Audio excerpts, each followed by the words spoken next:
Defense are present. Ms. Richins is present as well. I have a couple of administrative issues to ask about. Mr. Bloodworth, give me a preview of the state's witnesses today. Your Honor, beginning with the forensic accountant, Brooke Carrington, my sense is she takes most, if not all, of the day. But if we get on to additional witnesses, there is 3 witnesses related to insurance coverage that are lined up. Okay, very good.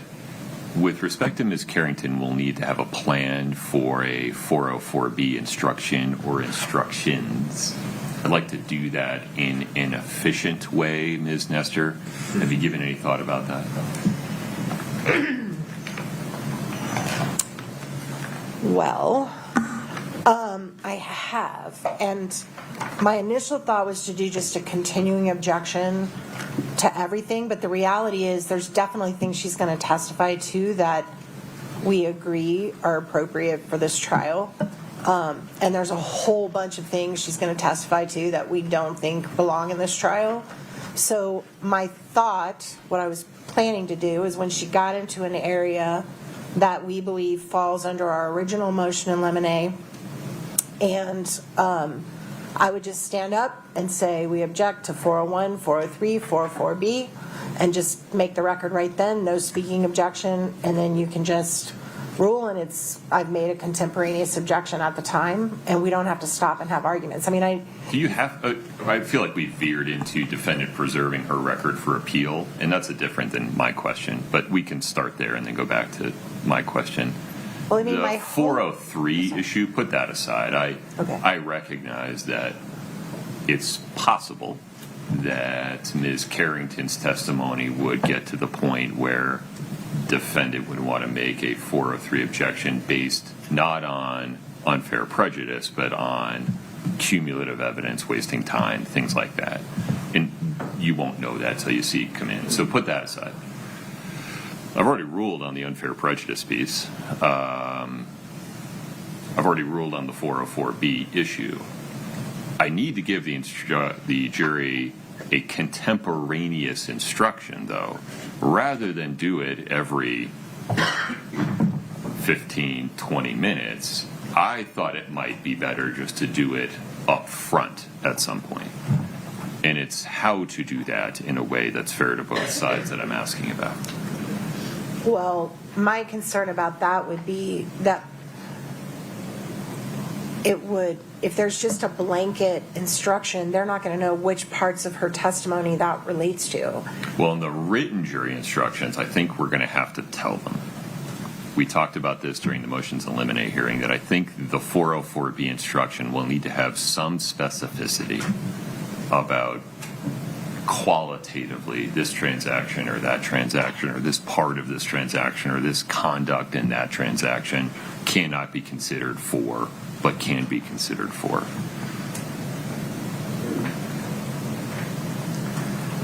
It's just that the expanse of what she's going to testify to is vast, right? Like, well, maybe. I don't know. She's going to talk about taxes. She's going to talk about business. She's going to talk about assets and liabilities. She's going to talk about... yeah, but not all of that is 404B information. That's exactly my point, right. Which it makes it complicated. I mean, if you're recommending that we start with just an admonishment that some of her testimony will involve, I just don't know how you do it before we get to the topic. It's so broad. I don't know how you would even word it. I mean, I'll happily sit down and try to work with the court and the state and try to come up with a broad admonishment for the beginning. I just don't know it's going to have much effect because she's going to be all over the place. Well, and there is a lot of what she's going to testify to that we're like, fine. I mean, it goes to motive. I'm not going to be unreasonable. I recognize their theory. I disagree with it, but I recognize it.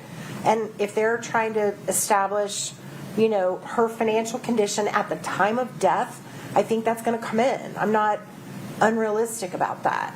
But I think she's going to go pretty far beyond that, right? So at that point, I feel like I'm going to want a contemporaneous objection, and I may want the court, because as you ruled, I think wisely in the motion in limine hearing, a lot of this you can't tell till you hear it as it comes in, because it may have a foundation and it may not. And if it doesn't, I may want to be heard at that time and say, look, we shouldn't even go into any of this because they haven't established how it's linked to motive. They haven't established how it's linked to relevance to this case because of the temporal distance, because it's so far removed from any argument of motive. And at that point, we may need to have a quick break and just talk about it. But I'm going to try to, not be unrealistic about what I expect you will allow in, but I also want the ability to object when I think she's gone way past what we're doing. Okay. Can we have an agreement that there will be no speaking objection? Yes, I wasn't planning on doing that anyway. Okay. Yeah. That may be the best we can do for now, Mr. Bloodworth. Any other suggestions? I mean, I would say 4143444B, but I won't elaborate. That's fine. I've got to at least put some ground on the record. Yeah, and just don't say the same 3 rules every time unless you mean it. Okay. Mr. Bloodworth, anything further on this?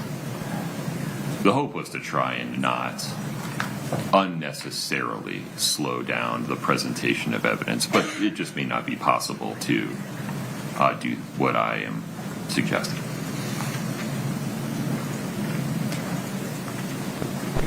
Your Honor, I think it's possible. It's interesting. I don't know. I think the defense, by objecting all along, may draw attention to the amount of 404B evidence. Well, they're allowed to make that choice, though. So it seems to me if that's their choice, let's roll with it. All right, we'll take it. We'll do it in real time. If we need to take a break and have a more fulsome conversation, we can do that. Okay. Okay. Very good. Okay. Mr. Bloodworth, anything before we invite the jury? No, Your Honor. Ms. Nestor? No, sir. Okay. Take it, please.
I filled it out. What's on your shirt?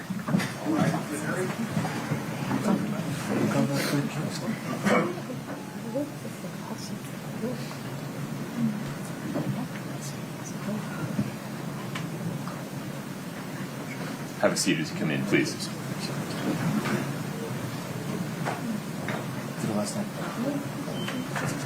Okay, have a seat.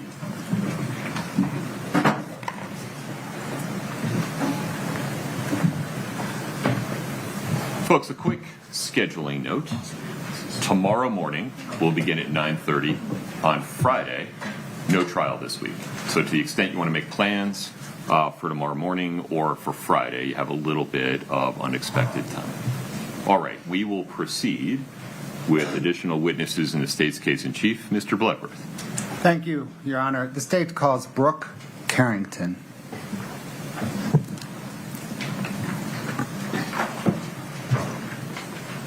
Ms. Carrington, if you'd step in front of Brittany, we'll get you sworn in.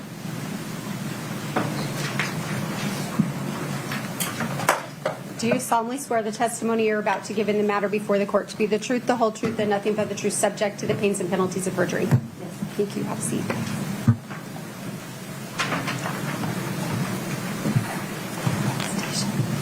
Good morning, Judge. Good morning. Good morning, ma'am. Morning. What, ma'am, is your name? Brooke Carrington. Is that spelled Karrington? Yes. What do you do for a living? I am a forensic accountant. What is a forensic accountant? Well, it is based on accounting, but it takes it some extra steps further than that.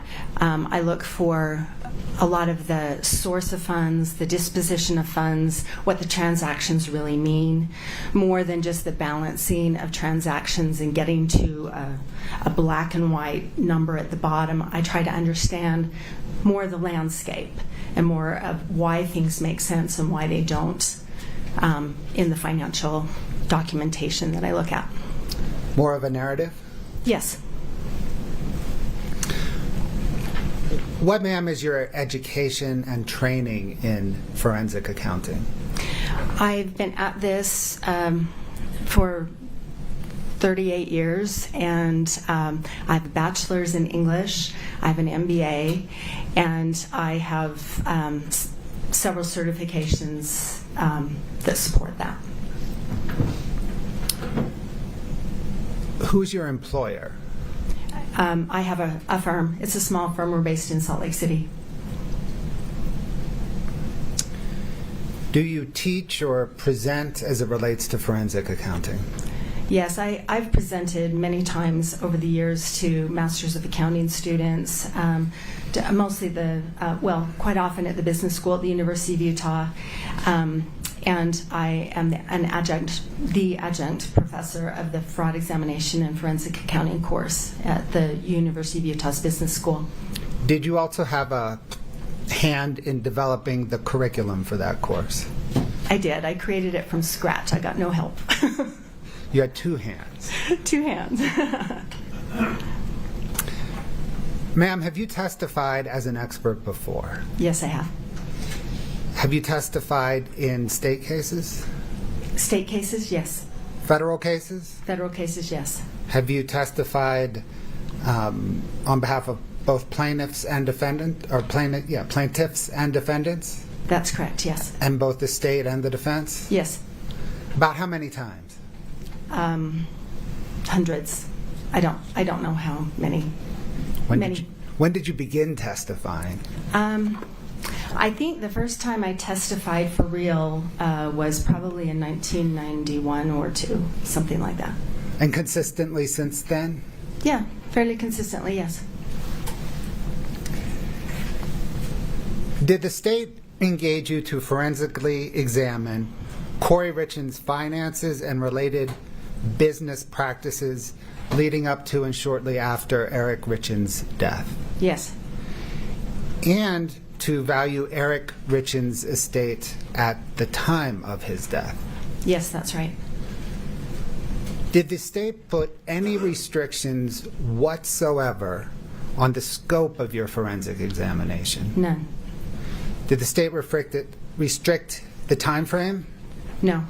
Did the state restrict the types of transactions? No. The types of loans involved? No. Any restrictions at all? No.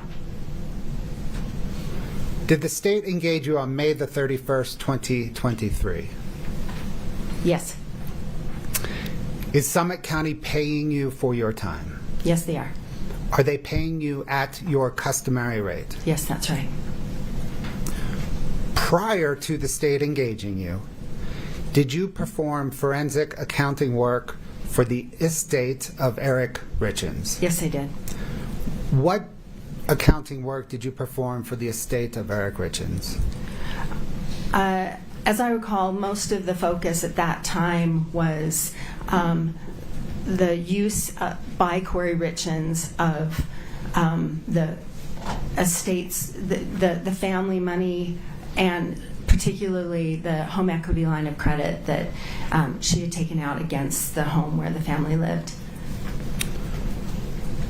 Did there come a time when you stopped working for the estate of Eric Richins? Yes. When was that? Well, I began working for them when Kouri Richins had filed a lawsuit against Katie Benson as the trustee of Eric's estate.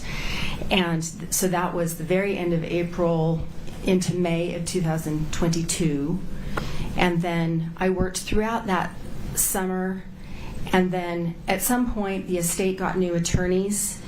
And I had a Zoom call, maybe two, with them to kind of get them up to speed. And then after that, I didn't have a role in the case. I recall maybe they asked me for some follow-up to clarify some of the work that I'd already done. So it's really hard for me to determine exactly when I stopped working, but by the fall of 2022, I was done. I did have some additional kind of follow-up stuff. It's kind of a cloudy answer, but that's my best guess. Did the estate of Eric Richins pay you approximately $14,000 for your services? Yes. After they paid you, did you have any further interaction with the estate of Eric Richins? No. Ma'am, what documents did you study to conduct your forensic analysis related to this case? I've reviewed probably hundreds of thousands of documents and their deeds of properties, the loan agreements for the loans on those properties, loan agreements for a set of payday loans that Kouri Richins had, the UCC filings that are filed with the state of Utah associated with many of those loans, bank account statements for 27 accounts, and those include the family account that Eric Richins and Kouri Richins shared, from which they paid their household expenses, Eric's business accounts, Kouri Richins' business accounts, her personal accounts, checking accounts at America First Credit Union, Navy Federal Credit Union, credit card accounts, the home equity line of credit account. I also reviewed, were we just talking documents? Yeah, let's continue with documents. Did you review any emails? Tons of emails for many different purposes. I reviewed insurance policies and insurance payout documents, the estate planning documents like the will, the trust, the premarital agreement, the buy-sell agreement that Eric Richins and his business partner had for their business. I've reviewed the real estate purchase contracts, the REPCs, for most or all of the properties, specifically the 12 or 13 on the big Midway house. Okay. Did you speak with anybody? Did you speak with anyone as part of your analysis? I did. who did you speak with, or what types of people did you speak with? Okay, so I interviewed a number of people. Interviewed the CPA who had done tax accounting work for the Richins. I interviewed the realtor, Mike Malmrose. I interviewed the insurance companies. I interviewed bank representatives. I interviewed lenders.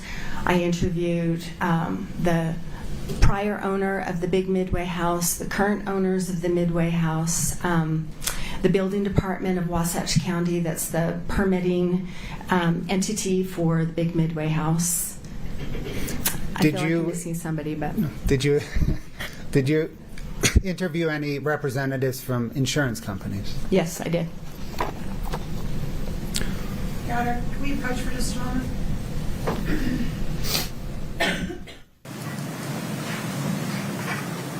What, ma'am, is your methodology or process for forensically examining someone's finances? My process usually begins with the bank account statements, because that tells a lot about a business or a person, and helps me understand the landscape of things, and helps create a narrative, because those are the things where it tells me the source of funds, how much it is, how often it comes in, how it's used. And you think about someone who has young kids at home, their expenses are going to look very different than people who are later on in their life. And so it describes a lot. And then also what's left over at the end of the month, and what things look like over time. And that helps me understand then.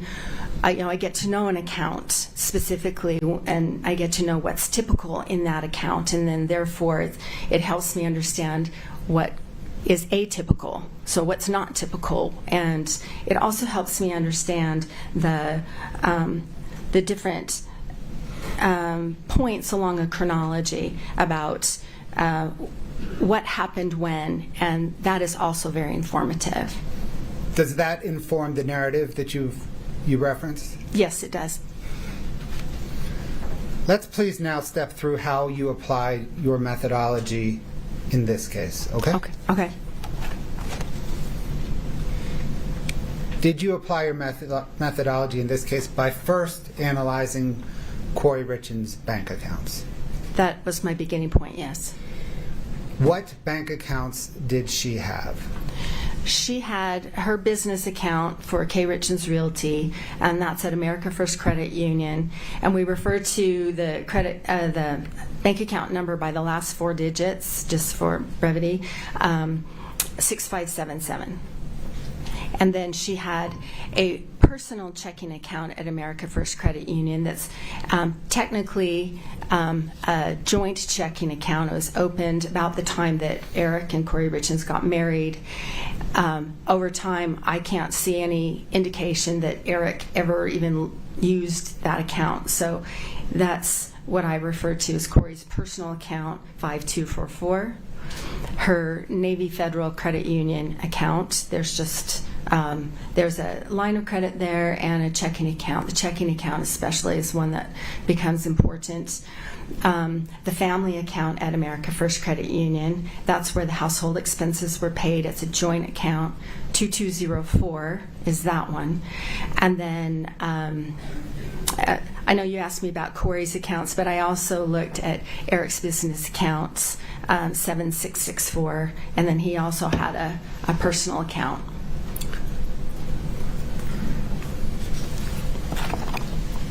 Let's go back to Kouri Richins' accounts. Okay. You mentioned business accounts. To analyze her business accounts, did you first have to understand her business? Yes, that's helpful. Scott, can I get 4-4, please?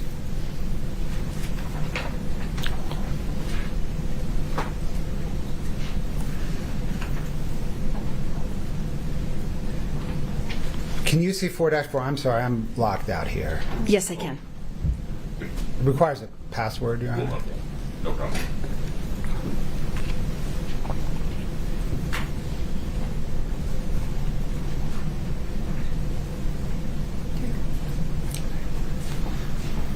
Scott, can you scroll through that, please?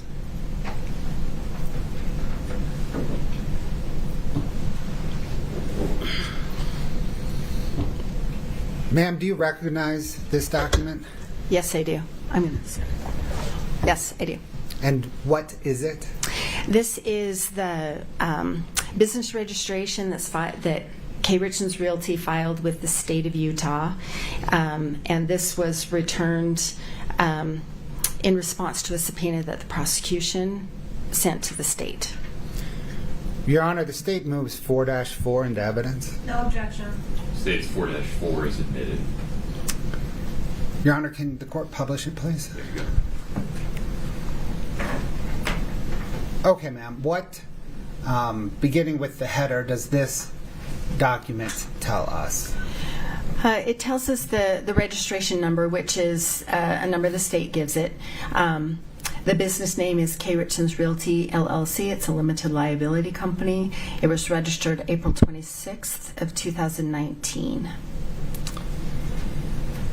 Page 2, Scott.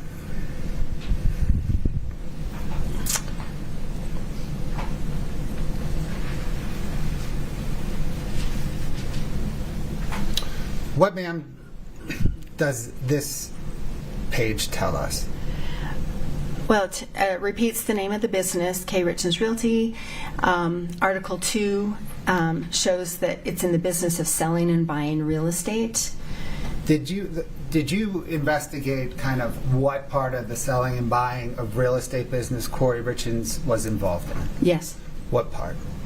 Well, she's a licensed realtor, but mostly she's in the business of buying and selling real estate for the purpose of fixing and flipping it. So buying a home, remodeling it, rehabbing it, and selling it. If you could look down at Article 3, what information does this provide? This shows who the registered agent is, and that is Kouri Richins, and the 282 Willow Court in Camas is the family home. Did you investigate whether Kouri Richins Realty used any additional business addresses? Yes. Did she? Yes. Do you know that address? Yes, it's a P.O. Box in Camas, P.O. Box 759 in Camas. Page 3, please, Scott.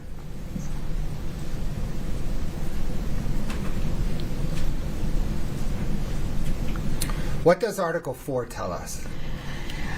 Article 4 is the section where the members of that company are listed, and this lists Eric Richins at the family home.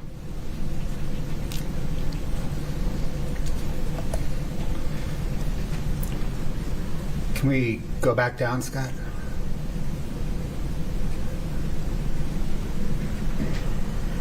Next page, please.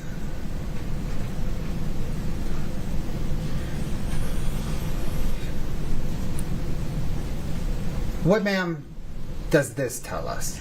So this is, as it states, the summary of the online changes. It's very typical for companies when ownership changes or the address changes that they can go into the portal and change things. So this shows that 4 days later, the previous member was changed to be Kouri Richins, removing Eric Richins. So am I right then that the business was registered on April the 26th and then in Eric Richins' name, and then 4 days later the member was changed to Kouri Richins? That's right. Going forward, did the member remain Kouri Richins? That's correct. I've checked it periodically and there have been no changes.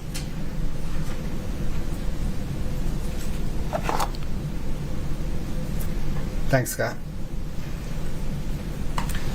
Ma'am, what in terms of financing and accounting is an alter ego?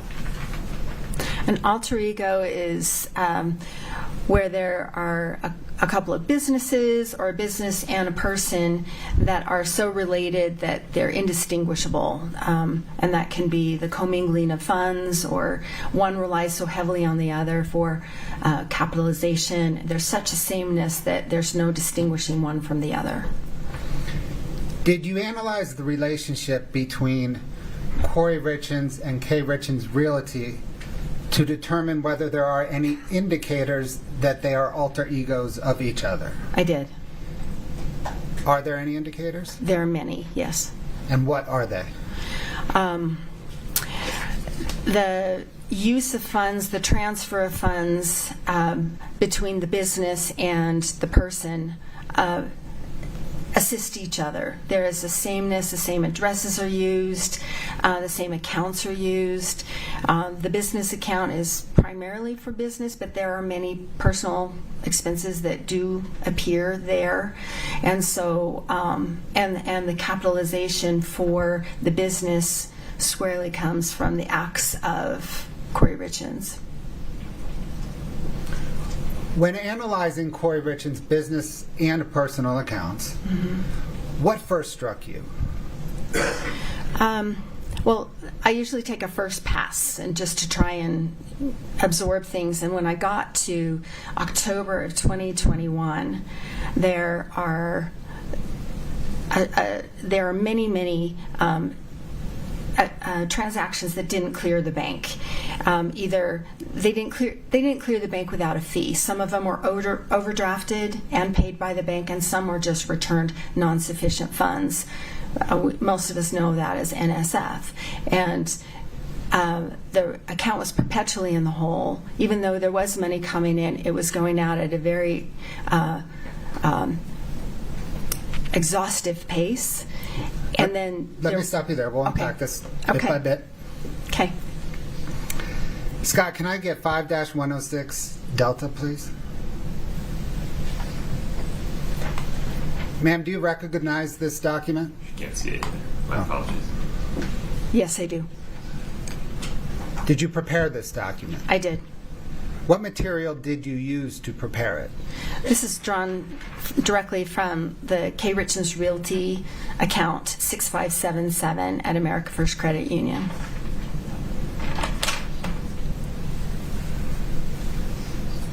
State moves to admit 5-106 Delta. No objection. States 5-106 Delta is admitted. Can the court publish it, please? Done. Okay, let's zoom in on this. What generally does this exhibit depict? So this is just the overdraft and non-sufficient funds transactions for each of these months, just in that one account. And so I started in January of 2021, and this follows through March of 2022. Does this provide us, or does this tell us that for that 15-month period there were 236 overdraft or non-sufficient fund transactions from that single account? That's correct.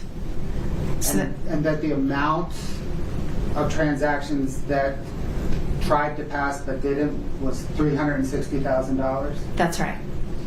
And that as a result of that, this account was assessed $5,600 in fees? That's correct. Does this exhibit provide you as a forensic accountant any information regarding trends?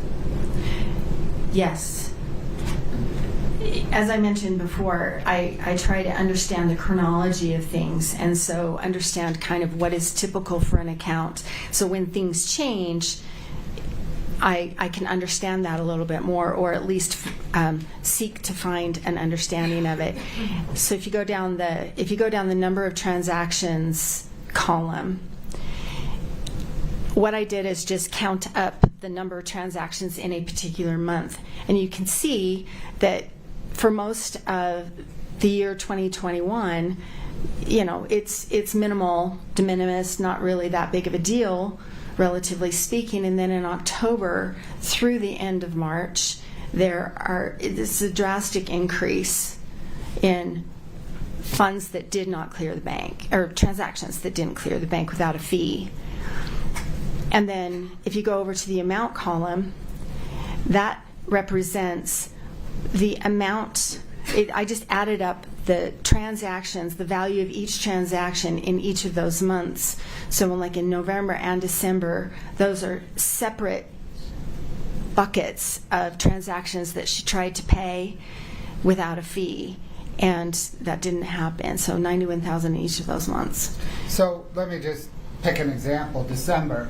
Does this show that in December she had 77 overdraft or non-sufficient fund transactions totaling $91,000? That's what that says, yes. That costs $2,000 in fees. Mm-hmm. Yes. And that upward trend began in October and continued through March. That is correct. Did you trace these overdraft and non-sufficient fund transactions? I did. What did she use the money for? A lot of them were debt payments or expenses that she either paid or attempted to pay to rehab vendors, like contractors and subs and trades for her properties. Did she also try to pay herself? Yes, she did. Scott, can I get 5-109 Delta, please?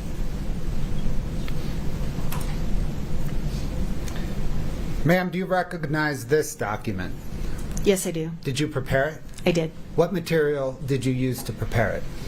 This also drew from that same account at America First, the Kouri Richins Realty account 6577, and the personal account 5244 in some instances, and then also that Navy Federal Credit Union checking account for Kouri Richins.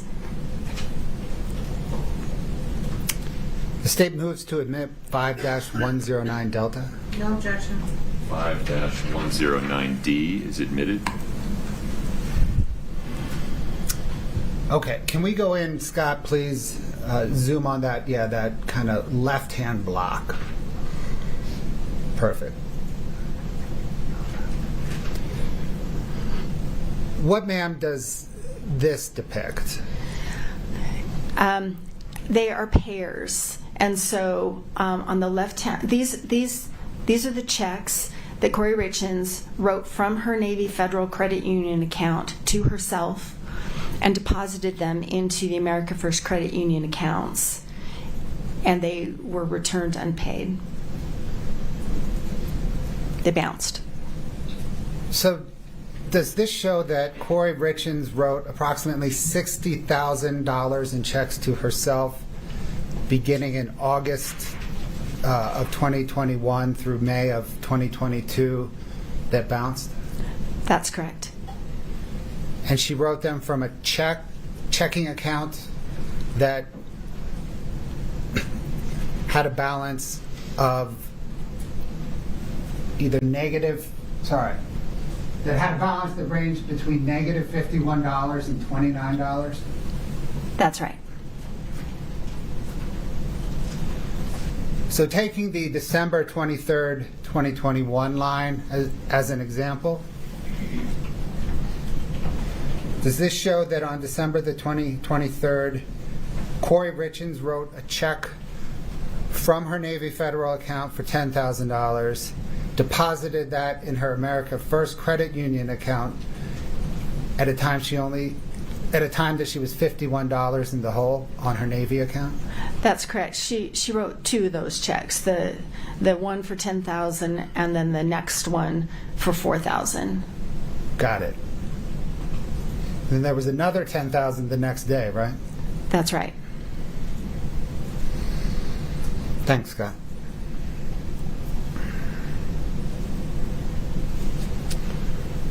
Sorry. It's frozen up again. No problem. Let's fix it. One moment, please.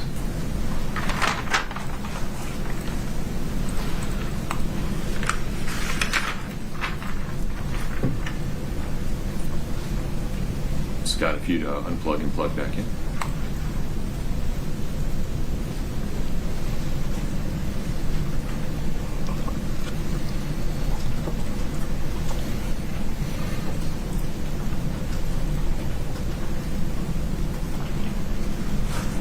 Please proceed.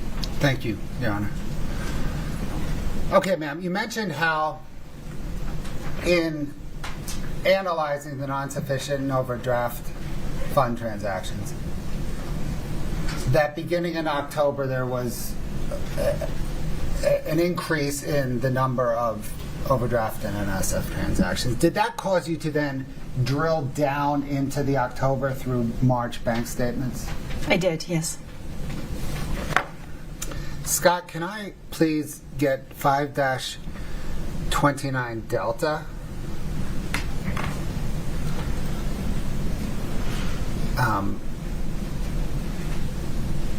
Echo.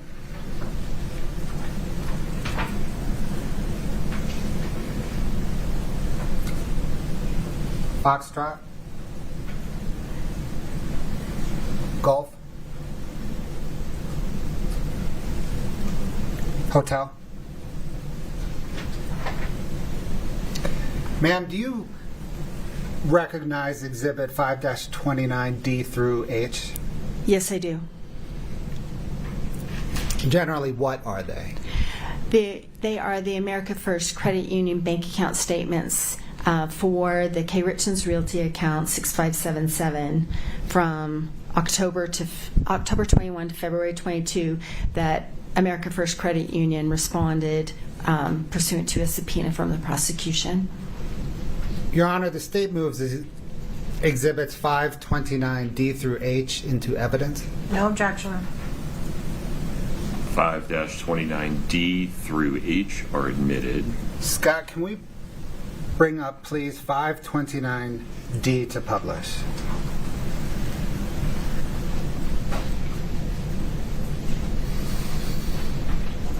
Ma'am, for those of us whose spouses handle the banking, what are we looking at? This is a bank account statement. What I'd like to do is, well, did you analyze this bank account statements and the others to, or did you analyze them? Yes, I did. If agreeable, can you maybe grab, there's a hand mic up there.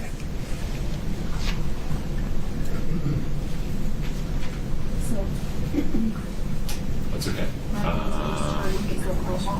If you promise to stay tethered to the podium and turn your lav off, this will work. I just turned it off, yeah. There you go. Thanks, Judge.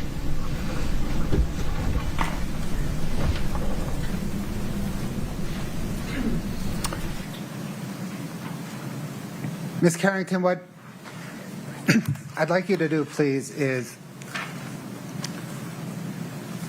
walk the jury through how you analyze this bank statement. Oh, we have a pointer.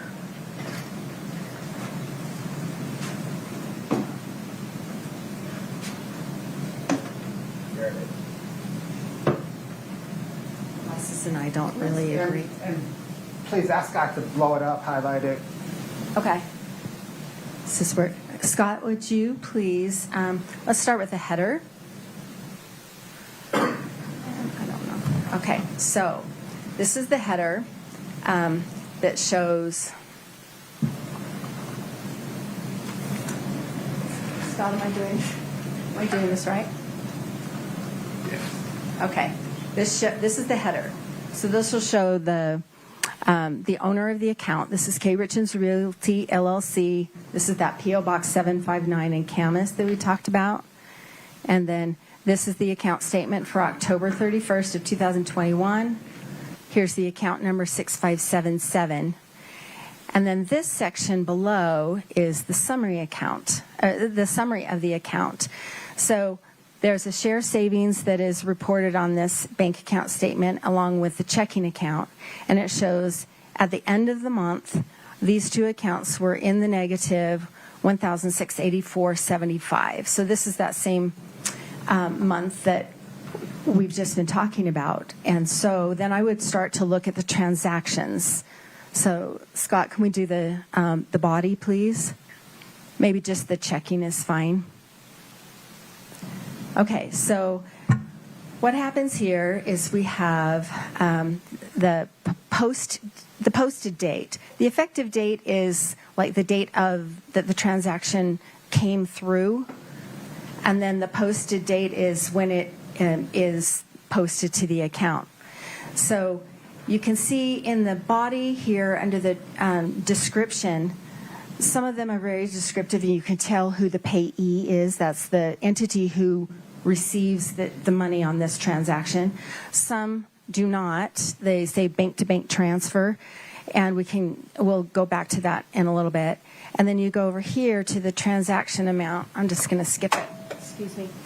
You go here to the transaction amount, and these are negatives, meaning they're paid out of the account.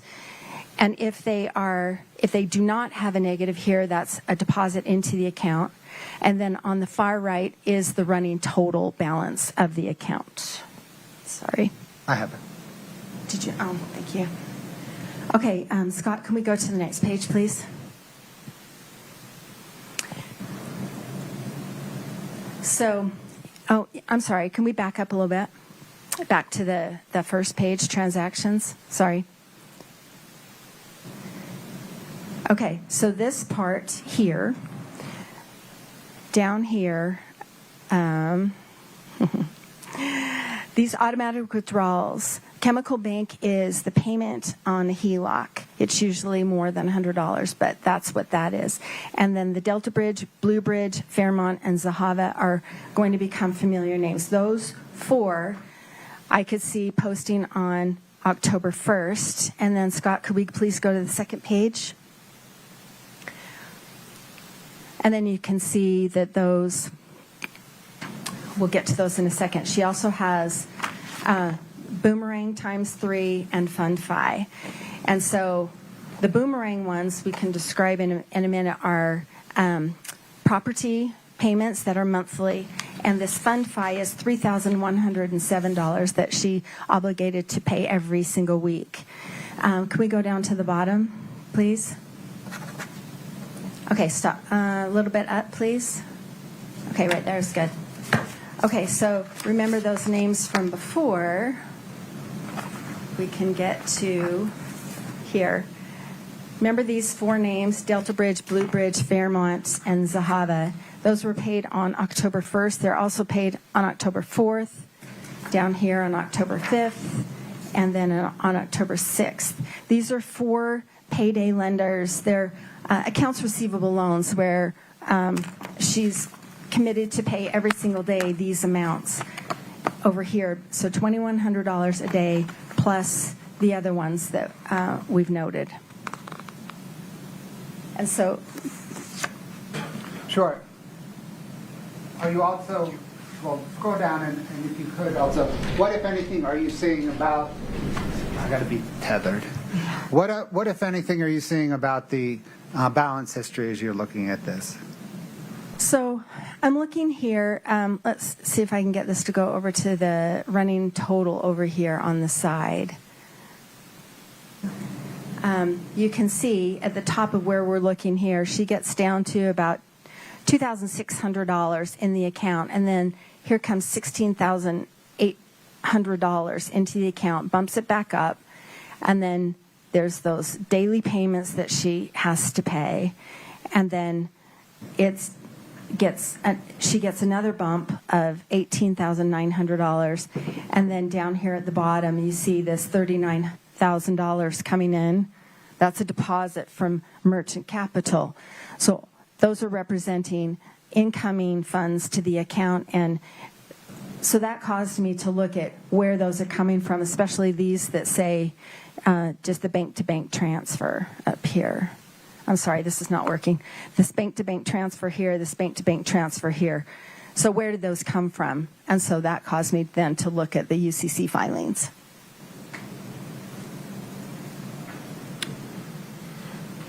Scott, can you go to the next page, please? Does that trend of automatic withdrawals to service debt just continue throughout the month of October? Yes, it did. You can see, again, the same Devices and I don't agree. I'm so sorry. Okay, you can see the same payments here. Then she's added a few. Here's the Advantage platform is a new one. And then you go down here. FundFi Merchant is a new one. Greengrass Capital is one that she's been paying for a while. And this one will be significant. Kind of put a pin in this one, $5,438. So she's got all these others that are daily payments. FundFi and Greengrass Capital are weekly payments. And so what I started to do was calculate how much were these debt payments and who were these lenders, what are these loans. And so she's obligated herself on these the consistent for of $2,100 every day. So that's about $10,000 a week. And then she adds the FundFi for $3,100 and the Greengrass for $5,438. And that's every single week she has to come up with that money just to stay current and avoid default, because the default clauses on all of these, they're already starting at high interest rates. But if they go into default, the interest rate almost doubles. And then, ma'am, what else as we go through? We can just go down, maybe, Scott, to the end of the statement. Just scroll through so we can look at the balance history. What is the balance history, if anything, telling you? Well, the balance history fluctuates greatly, right? And it hovers into the low figures, and then it goes into the negative. And then this is what I'm talking about, where you see here, like on, starting on about October 13th, these start to be overdrawn, and they were paid initially. And then you look over here at the account balance, it starts to go into the negative. And so then that, if you, let's go to the next page. Just maybe start at the top. And so then you can see here that the top ones were returned. They incurred a fee. She's got a little bit of money coming in, but not much. And then can we scroll down, please? Then this just really caught my eye that something obviously was going on at this time. Here she's trying to pay for business expenses, for debt payments, a couple of personal expenses, and these are all being returned. And she's $6,000 in the hole at the end of this page. Can we go to the next page, please?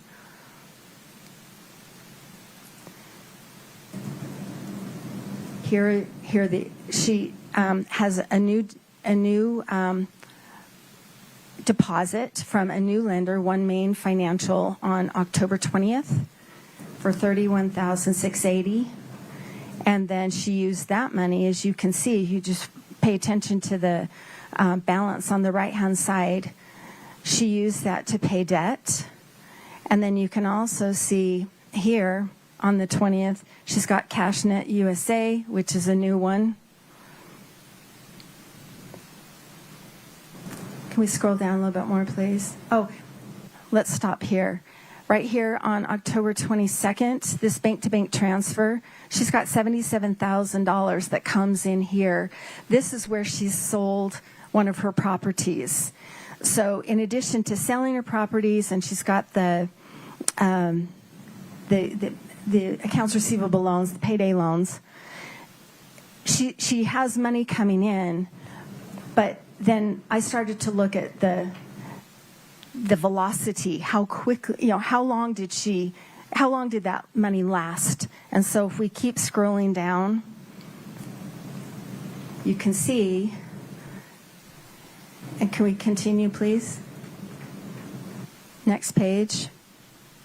She pays for some rehab expenses for painters and things like that.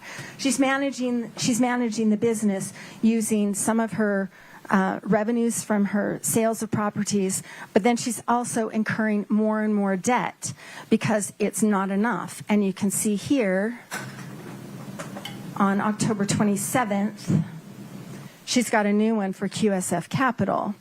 And this payment, yeah, so there's QFS Capital. This lender gives her the income in stages. And then you see down, Scott, can you highlight October 27th where QFS Capital, down, that one, please? The $1,689.75. And that's a payment that she needs to pay every day in order to stay current on that. So that's on top of the other loans that she already has to pay. You can see down on the 28th, the very bottom line of this screen, on October 28th, you can see another payment right there for QFS Capital of $1,689.75. And so then back to my process, I start to look at this and try to understand where this money is coming from, who these lenders are, where the money is going to, and what's the end game. Perfect. I'll take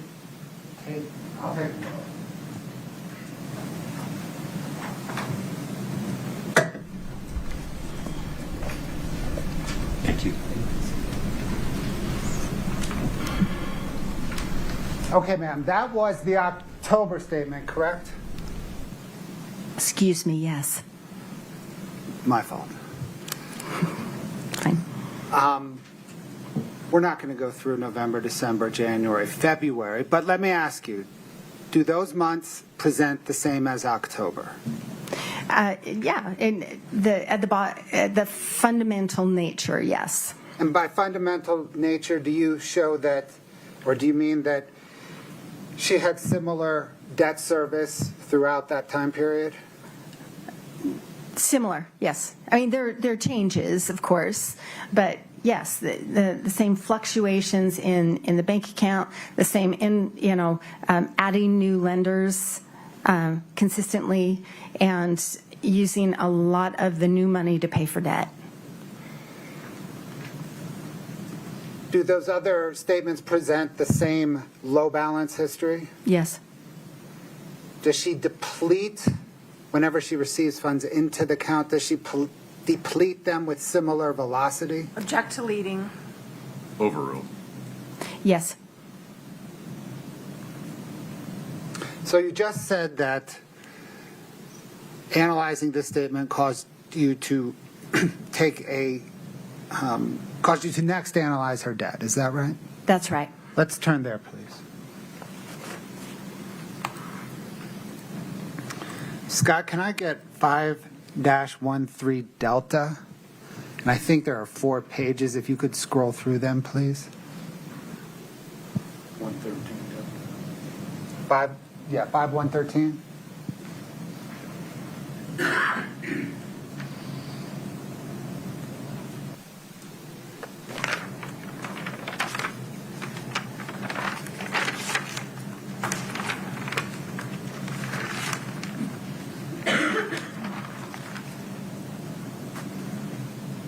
Ma'am, do you recognize that?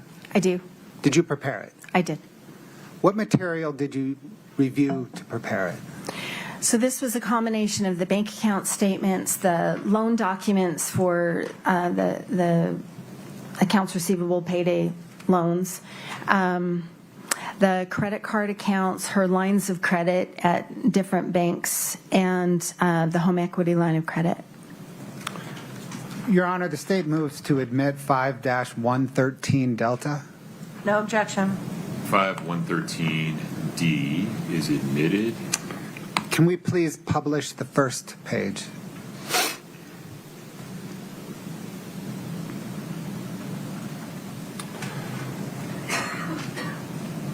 Ma'am, what does this depict?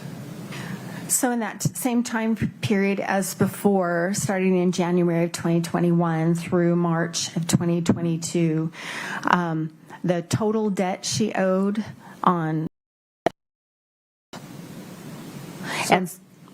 Go ahead. Sorry. The orange line along the bottom is the total debt paid, and then the blue line above is the total debt owed. And this is for, again, all the real estate, all the lines of credit, credit cards, and the payday loans.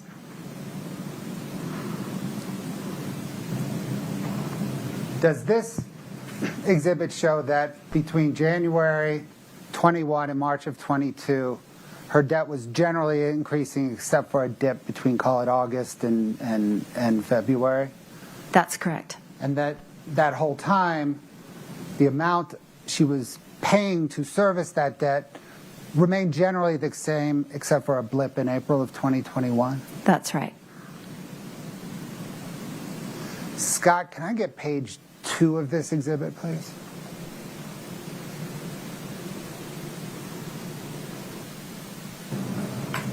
And we can take down page 3. Ma'am, what does this depict? This is that same concept. I just wondered if we might want to discuss this without the real estate. So this is just the loans, the lines of credit, the credit cards, the payday loans, So I've just taken out the loans on the properties. So does this, for example, show that in March of 22, she owed $800,000 in non-real estate debt? That's what this shows, yes. And she was also that month paid about $80,000 to service the debt. That's right. Which is about the same $80,000 she was paying to service everything. It is the same, and for most of her real estate loans were balloons. So her notes were balloons, like a 6 month. She'd borrow here, and they did not require monthly pay. Most of them did not require monthly payments, and so that's why you'd see the same numbers there. Scott, can we split that with page 4, please?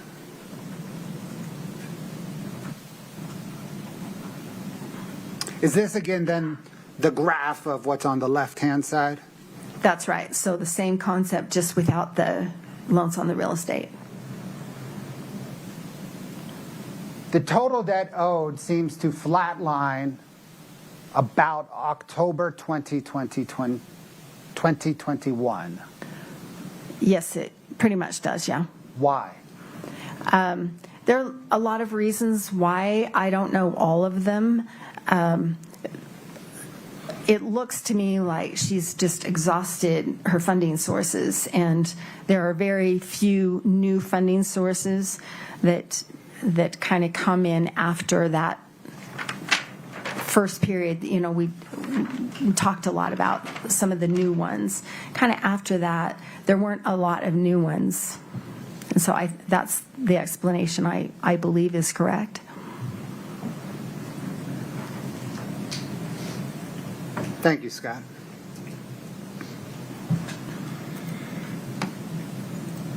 Does understanding Kouri Richins' debt narrative begin with any particular loan? Yes. What loan? When she started her business, the home equity line of credit that was taken out in March of 2019. What is a home equity line of credit? So it is a loan, but the funds are held and they're available for a borrower to draw from as needed. So it could sit there just as an open line of credit and not be used. And it's based on whatever equity that someone has in their home. And was the home involved the home that she and Eric Richins and their children lived in? Yes, it did. Scott, can I get 6-1, please?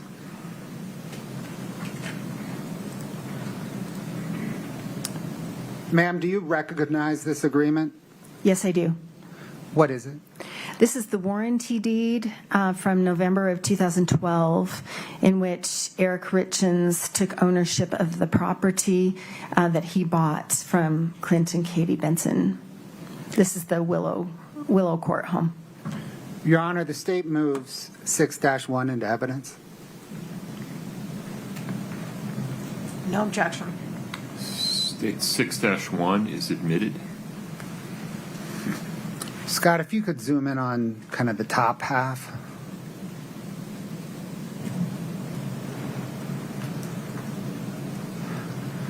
Ma'am, what information does this provide? So the warranty deed is a transfer of ownership, and so shows that Clint and Katie Benson previously owned the property, and Eric Richins is the new owner of the property. Lot D11 Wild Willow subdivision is the part of the legal description. And then finally, there is the date of November 9th, 2012. Was this the warranty deed in place on the home at the time the HELOC was taken out? Yes. Thank you, Scott. Can you please bring up 5-4?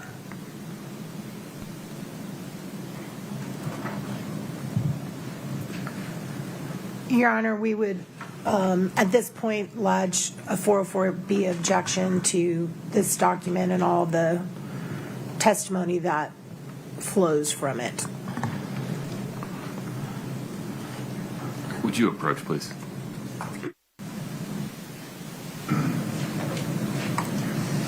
The witness can see 5-4. State moves to admit 5-4. Any objection, Ms. Nestor? Just same objection, but I understand what was said at the bench. Okay. States 5-4 is admitted. I'll publish it now. Scott, if you could zoom in, please, on that top third. Yep. Ma'am, what is this? This is the HELOC, the home equity line of credit. This is the agreement that kind of outlines the terms of the loan.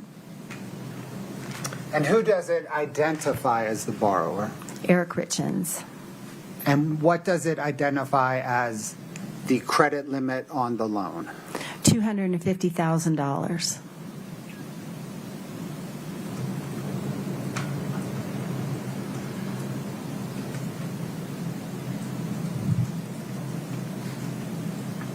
Scott, if you can scroll down, please, to the first signature. Actually, it may be the only signature. Can you zoom in on the signature, please?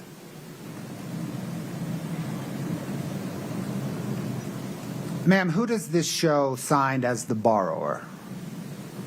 The borrower was Eric Richins, but signed by Kouri Richins as attorney in fact. And she signed as attorney in fact for Eric Richins on March the 19th, 2019? Yes. Thank you. Scott, please. 5-89 Delta.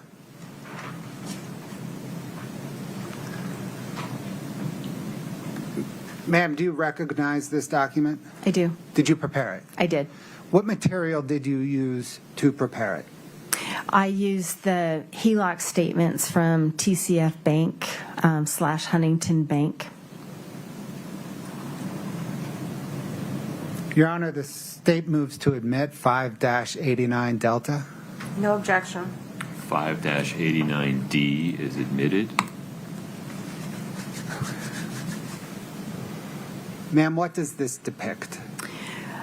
So along the top are the months, every other month, but each bar represents a month, and the negative numbers indicate the balance of the loan as of that month. So, for example, on March 1st, March of 2019, there was a draw of $60,000 shortly after the loan was approved. And so that stayed at that balance for a few months. And then following that, every month I've just taken the balance of the account and depicted it in a bar. And the bars go downward because this is a negative number. It's the amount owed? That's right. And so I've got like on the left-hand side, those are negative numbers. And you can see the negative $250,000. That's the limit, the credit limit of this loan.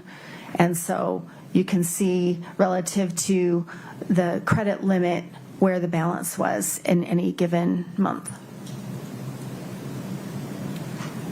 What did you determine was the balance on the HELOC at the time of Eric Richins' death? At the time of his death, it was over its limit, $254,000. Did you analyze the payments made towards this balance? Yes. You mentioned the 60 was withdrawal. So,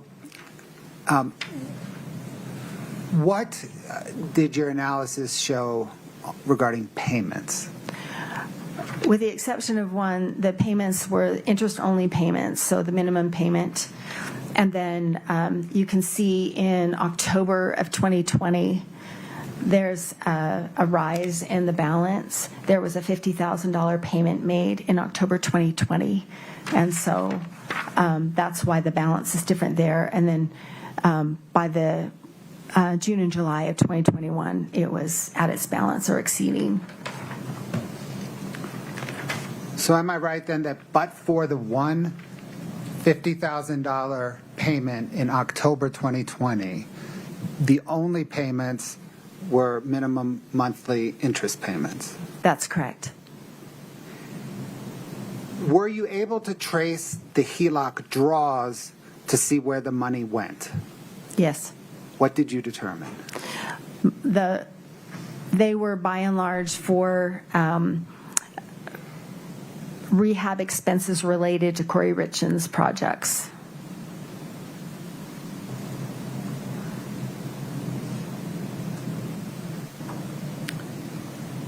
Let me back up half a step. When you analyze the payment history, what were the source of the payment? What was the source of the payments? The source of the payments that made those interest-only payments and the $50,000, those were from the K. Richins Realty accounts and sometimes from the Kouri's personal checking 5244 from America First. So am I right then that the money was drawn from the HELOC to support Kouri Richins' business, and the payments were made from Kouri Richins to the HELOC? That's correct. Any transaction history involving Eric Richins? Not that I could see. I've looked at every transaction available. I couldn't see any.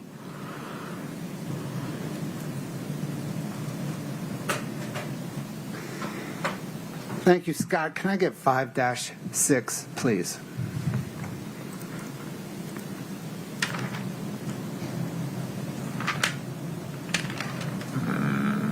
Sorry, Scott. Let me work on that. Scott, if you would briefly disconnect and reconnect so I can see your connection again. Thank you, sir.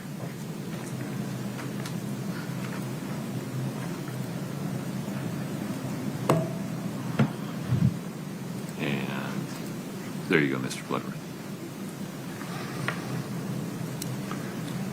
Scott, can you scroll through that, please?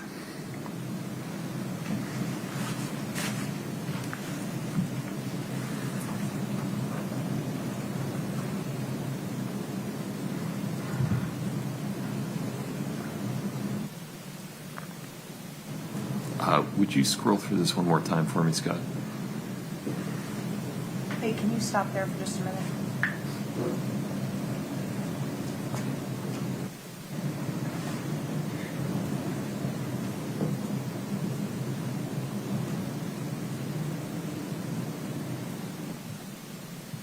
One more page. Okay. I now understand.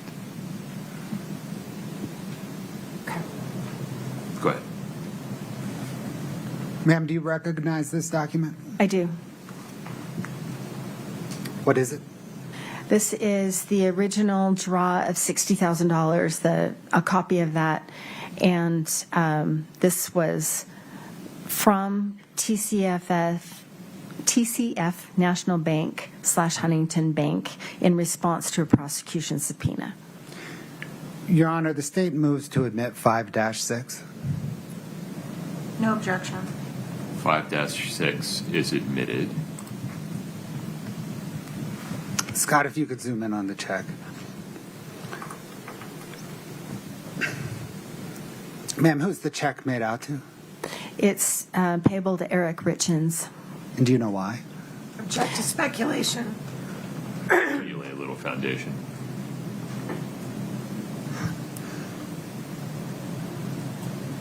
Ms. Carrington, who was the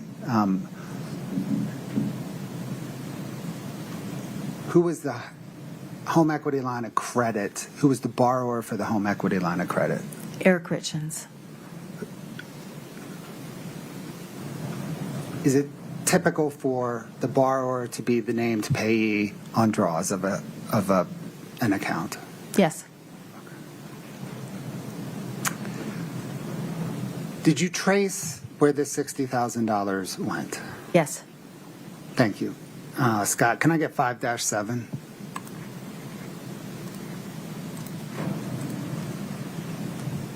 Your Honor, at this point, I renew my 404B objection.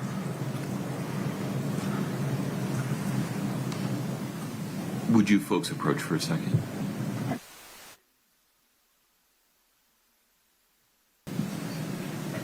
Forgive me, Mr. Bloodworth, did you move to admit 5-7? I did not. I do so now. Okay. Any additional objection, Ms. Nestor? None other than what I've already covered, Your Honor. Okay.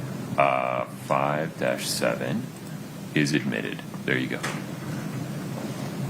Ms. Carrington, what are we looking at?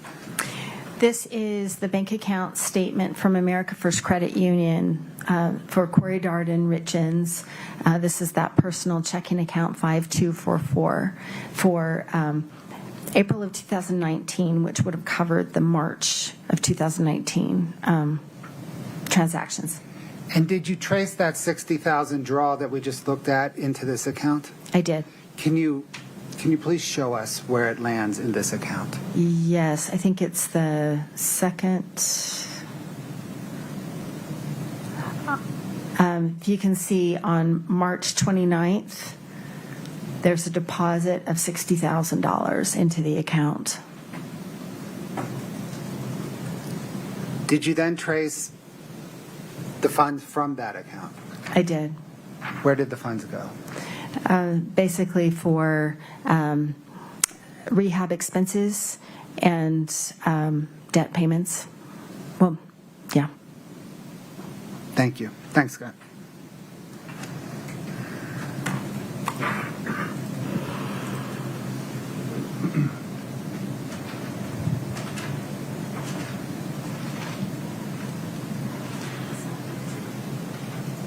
Scott, can I get 6-23D, please?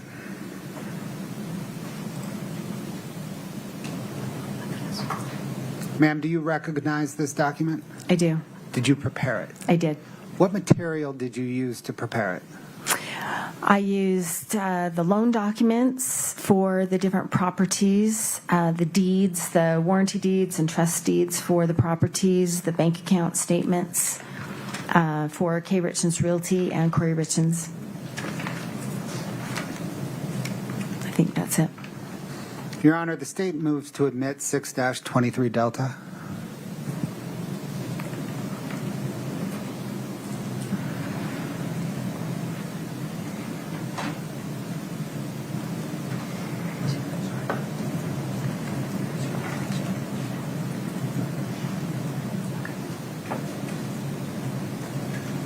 It's just the one page, right? It is. Okay. No objection.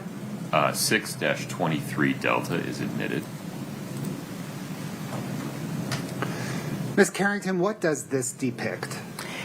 This is what I've called the purchase timeline, and it depicts the purchase of the properties in these years by Kouri Richins Realty and Kouri Richins.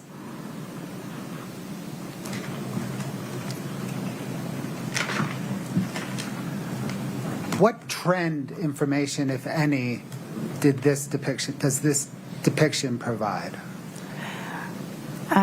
Well, the numbers of, there are a couple of things. The numbers of projects from 1 in 2019 to 5 in 2020 to 15 in 2021, and then finally the one large project in 2022.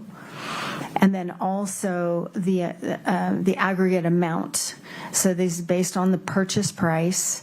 So she purchased one for $215,000 in 2019, and then when you get to 21, it's $6.7 million for all of those projects.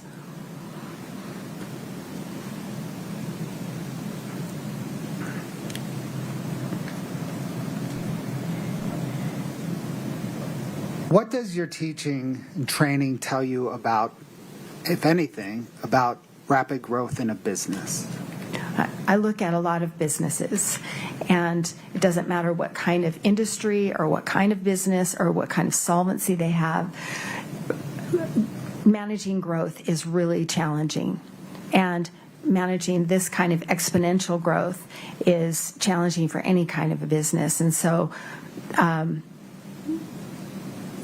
this depicts that, I mean, you don't really need to know much else, but to see a growth from 5 projects to 15 from one year to the next, or 2.2 to 6.7 in 1 year, that presents a challenge for anybody. Did you analyze each of the purchases depicted here? Yes, I did. Scott, can I get Exhibit 6-24 Delta, please?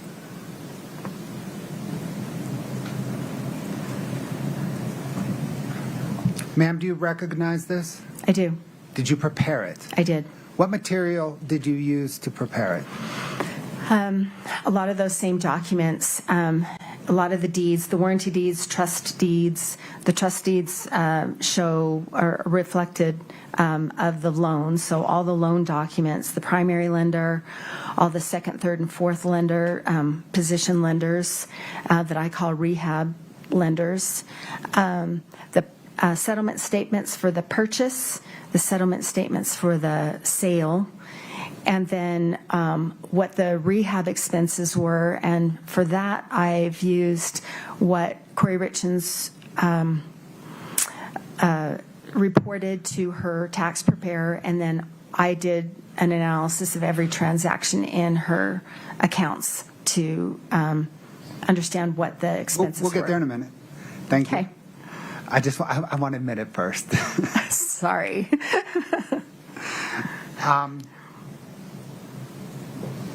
Your Honor, the state moves to admit 6-24 Delta. No objection. 6-24D is admitted. Scott, can you show that in split screen, 2 pages? Mr. Bloodworth, for me personally, will you identify a spot where we can take a restroom break? Yes, Your Honor, I got it planned out right after. Okay. Yeah. Sounds good. Thank you.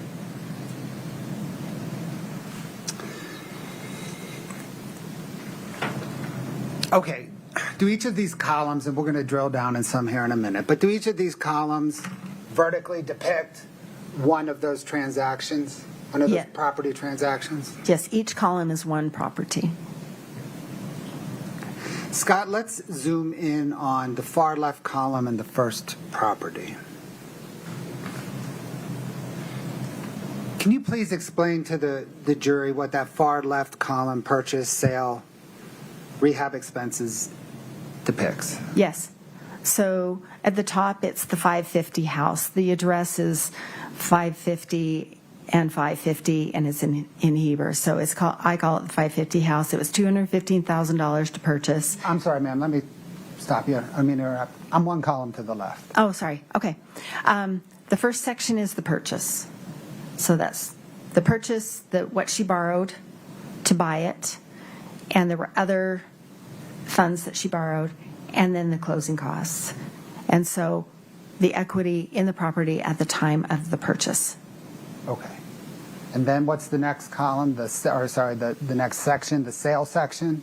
So when she sold it, what was the sales price? She had to repay those borrowed funds. If I knew the closing costs, I've included them. If I haven't, if I wasn't sure I had the final settlement statement, I didn't include it. And then I get what the net proceeds were at the time of the sale. So that would have been the amount that landed in her bank account. Okay. And then the bottom, rehab expenses section. What is that and how did you calculate it? So the rehab expenses, as I said, she reported some to her tax preparer, her CPA, and most of the times I went back to her bank account and I looked at her memo notations about which project a specific expense was for. They're not all labeled. Let me stop you there. Okay. Why did you not use the expenses that she gave to her tax CPA? They were not correct. Please proceed. Okay, ma'am, you said you did not use expense reporting to the tax accountants because they were inaccurate. How then did you determine the rehab expenses? So I went through every transaction in that Kouri Richins Realty 6577 account. And I looked at the check copies and I looked at the notations. Sometimes the transactions had a notation or a payee in the body of the statement. So I took those, and quite often Kouri Richins would write on a check, this is for Mill Creek, or this is for Centerville, or this is for Sandy. And so then I've taken those at face value, and it's a sorting exercise. So that's how I arrived at this number. Were you able to allocate all rehab expenses to particular projects? I was not. So if it's shown in the accounting for one particular project, you can definitely trace it to that project. Based on Kouri Richins' notations, yes. And by using the approach of not allocating expenses unless you were certain, is that a conservative approach to accounting? Back to leading. Let's let him finish the question, and then I'll rule on it. Would you state it again for me, sir? By not allocating expenses to a particular project unless you could trace them to that project, is that a conservative accounting approach? It is. Overruled. Does it underestimate the expenses for one particular project? It does. For example, in 2021, there's $400,000 of expenses that I can tell go to trades or vendors, her subs, for projects, but I can't tell what project they're for. So there's $400,000 in 2021. So that $400,000 doesn't even appear on this entire chart. That's right. But you know they were expenses towards rehab. They were the same payees, so yes. You also mentioned that you didn't include closing costs at sale unless you were certain of them. Right, because there are different versions, different draft versions of a settlement statement, and they change as the title company's trying to get to the final numbers. So if I wasn't confident that was the final one that I had, then I've left that blank. Okay. Now let's talk about the net proceeds, the 100. Let's go into the 550 house. That's just the first one. We'll take it as an example, okay? Okay, So she purchased that house for $215,000, is that right? that's right. And she borrowed $221 initially on it, Yes, and she had $7,000 in closing costs. yes, So does that first total negative $13,800 show that the minute she closed on the house, she was $13,800 in the hole? that's right. And is that why it is color-coded red on your chart? Yes, Okay, and then she rehabbed it, that's correct. and she sold it. And she sold it for $404,000. Yes, But she had all kinds of transaction costs. She had to repay borrowed funds. She had closing costs, perhaps none on this project. And at the end of the day, when she sold it, what amount of money hit her bank account? $145,802, And how do you know that? because it hit her bank account. And can you see it in her bank account statements? Yes. Now, we get down to the rehab expenses for the 550 house, that column. You were able to trace $98,000 to it. Yes. There may be more out there, but you were only able to trace $98,000 to it. Yes. So for this project, she made, it appears, based on your... Gray. So because it's gray, she made $47,000 or less on this house. Yeah, and I think she probably made a profit, bottom line profit on this house. Let's turn to one more example, please, okay? Scott, can I get the Mill Creek example? Okay. To make sure we all understand. She purchased, does this say that she purchased the Mill Creek house for $650,000? Yes.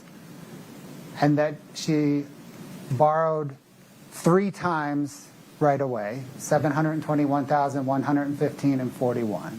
Yeah, so she bought this in March, so the borrowed funds of $721 is what she borrowed out of the gate, and then the $115 came a few months later. Okay, and how about the 41? And that was also a few months later. So kind of equity at the time of purchase, or within a few months of purchase, she was $228,000 in the hole on this house. Yes. She sold it for $115,000, or sorry, $1,115,000. That's correct. But she had closing costs. She had to repay what she bought on it. And she had $836,000 in costs unrelated to the rehab. Is that correct?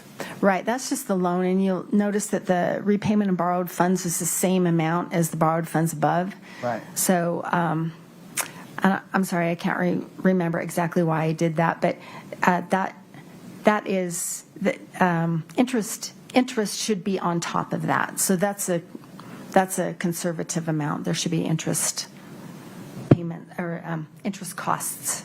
And why did you not include the interest costs? I can't remember. I had a reason, and I can't remember.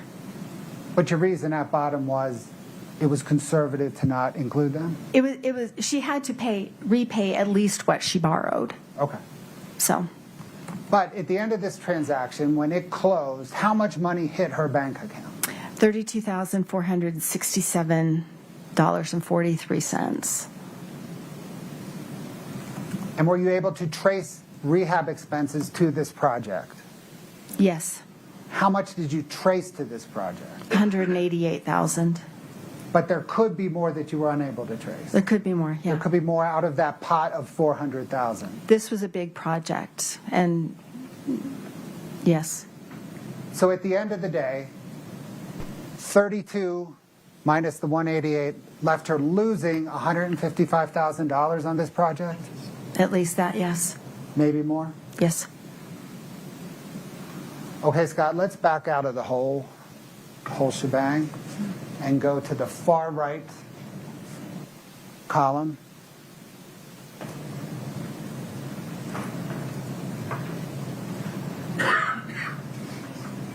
Okay, let's look at the numbers kind of off the page. There's 2 outlying numbers. The first is what does that 2.142 million mean? That is her net equity in all of these projects. So I've taken, that's a horizontal sum. So negative 2.1 million that she was in the hole as soon as she purchased the projects.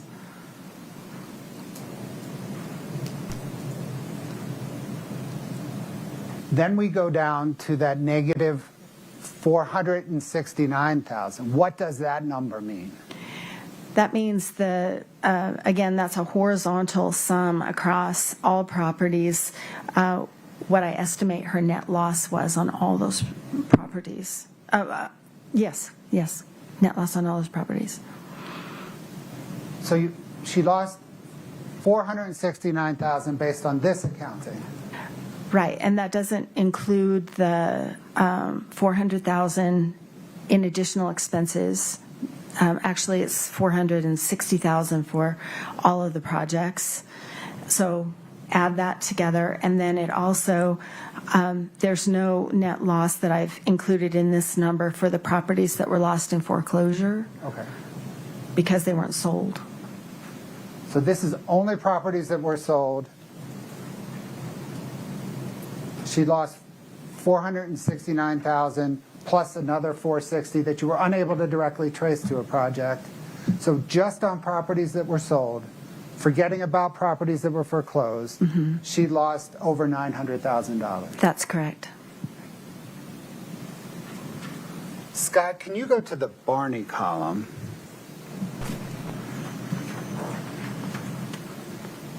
Okay. I just want to show the Barney column. I think, Your Honor, this would be a good time to pause, and we can come back and address the Barney house. Very good. Folks, let's take a break. Please rise for the jury.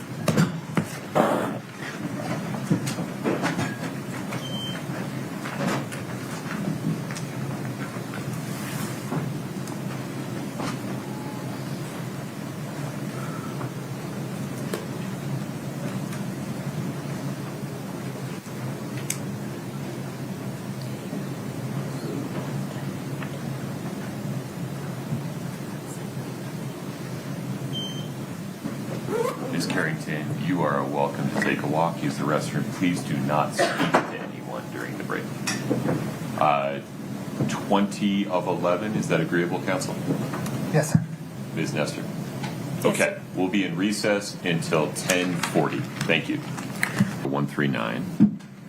Forgive me, Ms. Nestor, the Barney house, among other things, went into foreclosure, correct? After Ms. Richins was arrested, yes, that's correct. Okay. And this is the house in which there was a loan from a friend that was used for a purpose different than what was represented. Is this that one? Kind of. So originally, Kouri Richins Realty purchased the property. She ended up moving a friend in after she had purchased it. They were trying to arrange a purchase. The friend could not qualify for a loan, so they were trying to do a seller financing agreement where the friend would pay a chunk to Kouri to make up, so Kouri could pay off the hard money lenders, and then Kouri would just keep the property. They would seller finance it over time. There was a dispute right before Ms. Richins was arrested. She was holding off switching the deed to the name of the friend because there's reasons why that was. It had to do with the insurance claim on the house that was pending. But there is debate about whether or not the delay in switching the deed to the friend's name was somehow dishonest or misleading to the friend or had been misled, that's up in the air. So if we're only looking at the Barney property for the purpose of this property profit analysis, I don't have a problem with that.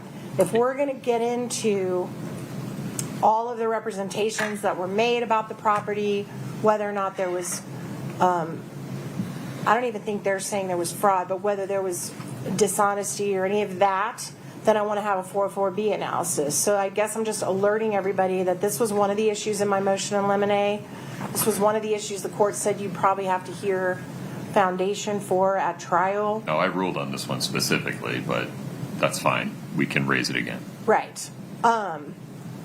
So I guess I'm just, as an abundance of caution, before the jury comes back in, if we're going to get into all of that, I want to have a 404B analysis. If we're not, then I don't mind for purposes of just whether did she make a profit or loss on the property. That is irrelevant to me. I don't care about that. Mr. Bloodworth, tell me where the state's headed with respect to the Barney property. Your Honor, it is beyond that column of profit and loss analysis. It will go into the $45,000 down payment that Ms. Barney made on the property, tracing those funds to pay, I think it was Fund 5 payday lender. Put differently, to pay something other than the hard money loan on the property. Correct. Okay. And then it eventually went into foreclosure. It did eventually go into foreclosure. We may get there. I don't know that we will get there. Okay. Any other detail regarding the Barney property that you tend to elicit? Yes, Your Honor.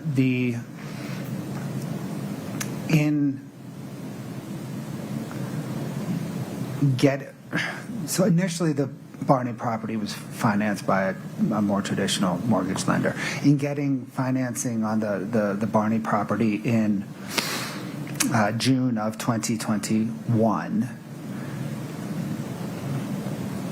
Kouri Richins submitted a bank statement to the lender, purportedly from AFCU, showing a certain balance. Her bank statement from AFCU shows a different balance. C&E's bank statement from AFCU shows that first certain balance. And so it would be an exercise in admitting those three bank statements and moving on. I think that is consistent with the court's ruling. The other issue that may arise is there was an email from that hard money lender questioning Ms. Richins about her credit score in comparison to the available cash in the purported bank statement, and then in response, Kouri Richins provides an explanation of her credit score that is relevant because, the inquiry is relevant because the lender had noticed a disconnect between her balance and her credit score. Kouri Richins' response is relevant because she had a very different response to a different lender in response to a similar question. Okay, so Ms. Nestor, I think it would be appropriate to give the jury a 404B instruction to the following effect, and we can have a conversation about the details here, but something to the effect of, you are about to hear evidence that defendant's representations to her lenders were not accurate before the acts charged in this case.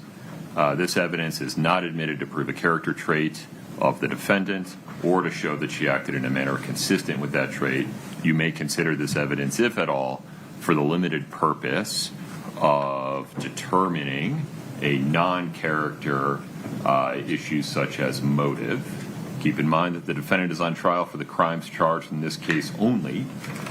You may not convict the defendant simply because you believe she may have committed some other acts at some other time. Your Honor, could you please read that very first part where you said you're about to hear, what was that? Evidence that defendant's representations to lenders were not accurate before the acts charged in this case. Okay, it's not just lenders, though. It's also her statements to Ms. Barney, who was her tenant. I don't know that we're going to get into evidence of that, are we? So I can add that to the list. That's fine. But it wasn't clear to me that the back and forth between. The lenders and others, because part of this Fine. is in an email to her, Okay. to a banker. It's not, I mean, through her. Lenders and others is not a problem. Yeah. Anything else? I am so a visual person. May I just look at it? What you have in your hand? Is CR 411. It is the standard Muji second 404B No, just the very instruction. first part. The part that you wrote. Representation. Relative, because they show an evolution between Kouri Richins and the lender of essentially the lender saying, I need to see this, Kouri Richins provides this number. And then when that doesn't get the job done, lender comes back and says, I need to see a bank statement showing this, and then Ms. Richins comes back with a bank statement showing this. So there is a relevance to the iteration that is beyond a cumulative effect. And remind me the month and year that this is all occurring.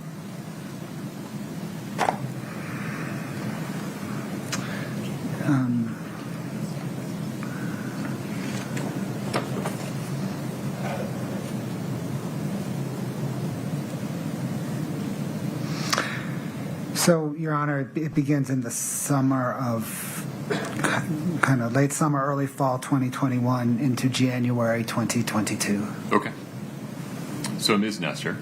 Okay, so that language is fine in the instruction, but I just want to make sure the record is very, very clear that my objection is to it coming in at all, that to inject wire fraud with respect to Ms. Barney, banking fraud, wire fraud with respect to the email that she sent, banking fraud with respect to altering bank statements, all into an aggravated murder case where she is not charged with any of these counts, is significantly prejudicial. It is a significant attack on her character, offered to show action in conformity.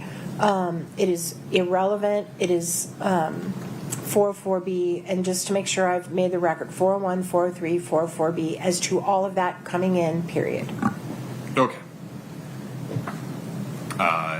As discussed on the record, in multiple days of motion in limine hearing, and in 2 written rulings by the court, both on defendants' motions in limine and the court's amended ruling regarding intrinsic evidence. Defendant's 404B objection to the admissibility and defendant's objection to the admissibility of this evidence under Rules 401, 02, and 03 are overruled for the reasons discussed on the record previously and written about extensively by the court. The issue before the court today is the form of a 404B instruction to be given before the evidence comes in. I think we've arrived at that form, correct, Ms. Nestor? Yes, sir. Mr. Bloodworth, any addition there? No, Your Honor. Okay. Anything else before we invite the jury? No, Your Honor. Ms. Nestor? No, sir. Okay. We're ready for the jury.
Please have a seat as you come in. Thank you.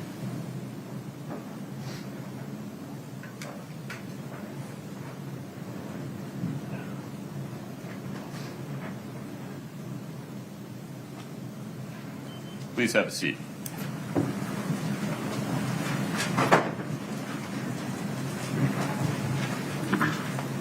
Ladies and gentlemen of the jury, in additional instruction, please listen carefully.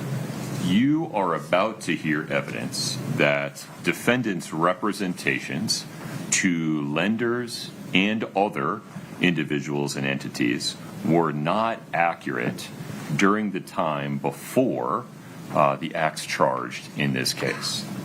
This evidence is not admitted to prove a character trait of the defendant or to show that she acted in a manner consistent with that trait. You may consider this evidence, if at all, for the limited purpose of determining defendant's motive. Keep in mind that the defendant is on trial for the crimes charged in this case and for those crimes only. You may not convict the defendant simply because you believe she may have committed some other acts at some other time. Mr. Bloodworth, please proceed. Thank you, Your Honor. Ma'am, when we left off, we had highlighted the column labeled 299/Barney. Do you recall that? Yes. What does 299/Barney refer to? There's a house, the address starts with 299, and it's a house where Kouri Richins' best friend, Chelsea Barney, lived. So that's my abbreviation of that house.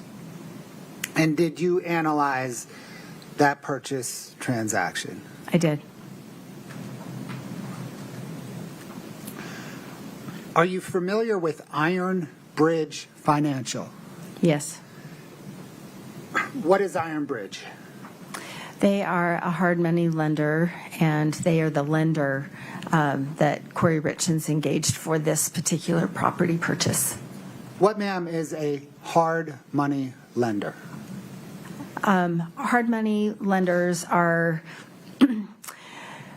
typically it's called hard money because the terms are hard, and they're hard. The interest rates are higher than conventional loans, like from a bank or a credit union. Typically, they also have very strict default clauses. They're usually used for shorter term lending. So there will be like a specific term, usually 6 months or 12 or something, and the terms are defined at a certain interest rate, and then upon default, it's an exponential growth. You know, the default, or excuse me, the interest rate quite often will double or other terms. Yeah. And do fix and flip businesses often use hard money lenders? They do. Did Kouri Richins apply to Iron Bridge for a loan secured by the Barney home? Yes. Did you review the materials in Iron Bridge's loan file? Scott, can I get 5-57, please?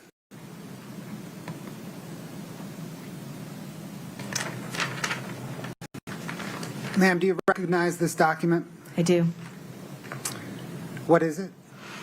This is an America First Credit Union bank account statement for Kouri Richins Realty. The account 6577, May of 2021, and this was directly from Iron Bridge in response to a subpoena from the prosecution. Thank you, ma'am. Your Honor, the state moves to admit 5-7. Previous objections, Your Honor. 5-57 is admitted.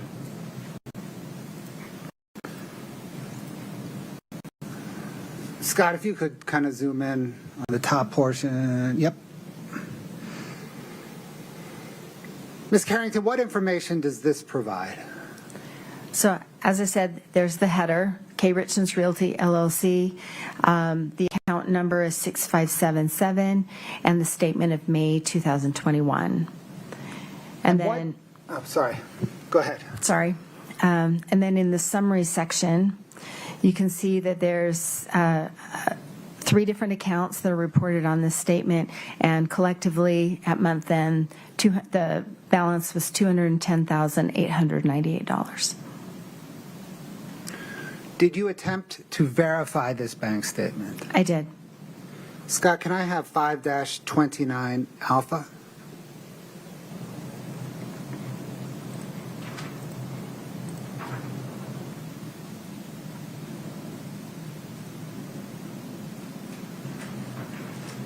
I think the witness can see it. Okay. Can you see it? I do now. Sorry. Okay. Ma'am, do you recognize this document? I do. What is it? It is the America First Credit Union statement for Kouri Richins Realty from America First for the account number 6577 for May of 2021. And this was directly from the credit union pursuant to a prosecution subpoena. Your Honor, the state moves to admit 529A. Same objections. 529A is admitted. Published now. Yes, Your Honor. Okay. Scott, if you can zoom in.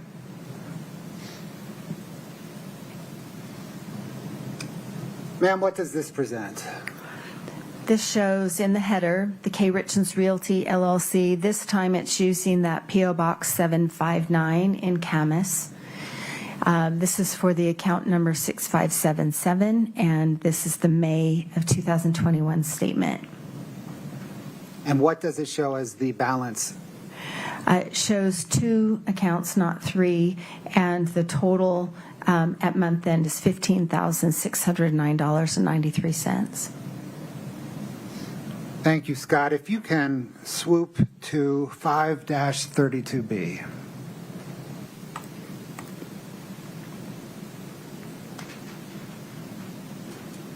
Ma'am, do you recognize this document? I do. What is it?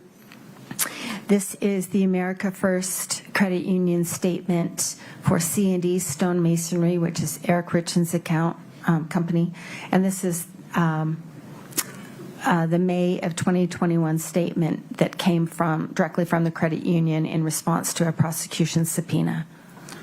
The state moves to admit 5-32B, Your Honor. Same objection. 5-32B is admitted.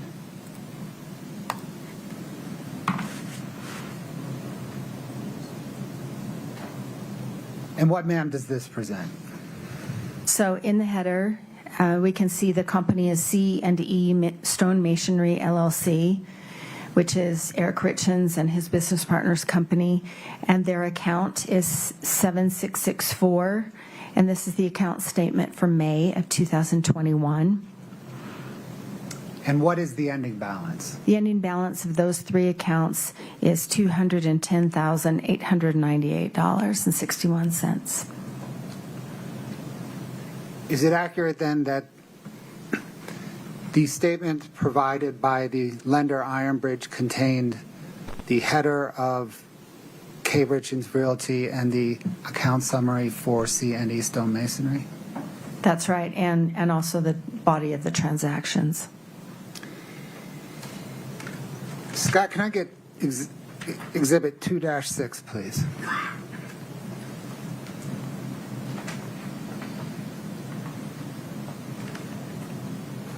Ma'am, do you recognize this document? I do. What is it? It's an email string between Ironbridge and Kouri Richins, and this was from Ironbridge in response to a subpoena from the prosecution. Your Honor, the state moves 2-6 into evidence. Same objection plus hearsay, Your Honor. Let's see. Do we need the top half? Can we focus just on Kouri's? I'm sorry, let me restate my question. Do you care about the before and after or just Kouri's statement? Your Honor, the email question bottom up. Right. The the state needs to admit the bottom to understand Ms. Richins, the effect here being Okay. Ms. Richins. We can redact that first line. I think it doesn't matter either way to the state. Objection to instructing the jury that they not consider any of these statements other than those written by Ms. Richins for the truth. No objection to that instruction. Ms. Nestor. Not to the instruction, but remain instruction to the entire document. Okay. So, ladies and gentlemen, you're about to see an email string. Ms. Richins' portion of the email string you may consider for any purpose to whatever extent you the other portions of the email string you may consider only for the effect they had upon Ms. Richins, upon the listener, not for the truth of any matter asserted in those other portions. Publish 2-6. Yes, please, Your Honor. Brittany, in case I didn't say it, 2-6 is admitted. Scott, if you could scroll down to the bottom and enlarge that, please. Yes.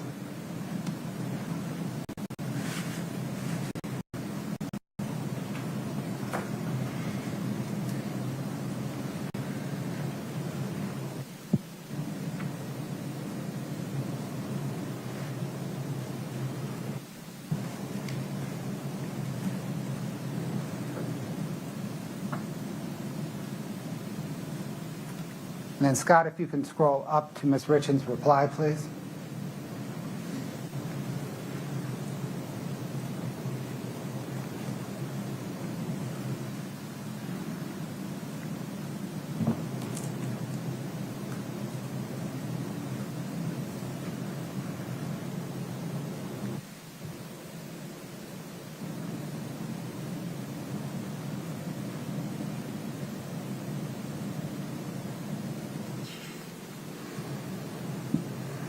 Thank you, Scott.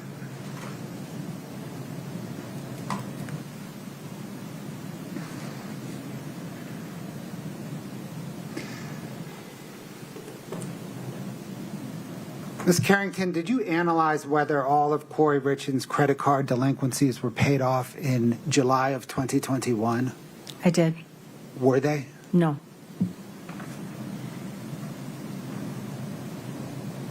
Scott, can I get 5-21?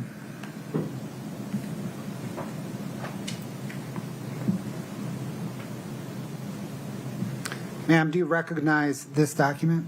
Yes. What is it? It's the promissory note between Kouri Richins and K. Richins Realty and Iron Bridge for the purchase of this house. Your Honor, the state moves to admit 5-21. Same objections. 5-21 is admitted. Scott Wright, if you can zoom in, please, on that top portion. Ms. Carrington, what information does this provide? Well, starting with the top on the right is it's called a bait stamp number. That's something that's applied after the fact. So that tells me that this came from Iron Bridge. This is then the secured promissory note between K. Richins Realty and Iron Bridge, and the loan amount, where it says principal amount, is $346,500 at a 10% interest rate. And it also tells me that this is a note that matures, means it's due on January 8th of 2022.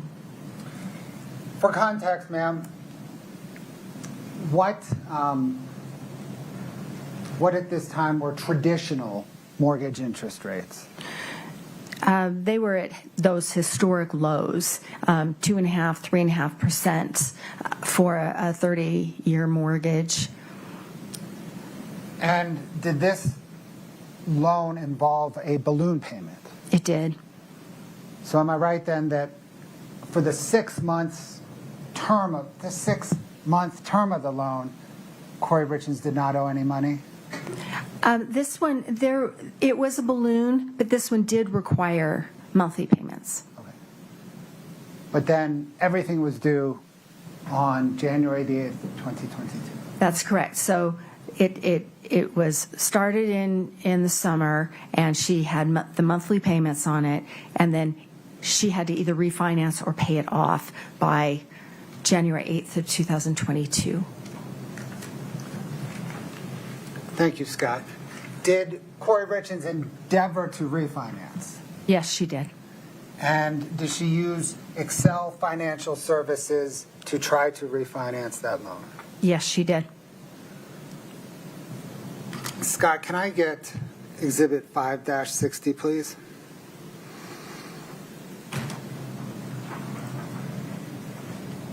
Ma'am, do you recognize this document? I do. What is it?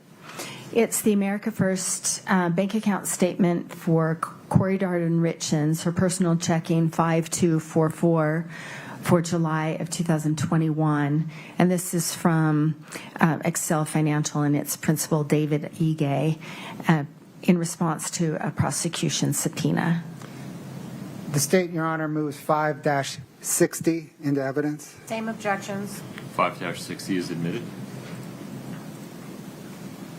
Scott, can you blow it up?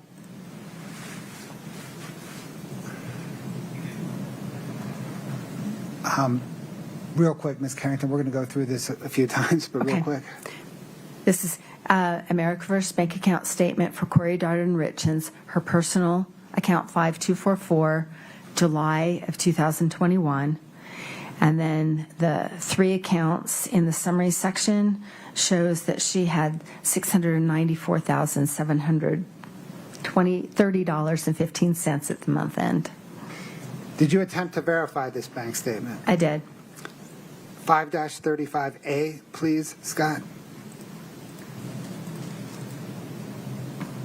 Ma'am, do you recognize this? Yes. What is it? This is directly from America First Credit Union for Kouri Richins, her personal account 5244 in August of 2021 in response to a prosecution subpoena. State moves to admit 5-35A. Same objections. 5-35A is admitted.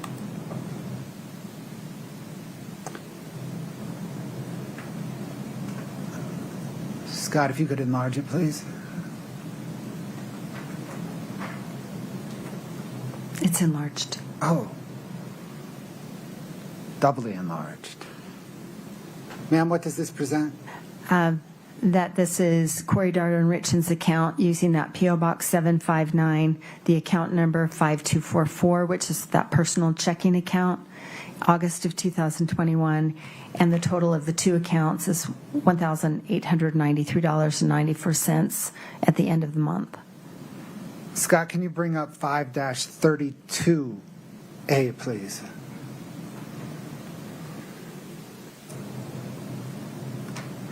Ma'am, do you recognize this? Yes. What is it? It is the American First Credit Union account for C&E Stonemasonry, the account 7664, January of 2021, that came directly from the credit union in response to a prosecution subpoena.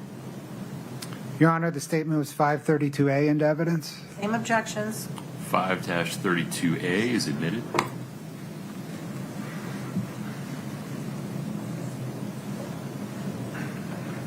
And ma'am, what does this present? So this is from the credit union, C&D Stonemasonry's account 7664 in January of 2021.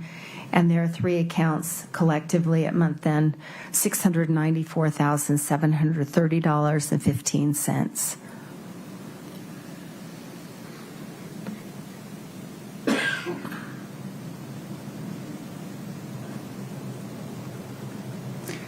Thank you, Scott.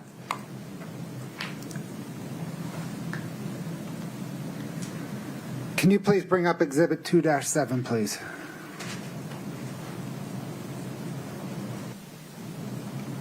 Ma'am, do you recognize this document? I do. What is it? This is a document in response to the subpoena from Excel Financial Services and its principal, David Ige, in response to a prosecution subpoena.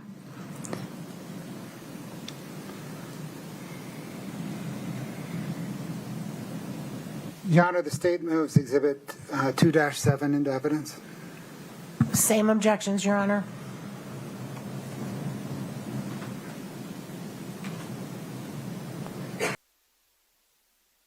Moving to admit 2-7. Yes, Your Honor. States 2-7 is admitted. One moment, please. Ma'am, I'm sorry again. Was this information that came from Excel Financial Services and its principal, David Ige? Yes. Scott, if you could enlarge the bio portion of. Thank you.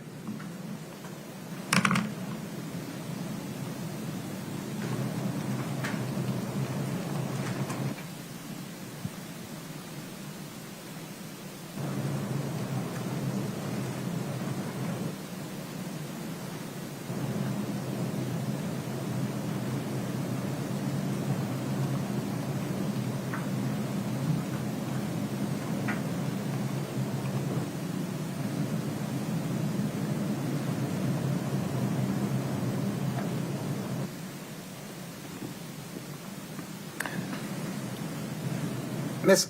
Carrington, did you analyze Kouri Richins' finances to determine if she employed anyone, and if so, how many employees she had? Yes. How many employees did she have?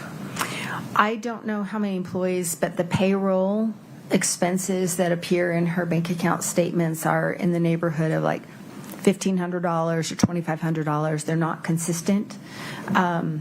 So I don't know how many, but it's a very low number.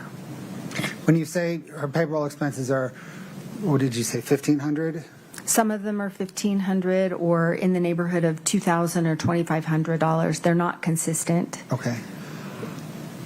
And is it, call it $1,500 to $2,500 weekly, biweekly, monthly? No, they're occasional, they're periodic, and nothing that would rise to the level of paying, I don't think, paying over 100 people. Would it rise to the level of paying over 3 people? It depends on how much they're making.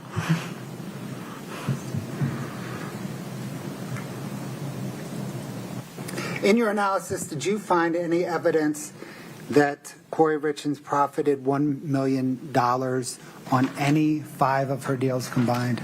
No.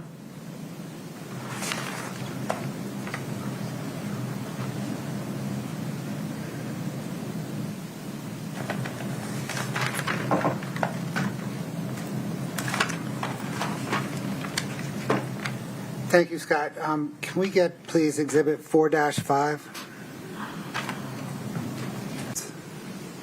Same objections. 4-5 is admitted. Your Honor, before we publish, well, My apologies. that page doesn't matter. Okay. I just want to make sure that.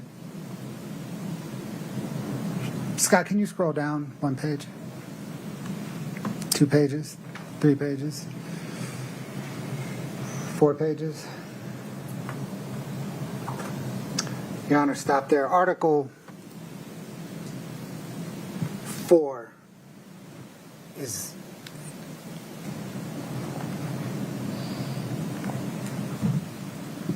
That's the relevancy. Okay. I may be missing a nuance here. Ms. Nestor, anything, folks, I apologize. In an abundance of caution, please approach the bench for a moment. Now. Actually, Scott, can you bring us back to the front? Go ahead, Mr. Bloodworth. Ms. Carrington, what is this document?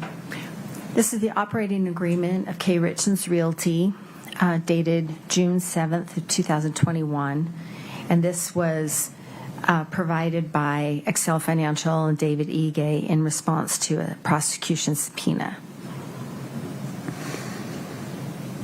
Scott, if you could scroll down, please, to Article 4.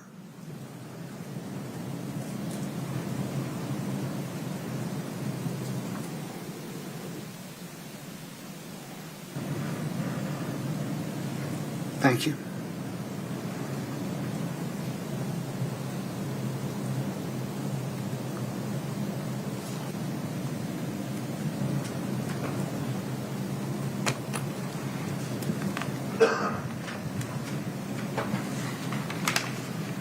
Scott, if you could bring up 5-61, please.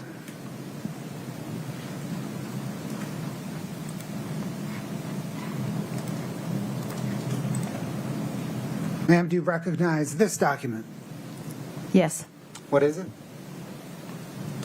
It is the America First Credit Union statement for Kouri Richins, the account 5244 for September 2021 that was sent by Excel Financial and Mr. Ige in response to a subpoena from the prosecution.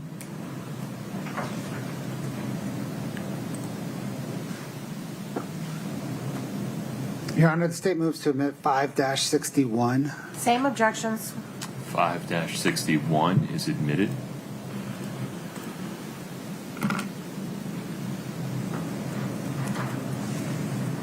Ma'am, what information does that present? It's an America First Credit Union statement. It says Kouri Richins in the header for September 2021 for the personal account 5244. And in the summary section, those three accounts collectively at the end of September were $169,442.28. Did you attempt to verify this statement? I did. Scott, can you bring up 5-35B?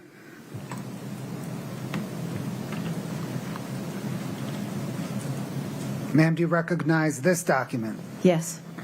What is it? This is the America First Credit Union statement for Kouri Richins, her account 5244 for October 2021. This came directly from the credit union. And then if you look in the, I'm sorry, I'm getting ahead of myself. This came from, in response to a subpoena from the prosecution. State moves to admit 5-35B. Same objections. 5-35B is admitted.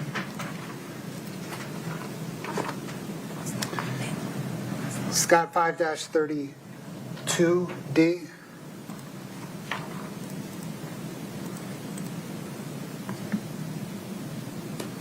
Ma'am, do you recognize this document? Yes.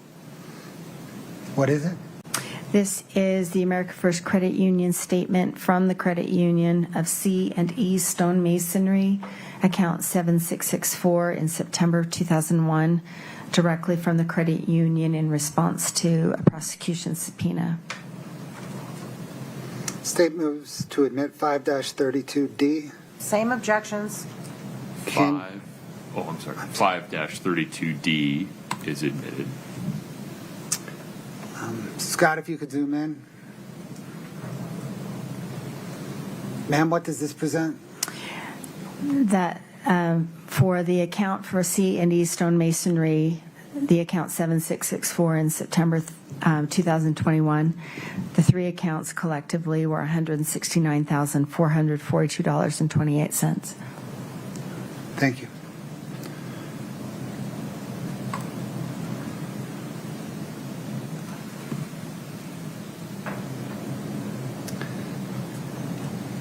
Scott, can you bring up 5-62?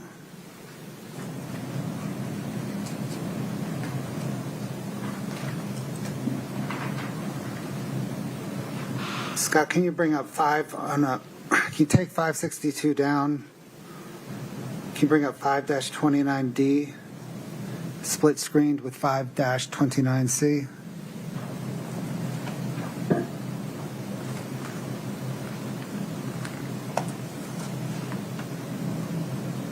Ma'am, do these documents follow the same pattern we've just discussed? Yes, they do.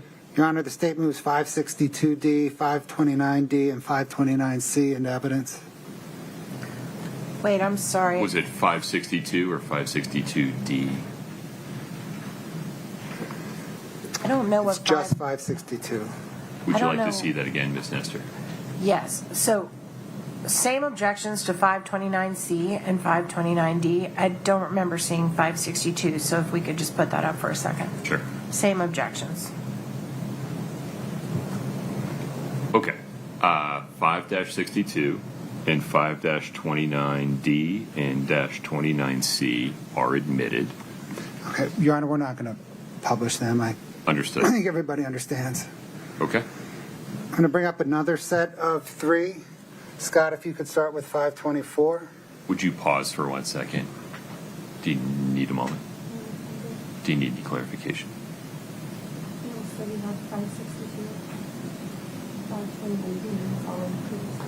Correct. Correct. Okay. Would you say the number again? 5-24. The witness has it. At least I think you do. I do have it. Okay. Yeah.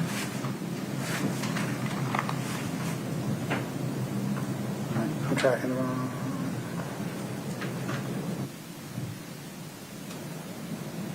I'm tracking the wrong exhibit number, Your Honor. I'm sorry. Hold on. That's all right.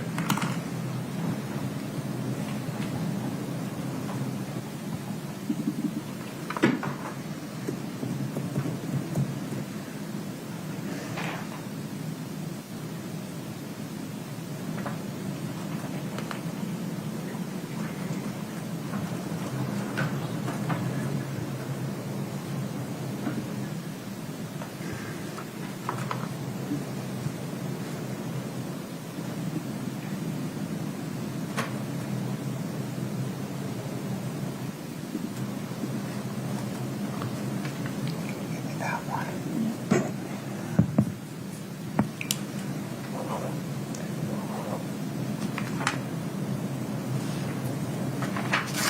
Those two exhibit numbers. We'll come back to it.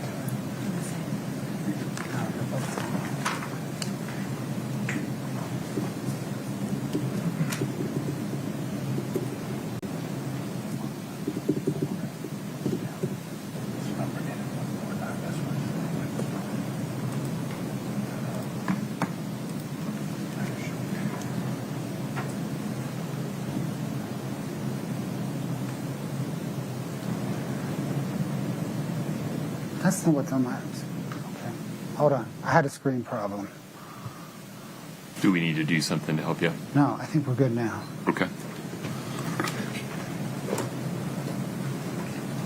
The page that I'm seeing and the witness is seeing have a sticker on it. Can we go back to page 1 so I can make sure? 5-24, correct? Yes, Your Honor. Okay. And I apologize, Scott. I go back to wherever Mr. Bloodworth wanted you to be. That's page 149.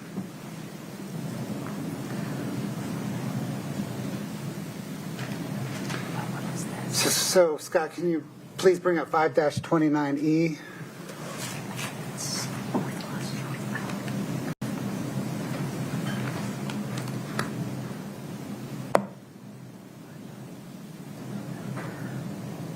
And then 5-32E.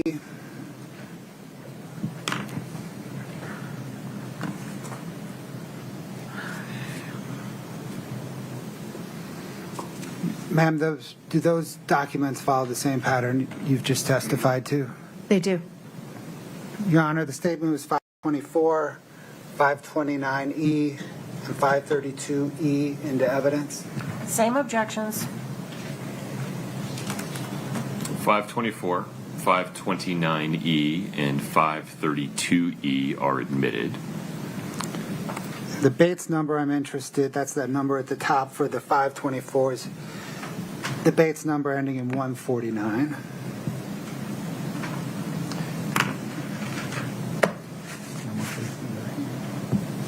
What's this number?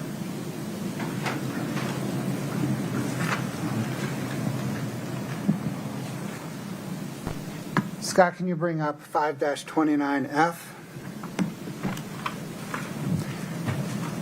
And 5-32F?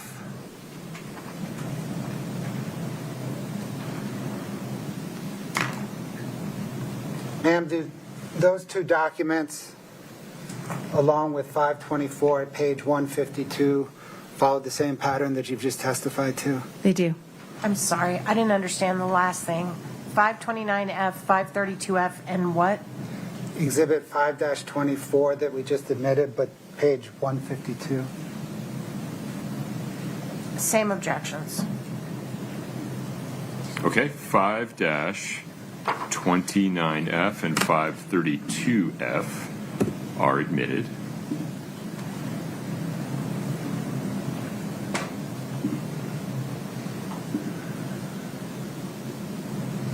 Ma'am, I want to ask you now about a $45,000 set of wire transfers related to the Barney home. Do you know what I'm talking about? I do. What is your understanding of the purpose of those wire transfers? Those were in January of 2022 from Chelsea Barney to Kouri Richins for the purpose of a down payment to buy the 299 Barney house. So was the down payment... Objection to speculation about what it was for and hearsay. Move to strike.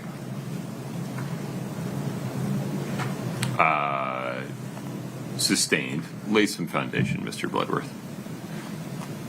Your Honor, Scott, can you bring up Exhibit 2-19DR?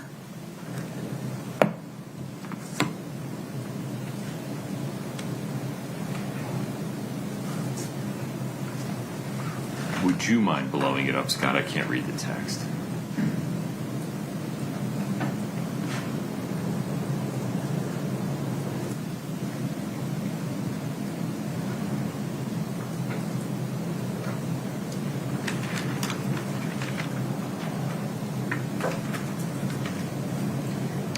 There's several pages, Your Honor.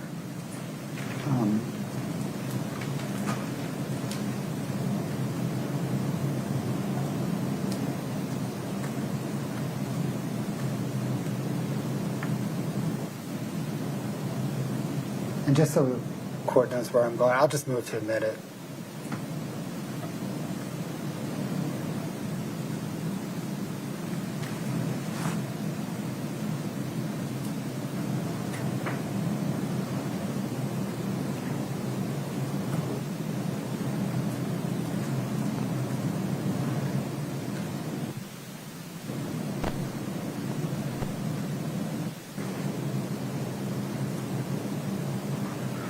Okay.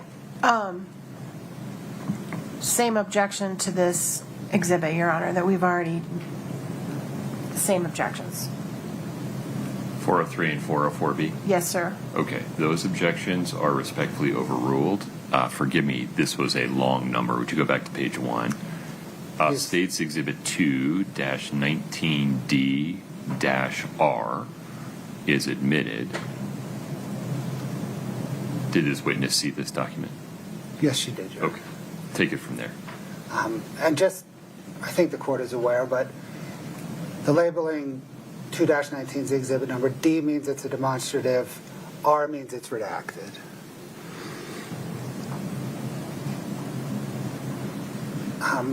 Ms. Carrington, have you seen this document before? I have, yes. Your Honor, can the court publish it to the jury? Yes.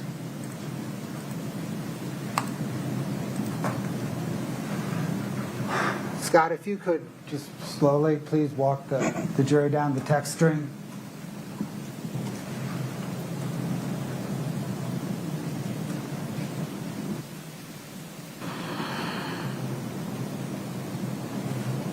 Ma'am, is this a text string between Chelsea Barney and Kouri Richins?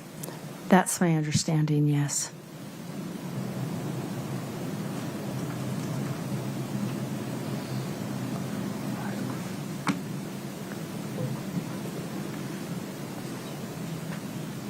This is 2-19. Capital D is capital R.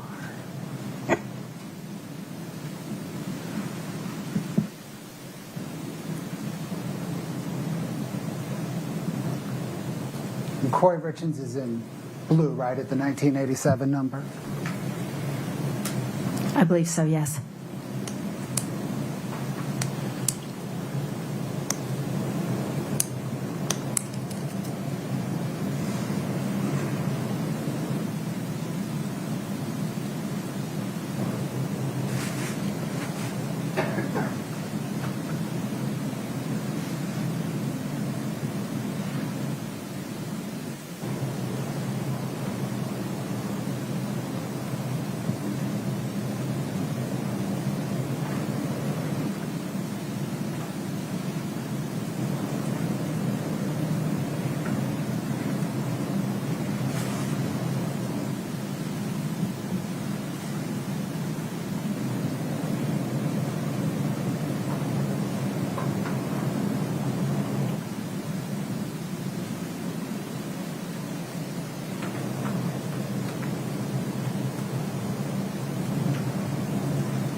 Scott, we can stop it there. Thank you.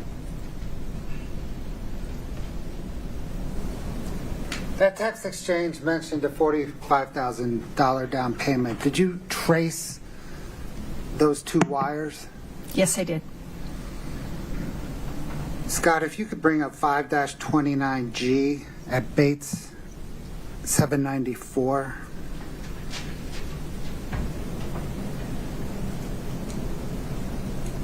Your Honor, this has already been admitted. D or G? G. Is that correct, Brittany? Okay. Go ahead. Ms. Carrington, what is this again? This is the Kouri Richins Realty account statement 6577 for January of 2022 from America First Credit Union.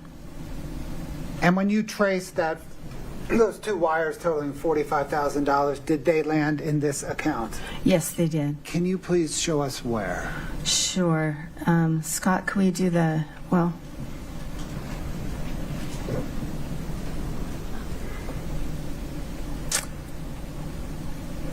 let's see, it's the middle.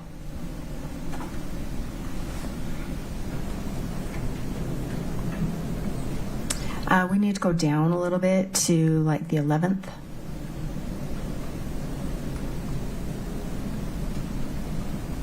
The 12th, like the 11th and 12th. Yes, thank you. So you can see on the 12th, the $26,700 coming in. And then if you go down a few other lines, also on the 12th, down a little bit more right there, that bank-to-bank transfer, that's $18,300 coming into the account. So those are those two wires from Chelsea Barney. And Scott, if you can move it to the left. At the time they hit the account, what was the account's balance? It was in the negative $1,996.68.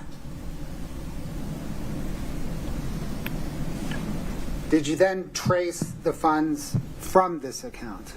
I did. Can you please show us what happened to that money? Well, the majority of it, well, a lot of it, almost half, went to the family account, the $19,299 on the 12th, the middle transaction. That went to the family account, the 2204, that says Eric Richins. That's the joint checking account that Eric and Kouri Richins used for family expenses. Your Honor, can we just have a continuing objection to this whole line on the same grounds? Please proceed, Mr. Bloodworth. And sorry, and then also there were she paid debt payments. Okay, so the $19,300 went out. And then how long did it take her to deplete the rest of that $45,000? Well, we have to account for another $9,000 that came into the account, but it was gone within a few days. Did any of it go to a mortgage on the Barney home? No. What did it go to? The transaction that's highlighted, the $19,299, that is the same amount that was paid to Fund Fi, which is one of Kouri Richins' payday lenders. So that money went from this KRR account to the personal joint account, and That's then correct. to Fund Fi to pay off debt.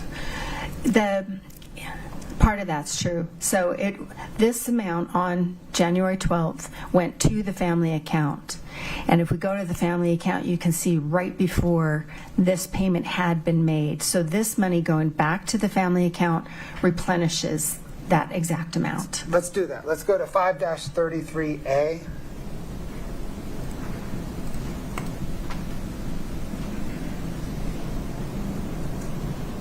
Do you recognize that document? I do.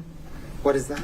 This is the America First Credit Union statement of the family account 2204 of February of 2022, which includes the January 22 transactions, and this is in response to a prosecution subpoena. Your Honor, the state moves to admit 5-33A. Same objections. 533A is admitted. Can you show us on this account that 299 transaction you were just referencing? Yes, Scott, I think it's on the second page, yes. Thank you. So you can see on January 10th, a bank-to-bank transfer of $19,299. So that came out of the family account. And I know from tracing this, that went to Fund 5 for Kouri Richins. And Fund 5 was one of her payday lenders? Yes. Scott, can I get Exhibit 5-30, please?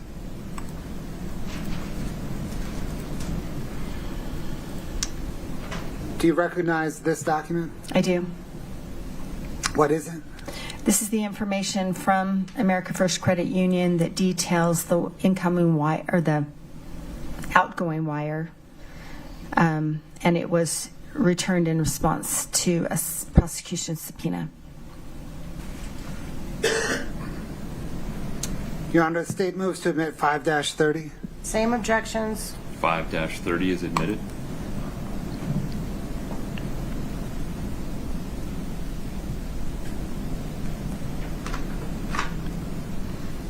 And what information does this present? This tells us the date at the top left, January 10th, 22.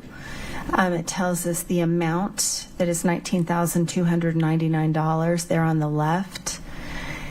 And in the middle column, it tells us that it came from the account 2204-9, but 2204, that's the family account. On the right column, it tells us the beneficiary, who's the receiver of the wire, is Fundify Merchant Funding. And then if you go down to the bottom, so the originator is the person who sends the wire, the beneficiary is the one who receives it. So this is instructions or notations from Kouri Richins or someone who sent this to pay off K. Richins. That's the instruction.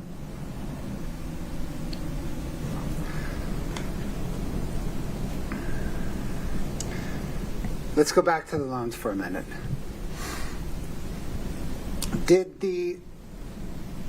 You had testified earlier that that Iron Bridge loan became due on January the 8th, 2022. Is that right? That's right.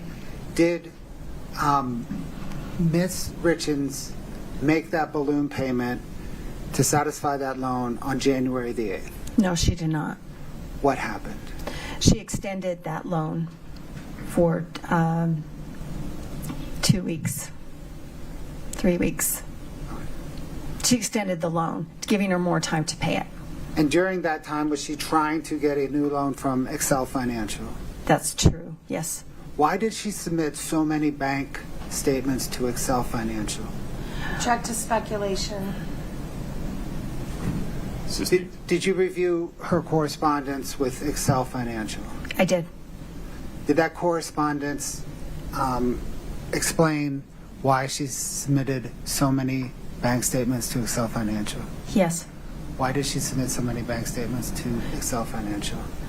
Well, initially, the loan was in her name, just Kouri Richins and K. Richins Realty, and she had some bank account statements were submitted for that. And then as the underwriting process went forward, they asked for a co-signer. And so that's when the operating agreement that now showed Doreen Kouri with some ownership of K. Richins Realty, when that was submitted, and also bank account statements were submitted for that. And then another stage where they needed to show a specific amount in a bank account statement in order to close. And the loan then became Doreen Kouri's loan as the principal of K. Richins Realty.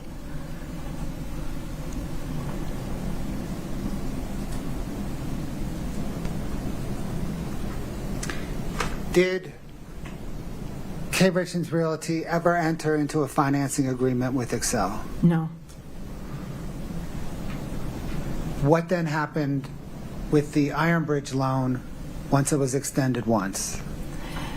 It remained unpaid, and it was extended again to March 8th, 2022. Thank you, ma'am. Your Honor, this may be a good point to break. Any objection, Ms. Nestor? No, sir. 1240 reasonable, Mr. Bloodworth? Yes, sir. Ms. Nestor? Yes, sir. Ladies and gentlemen of the jury, normal instructions. Please don't talk about the case. You'll have access to your devices, and so please be careful to not read, watch, or listen to any report about the case from any source. Please don't do any research about the case. You're welcome to talk to each other about all kinds of other things, but not this case. Please rise for the jury.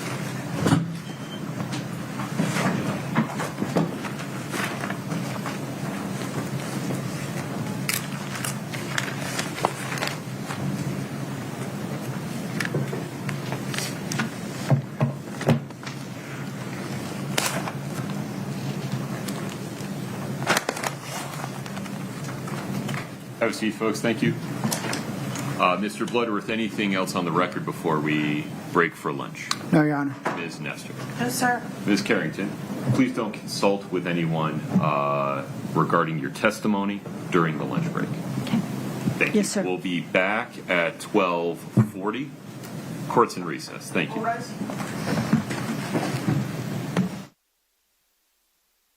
We're back on the record.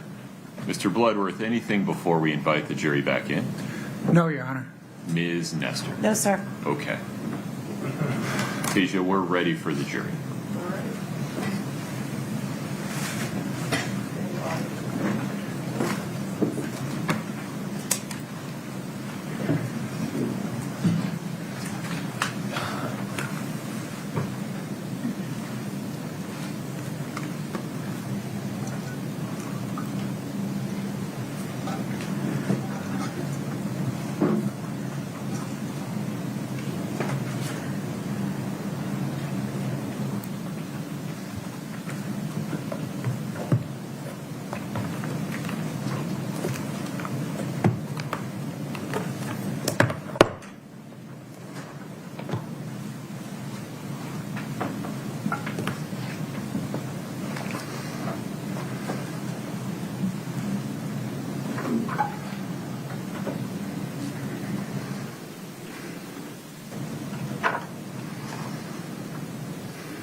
Please have a seat as you come in.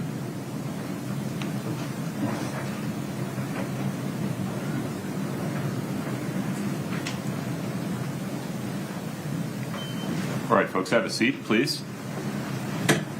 Ladies and gentlemen, we will continue with testimony from Ms. Carrington. Ms. Carrington, you are still under oath. Mr. Bloodworth. Thank you, Your Honor. Scott, can we please have 8-12? Your Honor, this is in evidence already if the court could publish. Understood. One moment. There you are. Ms. Carrington, do you recognize this home? I do. Is this one of the projects of Kouri Richins' real estate business? Yes, it is. Did she use Boomerang Finance to finance this project? Yes, she did. Thanks, Scott. Can I get 5-58, please? Ma'am, do you recognize this document? I do. And what is it?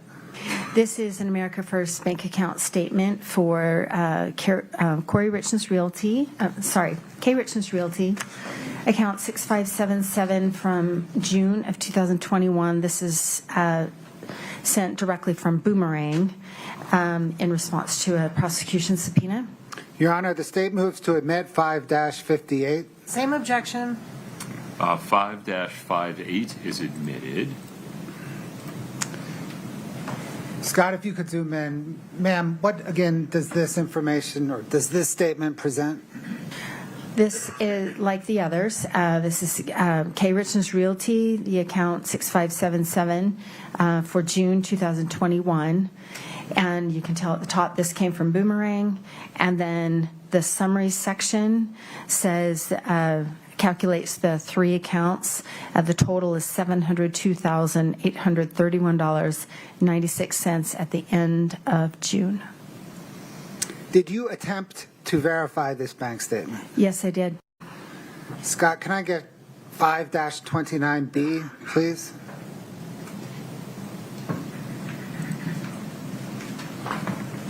Ma'am, what is this document? This is directly from America First Credit Union for K. Richins Realty, LLC, 6577 for June of 2021 in response to a prosecution subpoena. The state moves to enter 5-29B. Same objections. 5-29B as in boy is admitted. Published now. Go ahead. Again, Ms. Carrington, can you show what information this bank statement presents? K. Richins Realty at the P.O. Box 759, the account number 6577 for June of 2021. This came directly from the credit union, and the two accounts at the end of the month had the balances of $15,339.12. Scott, 5-32 Charlie, please. Ma'am, do you recognize this document? I do. What is it? This is the America First bank account statement for C&E Stone Masonry for June of 2021. The account number 7664 that came directly from the credit union in response to a subpoena from the prosecution. Your Honor, the state moves to admit 5-32C. Same objections. 5-32C is admitted.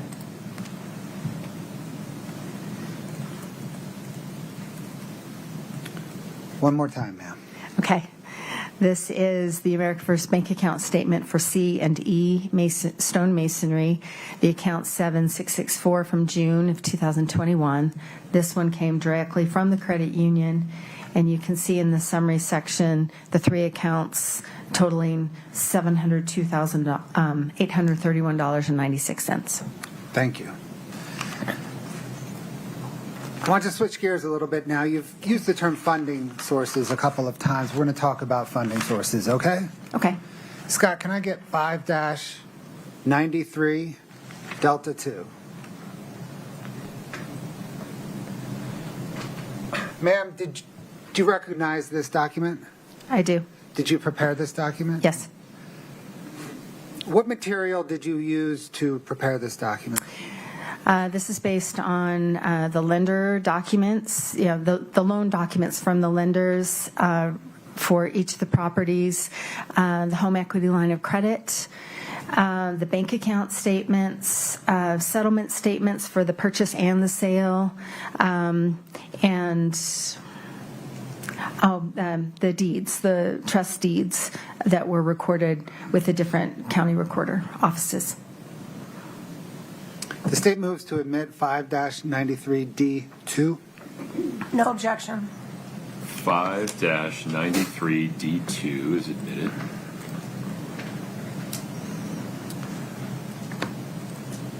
Okay, Ms. Carrington, it might be easiest to step down. I'll let you decide that, but can you explain to the jury the information presented on this document? It might be easier if I step down. It's up to you. Would you turn the lab on? Thank you. I'm going to try and do this without the pointer. So what I've done here along the bottom are just some phases of funding.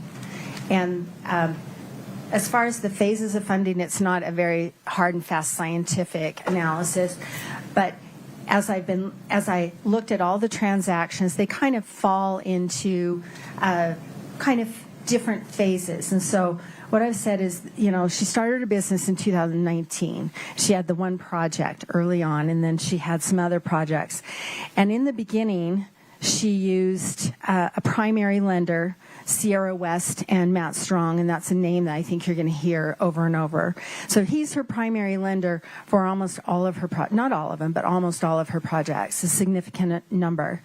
And then in the very beginning, as we've already talked about, she used that HELOC, draws from the HELOC to fund the projects, the rehab expenses, until it was no longer available because it was maxed out.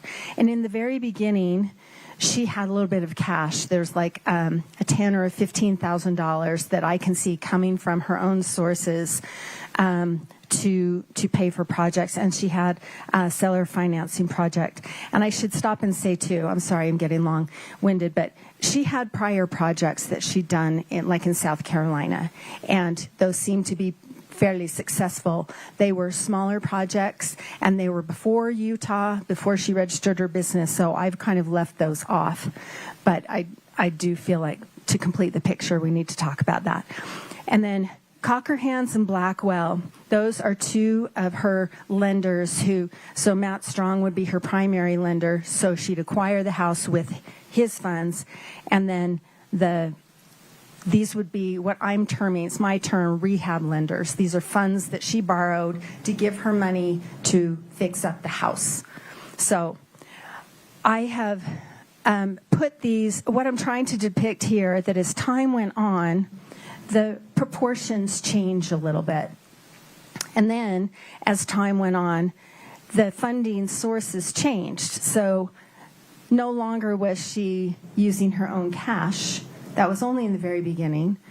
And the HELOC was, as you've seen, remember the chart where it was maxed out pretty quickly. Your Honor, object to narrative. Okay.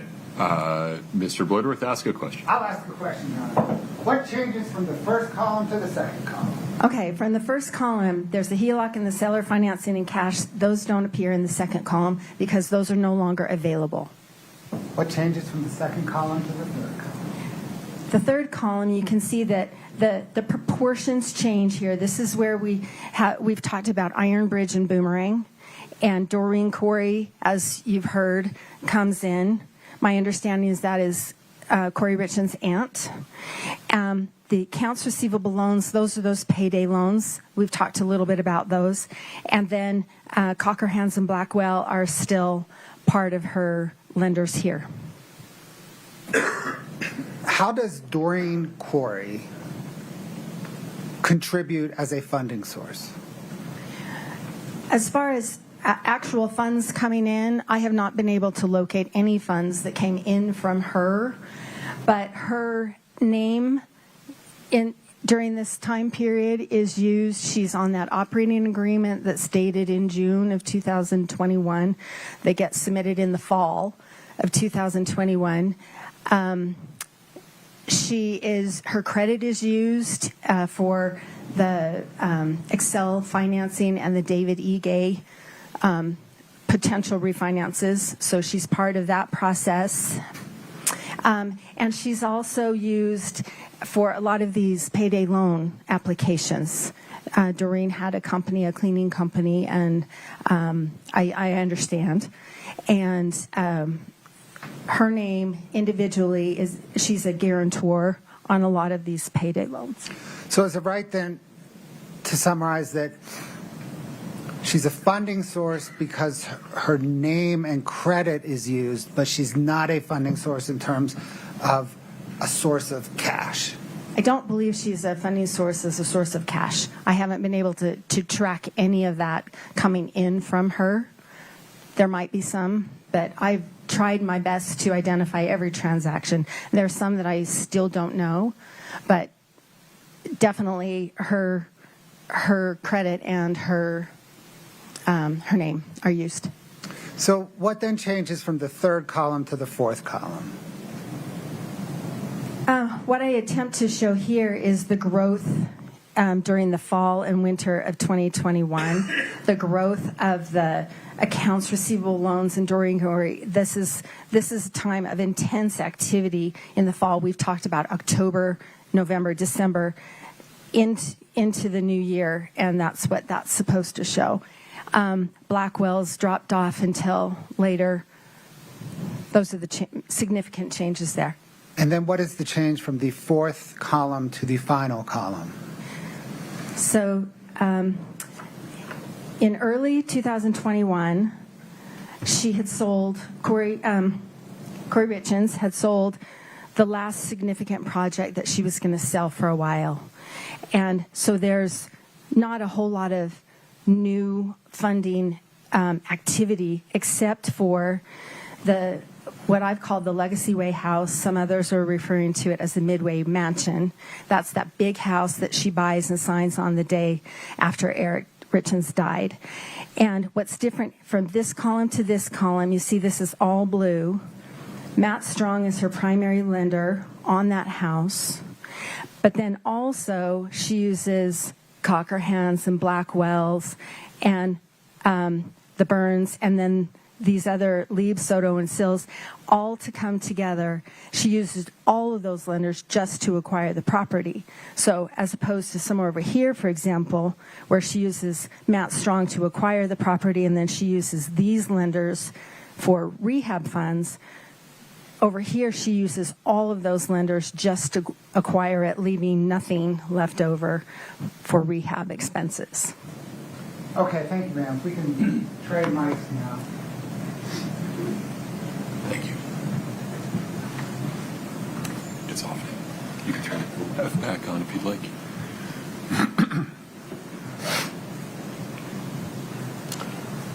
Okay, ma'am, let's talk about the accounts receivable loans portion of that chart.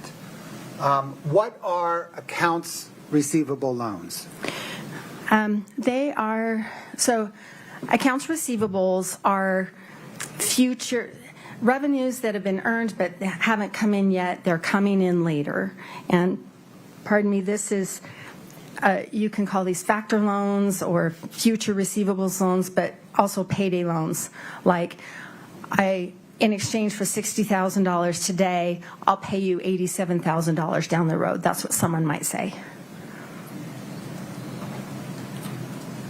What receivables did Kouri Richins or K. Richins Realty have? They had properties that were in the middle of rehabilitation, remodeling, whatever, and then would have been sold. So those, when they're sold, those are the revenues. So those are future receivables. Scott, can I get 5-97D, please? Ma'am, do you recognize this document? Yes. Did you prepare it? I did. What material did you use to prepare it? I used the bank account statements that we've talked about, the lending documents where I could find them as identified from the bank account statements, and then I did searches of the state's database, not the prosecution, but the state of Utah database for the UCC filings to identify some other information. Your Honor, the state moves to admit 5-97D. No objection. 5-97D is admitted. Okay, ma'am. Scott, if you could just zoom in a little bit. Oh, you did. Man. There we go. Ms. Carrington, what information does this present? So these represent separate and distinct loans that Kouri Richins took out. The date is the date that the UCC filing was not. I need to explain UCC filings. Is that okay? Please do. Okay. If someone buys a piece of property like a piece of land or a house or something, there's a deed that gets recorded at the county recorder office and then if they borrow against it, the loan gets recorded there, documented there in a trust deed. On the other hand, say someone buys a piano or a piece of equipment for their farm or something, that is not something that the lender can advertise to the world that they have an ownership interest in it until the loan's paid off. So they can't record it at the county recorder's office. So they file something with the state of Utah or whatever state they're in that says, I own this property until this borrower pays back the loan. And it's called a UCC filing. It's Uniform Commercial Code.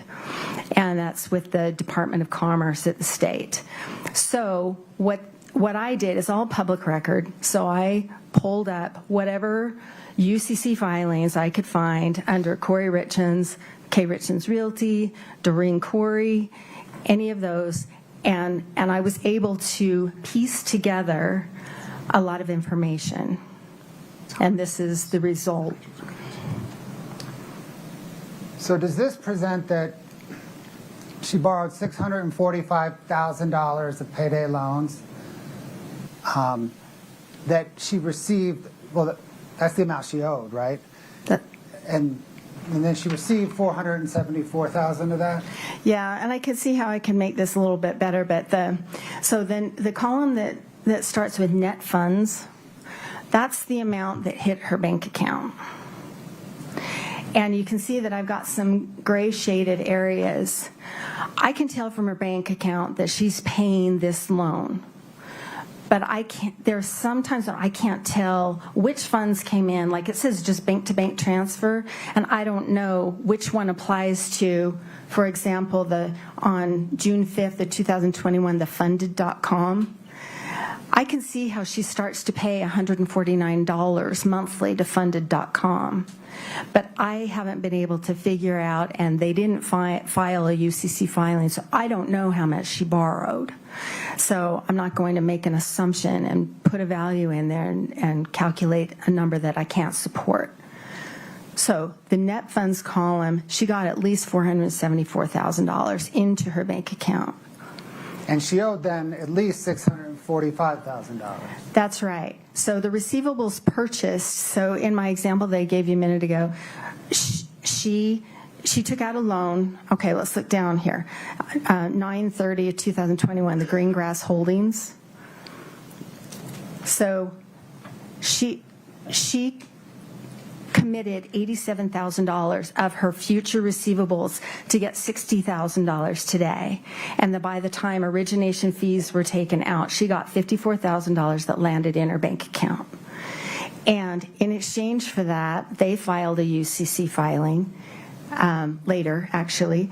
But the payment that Kouri Richins committed to was that payment that we've seen, that $5,438. And she committed to pay that every week until the loan was paid back. And so she got $54,000, but she had to pay back $87,000. Let's follow that thread then. Scott, can I get 5-10, please?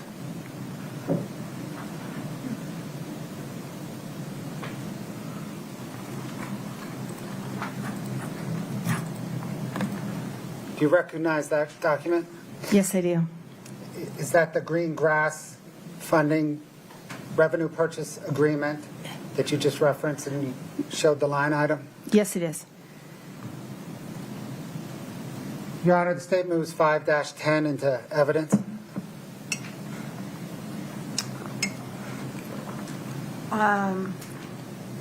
That's just, is that the only page? It's just the agreement?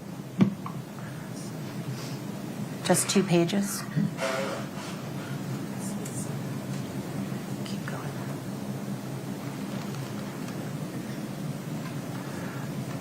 I don't have an objection to that, Your Honor.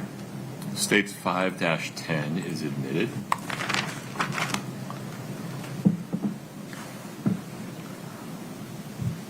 Scott, if we could zoom in on kind of the merchant information down to, yep, right there.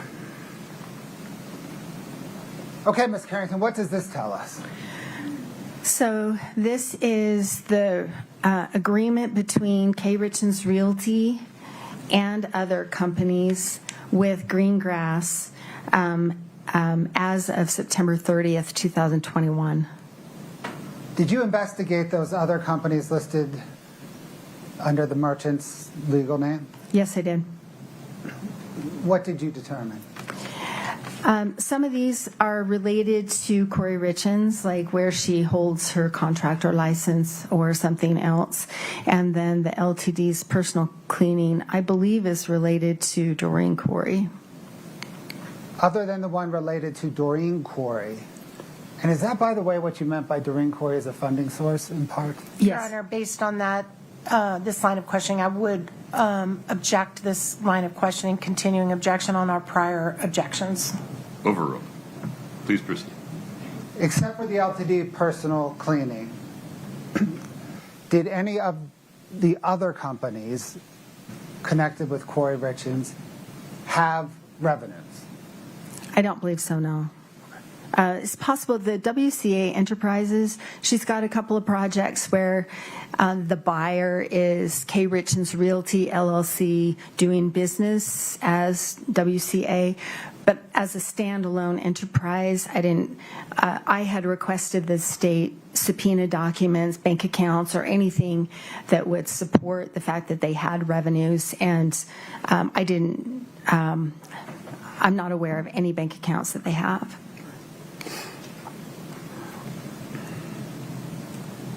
Scott, can you scroll down to the loan amounts? Right there. So is this what, if you can highlight that line at $60,000 to the right?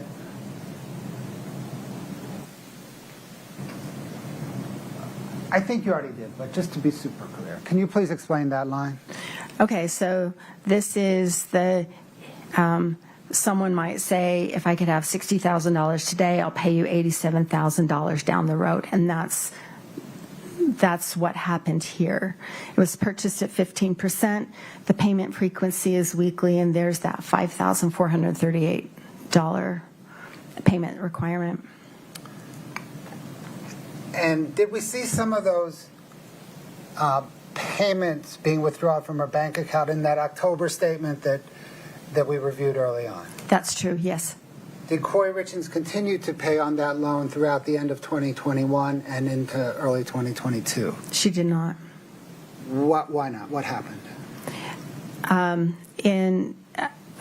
So this document, you can see at the very top of the document, this is from Kings County Court in New York, the very top, right there. And the date there is December 9th, 2021. Greengrass filed a lawsuit against Kouri Richins Realty, all of these companies, Kouri Richins personally and Doreen Kouri personally, for non-payment of the debt.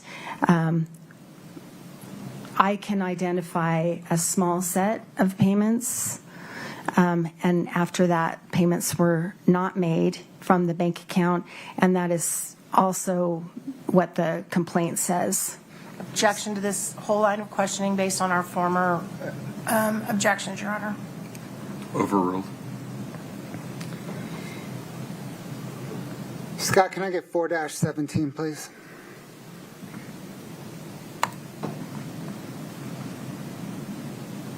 Do you recognize this document, ma'am? Yes, I do. And what is it? This is the summons that's related to that lawsuit that I just explained. And I believe somewhere there's the seal on the document. Oh, it's the summons and the complaint.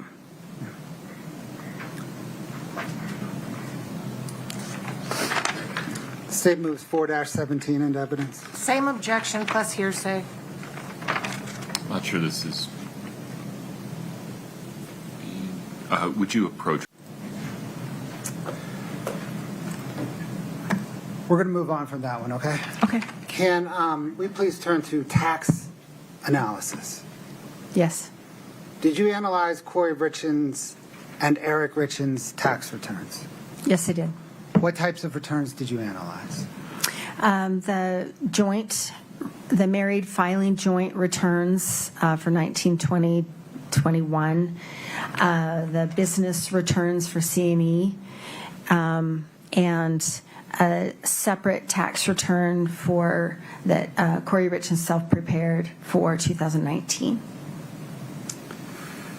How do each of the business returns relate to their joint personal return? So Eric's business, he had a business partner, and their earnings that he and his business partner drew from the company were reported on a K-1. It's a document then that gets filed with their personal return. I'm sorry, I'm trying to be succinct.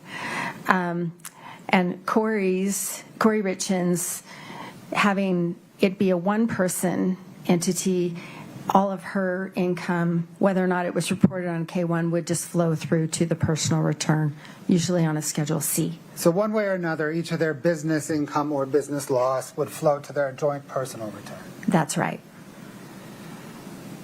Did you analyze KRR's, Kouri Richins Realty's return? Yes. Were her tax returns helpful in understanding her financial narrative?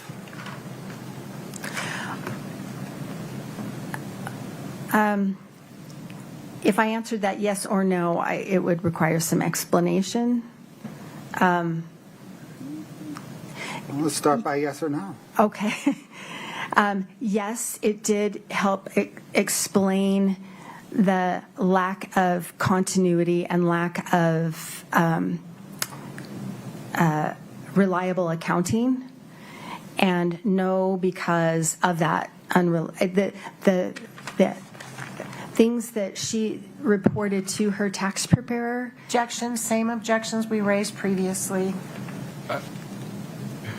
Would you approach for a minute? Gentlemen, there's a legal issue I need to discuss with the attorneys. If you would please take a break, we'll let you stretch your legs. All right, Secretary.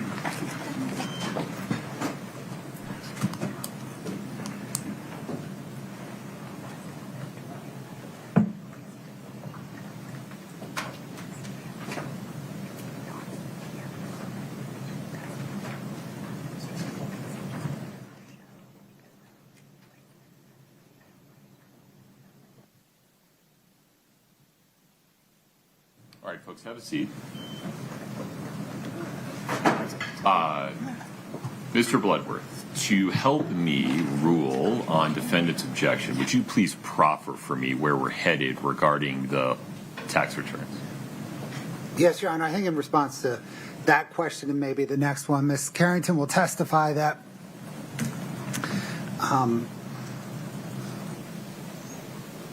Kouri Richins Realty's tax return were unhelpful for Ms. Carrington's analysis because Kouri Richins' expense reporting to her accountant was inaccurate. Okay. And then where will we go after that regarding the tax returns?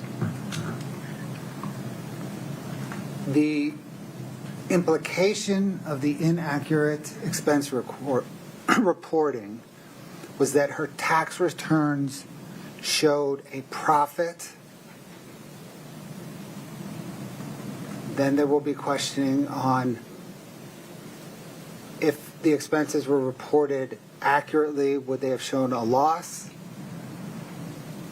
There's a tax advantage to showing a loss. Why would you want to show, from a tax perspective, why wouldn't you want to take the loss? And then Ms. Carrington will testify that during these time frames, Ms. Richins was trying to attract funding, loans, and a tax return that showed a profit would help her attract loans. Okay. Ms. Nestor, take it from there. Well, now I have a new objection. I imagine you have a couple. I do. Go ahead. So, first of all, absolute speculation as to why, I mean, the loops you have to jump through to get that she's over-reporting her income to use it to get funding when there's zero evidence in this case that I've seen that she's ever produced her. Pause there for a minute. Let's assume for the purposes of our discussion for the next few minutes that instead of opining about what was in Ms. Richins' head, Ms. Carrington, based upon her education training experience, talks about what real estate investors would need to show to attract funding and whether someone with a balance sheet that looked like Ms. Richins would need funding.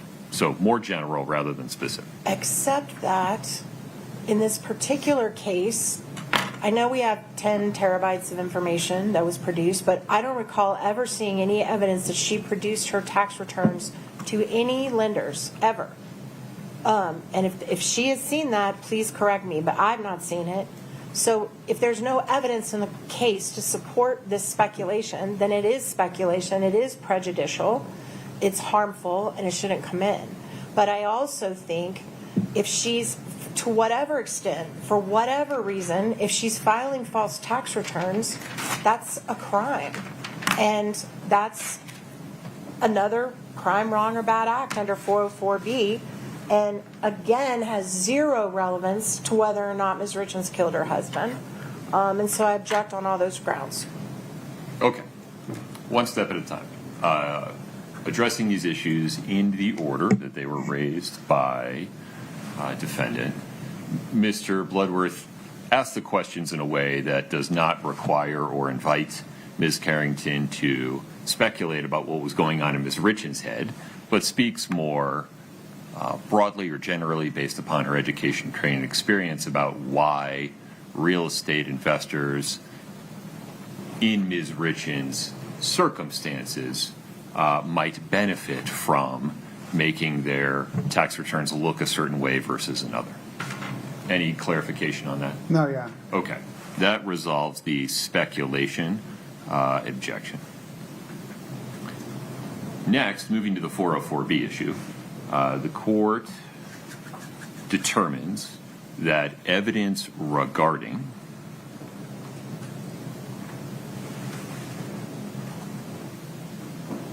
the appearances that Ms. Richins was preserving regarding the success of her real estate investing business, circumstantial or direct, and evidence regarding the potential consequences that would flow if those appearances were shown to be without basis or not accurate, circumstantial or direct, are probative of a non-character purpose of showing motive.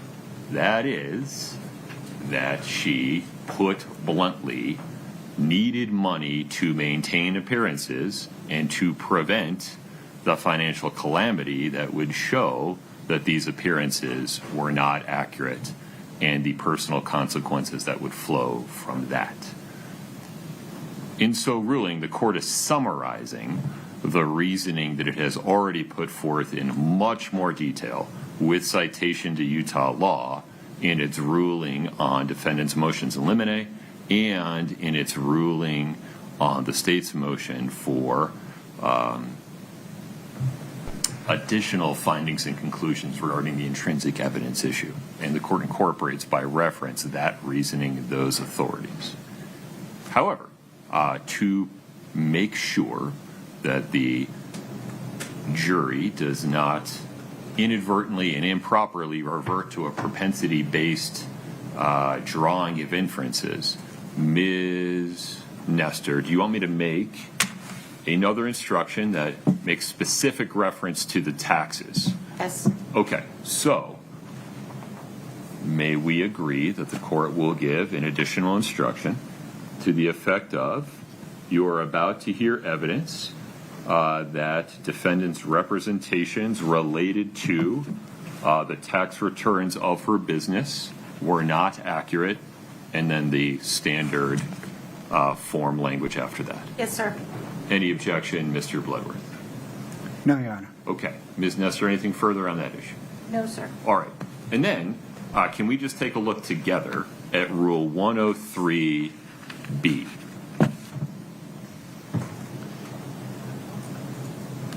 Which states that once the court rules definitively on the record, either before or after trial, a party need not renew an objection or offer of proof to preserve a claim of error for appeal. I respect, genuinely, that Ms. Richins disagrees strongly with many of the court's pretrial rulings. That disagreement has been preserved for the record. It will be reviewed on appeal. To the extent defense counsel is worried about having to reassert any of those objections, they need not do so under Rule 103B. Totally respect what you're saying, Your Honor. My only concern is that as we litigated this, we did not go document by document and say, these documents are the ones we have problems with. These are the documents we're okay with. My understanding of our discussion earlier this morning, and I might be wrong, and please correct me, but my understanding was that I was supposed to let the court know when we get to the documents that I think fall under what we've talked about. There are documents in here, as I said this morning, that we don't have any problem with. Most of our demonstrative exhibits, you'll note, I'm not making objections to those. They're coming in sans objection. But some you doubled down on regarding the Barney house. And so it's hard to tell whether you're just reasserting the objection every time or if you're choosing. And that's why on occasion I have to ask whether this is a new or different objection. So I can try to do better about alerting the court if there's a new ground, but I'm still concerned because we don't have a ruling anywhere that I've said Exhibit 632 falls under, we believe falls under the court's ruling and therefore falls under our objection. We've never done that. So the fear that I have, well, I totally agree that's what Rule 103 says.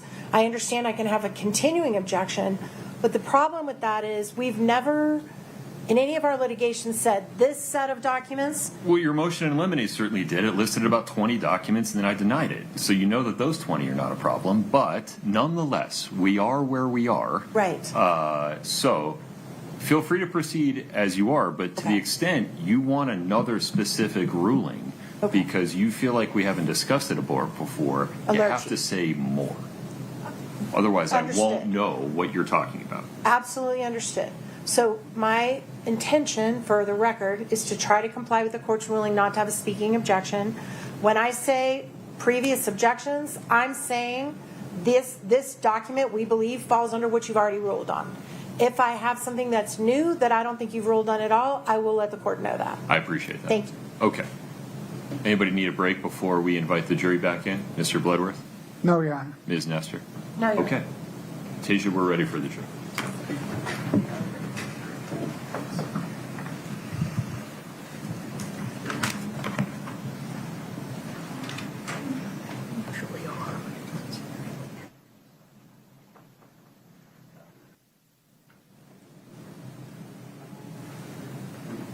Please have a seat as you come in.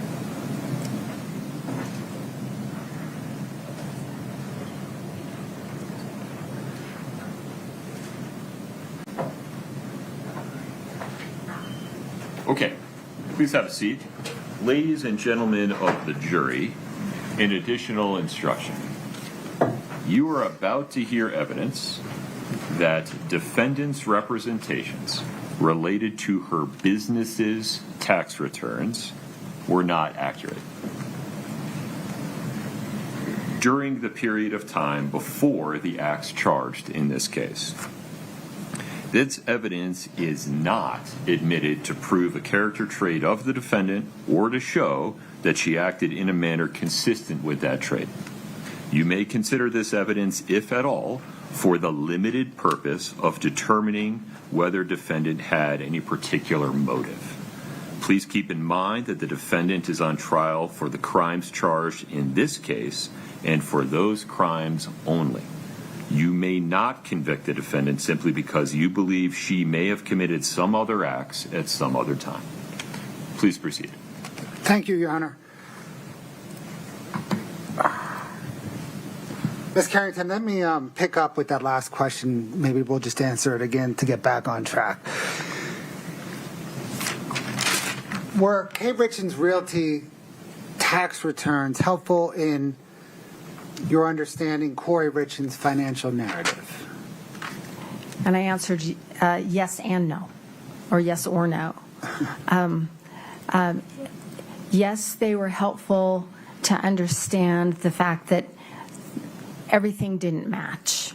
The money that came out of the bank account that was spent was not reported the same on the tax returns. Well, let me say, was not reported the same to the tax preparer and therefore not accounted for correctly on the tax returns. And then no, because the same thing. If the accounting is not reliable, that doesn't help me understand fully and accurately what was going on in her business. Does this relate back to how you had to calculate expenses as it relates to Kouri Richins rehabbing homes? Yes, that's along the same lines, yes. And it's those expenses, or is it those expenses that were underreported to her tax accountant? Well, there's that, but there's also the fact that the whole body of those loans we've just looked at was not included. And in looking at the tax preparer's documents that he relied on to put the tax returns together, it's clearly missing. None of those loans is listed as a liability against the revenues, and the documents also show that the only loans that he understood that Kouri Richins Realty had and was obligated to repay were the loans based on that were related to the properties. So there's this huge category of $500,000 of obligation, or $400,000 of obligation that was completely absent from any of the financial records that the tax preparer put together, and therefore was also missing from the tax return. What was the effect of this inaccurate reporting on Kouri Richins Realty's tax return? So someone who, or a business that understates the expenses, inflates the net income. So makes it look like there's more profit than there actually was.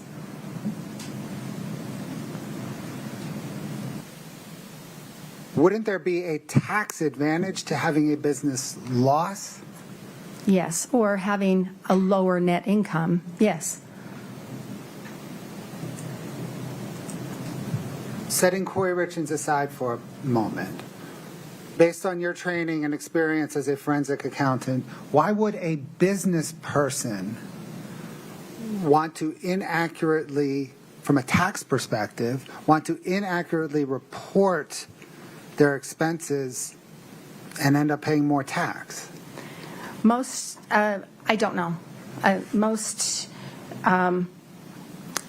if taxes, if expenses, revenues and expenses are reported correctly, there is a tax liability, assuming they made a profit. If those are understated and it makes it look like they made more profit, they would owe more tax. If the opposite were true, they would pay less tax.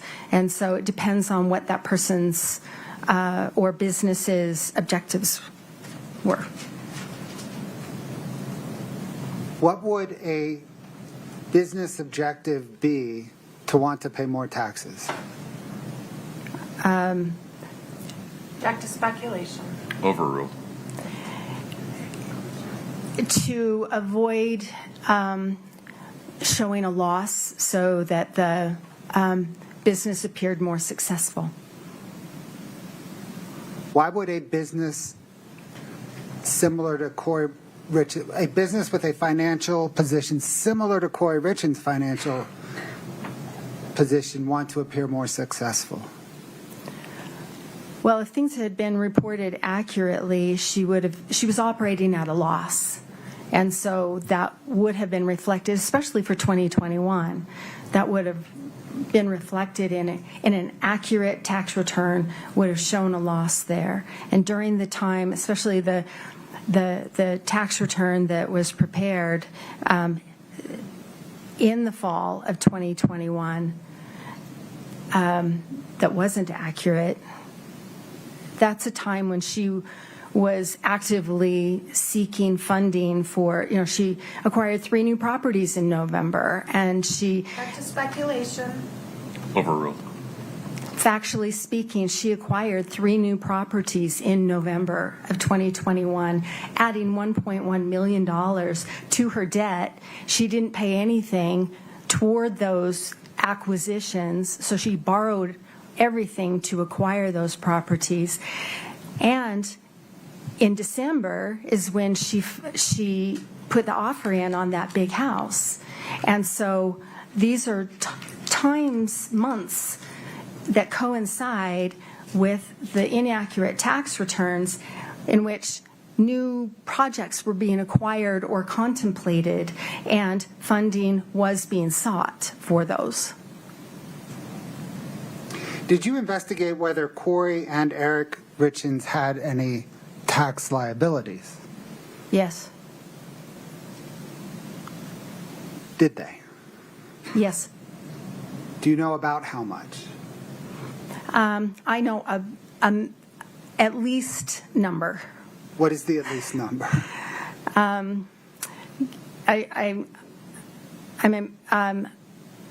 me back up.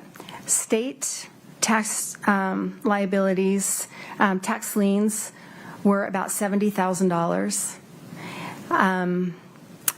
And federal was about $80,000 at least. So $150,000 at least. And were those a joint liability since they filed jointly? That's correct. Scott, can I get Exhibit 5-36?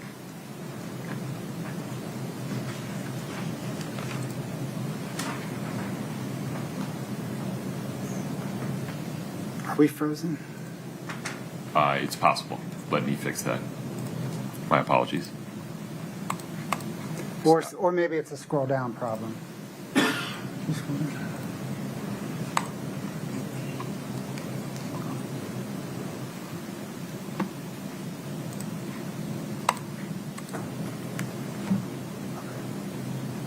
Okay.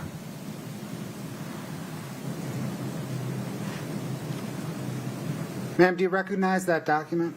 I do. What is it? This is the bank account statement from America First Credit Union for Kouri Richins, the personal checking account 5244 in May of 2021. This is directly from the credit union in response to a prosecution subpoena. Your Honor, the state moves to admit 5-36. Same objections.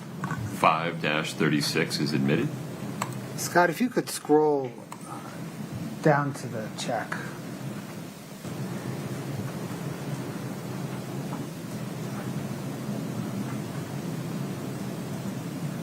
Yeah.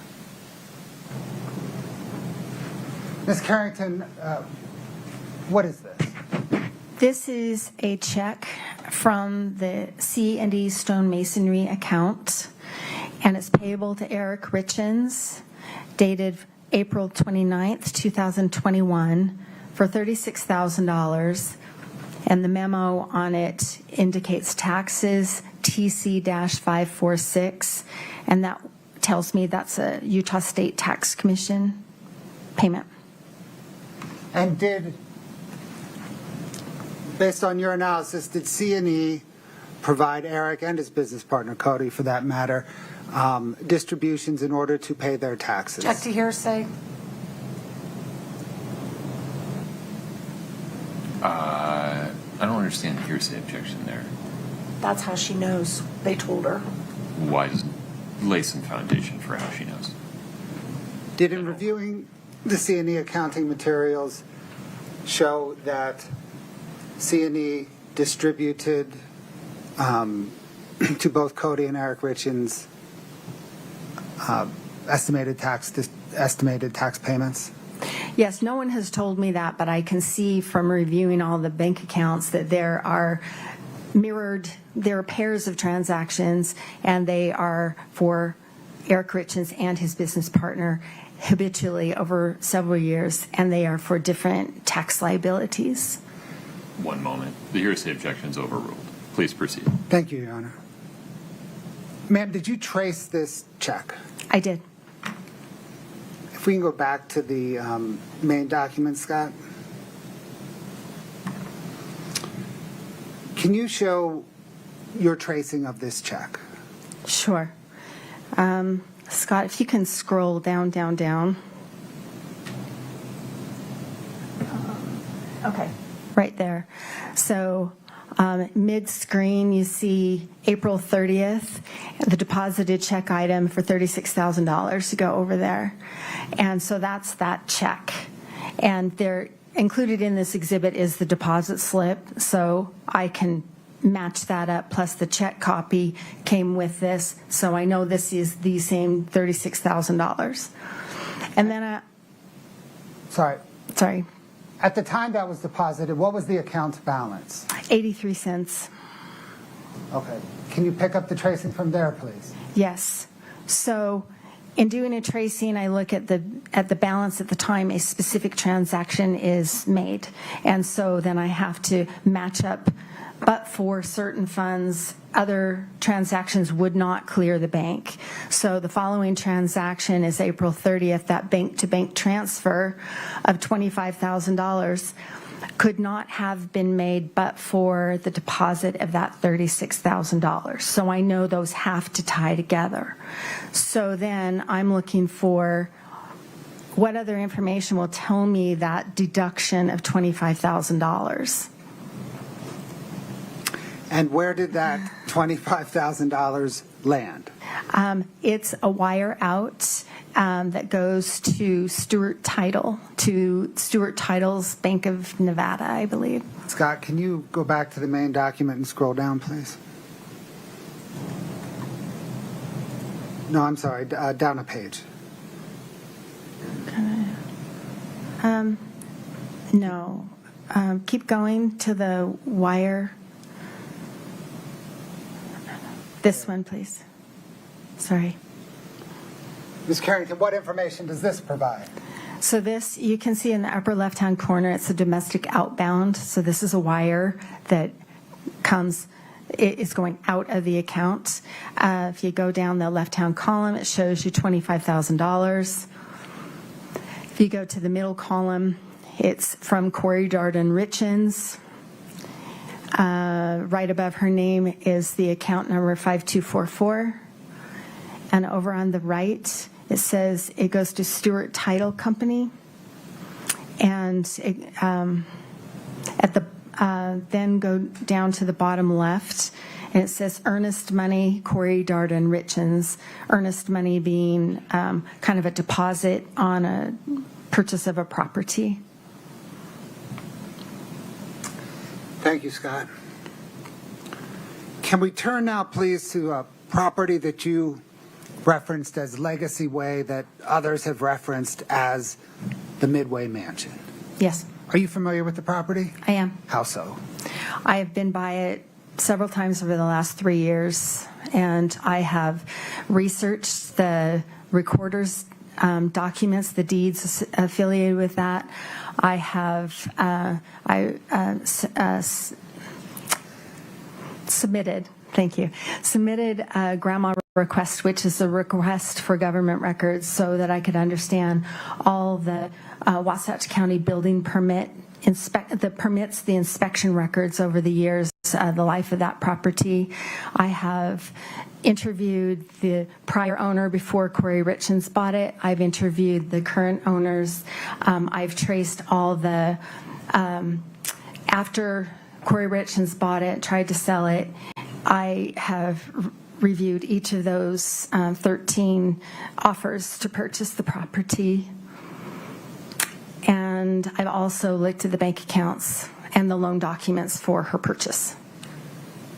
Let's please start with the drive-by. Scott, can I get 6-7? Do you recognize this? I do. Is that the Midway Mansion? It is. State moves to admit 6-7. No objection. 6-7 is admitted. Scott, can you zoom in a bit?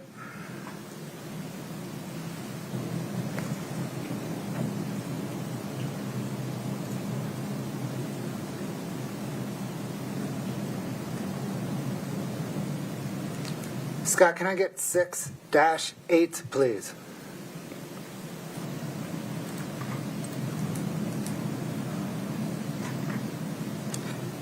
Ms. Carrington, do you recognize this document? I do.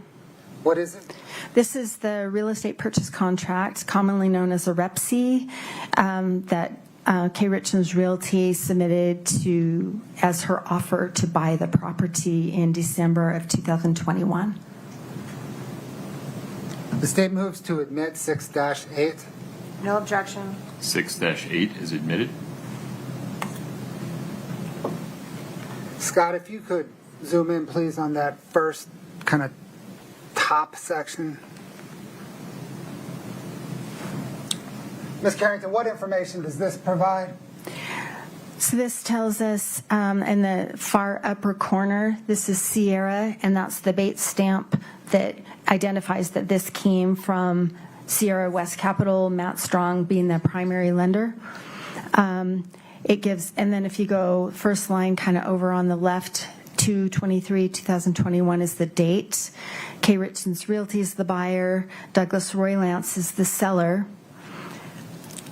And then a couple lines down on the right says the earnest money deposit of $50,000. And then as you go down, it gives the street address is 106 North Legacy. That's why I call it Legacy Way. It's in Midway. That's why people call it the Midway Mansion. And then the parcel number, et cetera. Then it says C addendum. We'll get to that one in a minute. But Scott, if you can scroll down. What information does the purchase price paragraph provide? So it tells us what the agreed purchase, well, the offered purchase price is $2.9 million for this property. And then the accounting on the left shows that there's a $50,000 deposit, and then the balance will be paid at settlement, and then the purchase price there. And then I know that this is accepted because it's got initials on both and the dates on both, the buyer and seller. Scott, can you just scroll down all the way through the next page?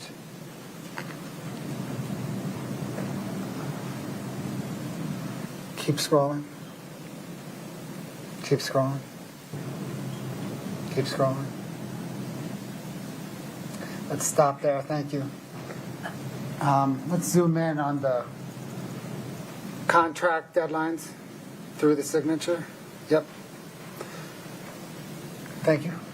Ms. Carrington, what information does this provide? So this gives a chronology of different steps that need to be taken. It's very typical in every transaction, most transactions. Sellers have a duty to disclose any of the warts and problems with the house. Those are due by January 7th of 22. Due diligence means that's the opportunity for the seller, that's an opportunity for the potential buyer to do any homework, anything that they need to do as far as due diligence before they sign. That's due February 4th. Financing and appraisals, that's also for the buyer to arrange financing, funding, do any appraisals that they want to do, and they have until January 7th to do that. And the settlement deadline, that means this deal has to close by March 4th of 2022. Does that March 4th date hold any significance in this case? Yes, it does. What's that?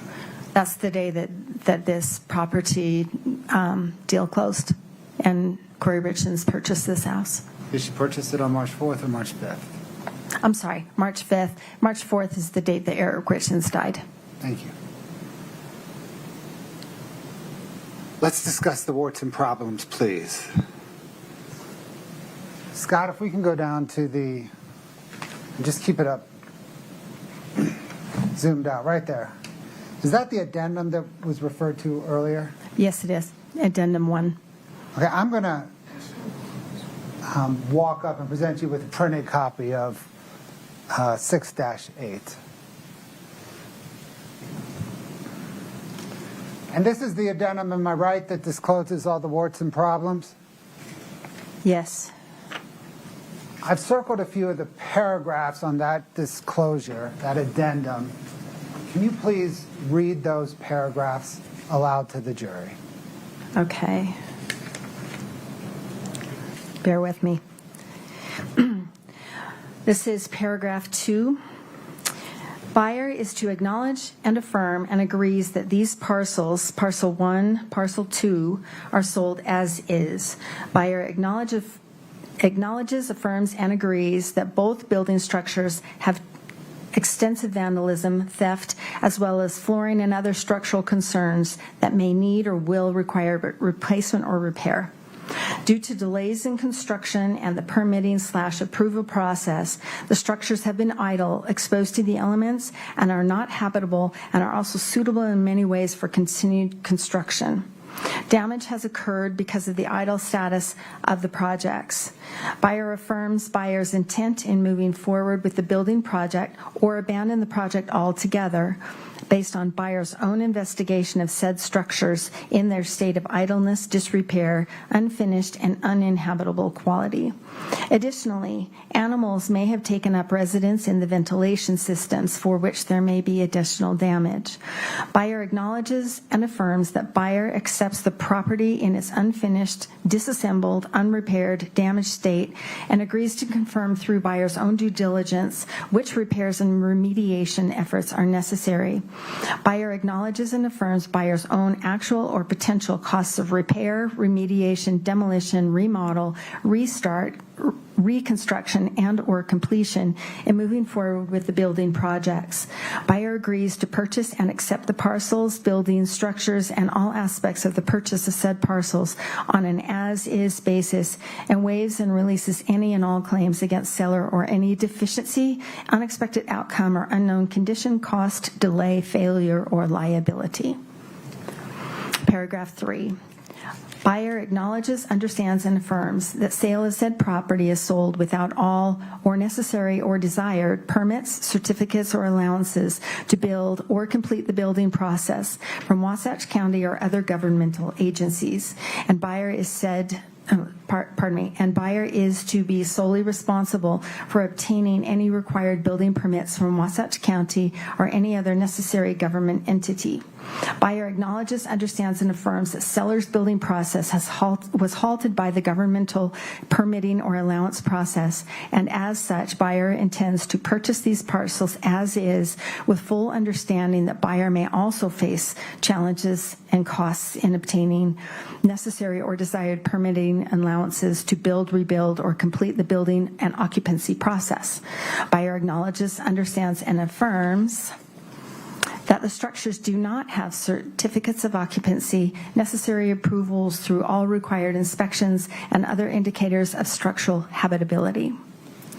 Paragraph 4.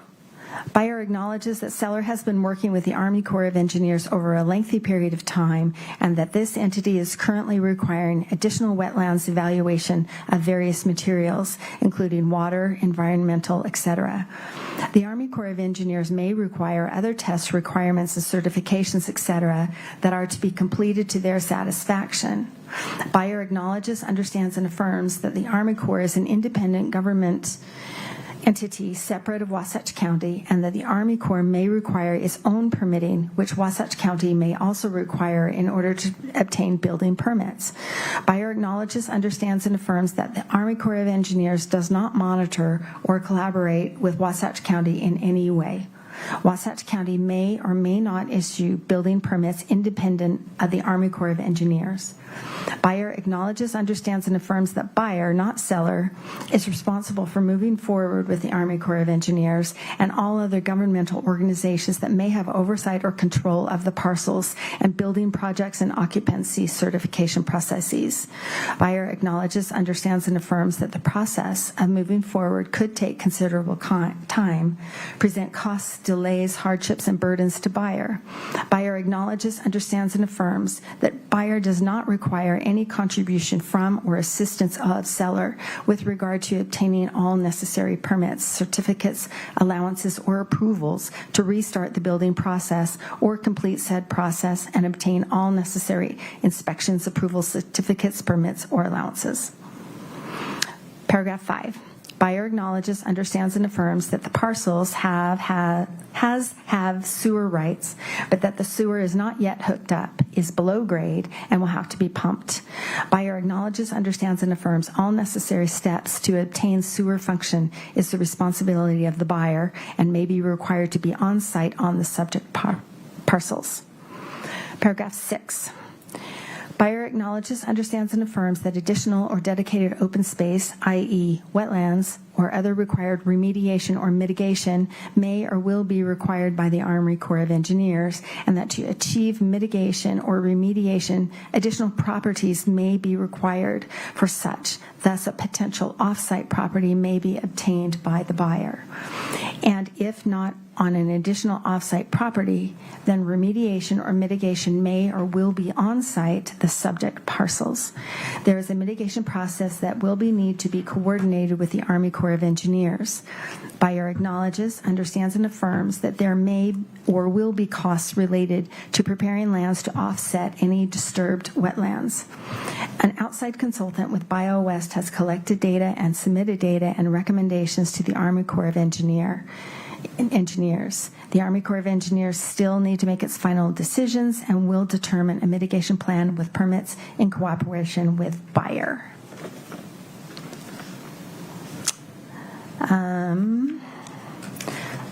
Paragraph 12. Buyer acknowledges, understands, and affirms that the Army Corps of Engineers may or will require further evaluation and study of wetlands underneath mounds of fill soil on the parcels. So, seller will provide access to buyer's consultants or any other third parties related to studying groundwater or soils for the Army Corps of Engineers. Thank you. You're welcome. Ms. Carrington, in your experience reviewing REPSIs, have you ever reviewed a REPSI like that? No. Scott, can you please bring up 6-9? I will retrieve the exhibit. Thank you, ma'am.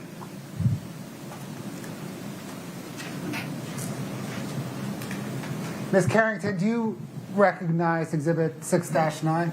I do. What is it? This is the settlement statement for the Legacy Way Midway Mansion property, where Kouri Richins Realty is the buyer and Douglas Roylance is the seller. And this is the final version of the sale. The state moves to admit 6-9. No objection. 6-9 is admitted.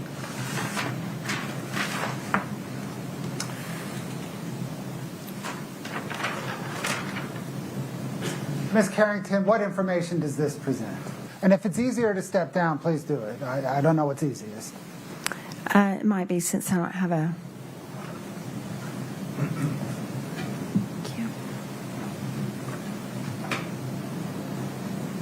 Okay, this is not actually as complicated as it appears. So this is the property address here, the buyer, the seller, and the lender is Sierra West Capital.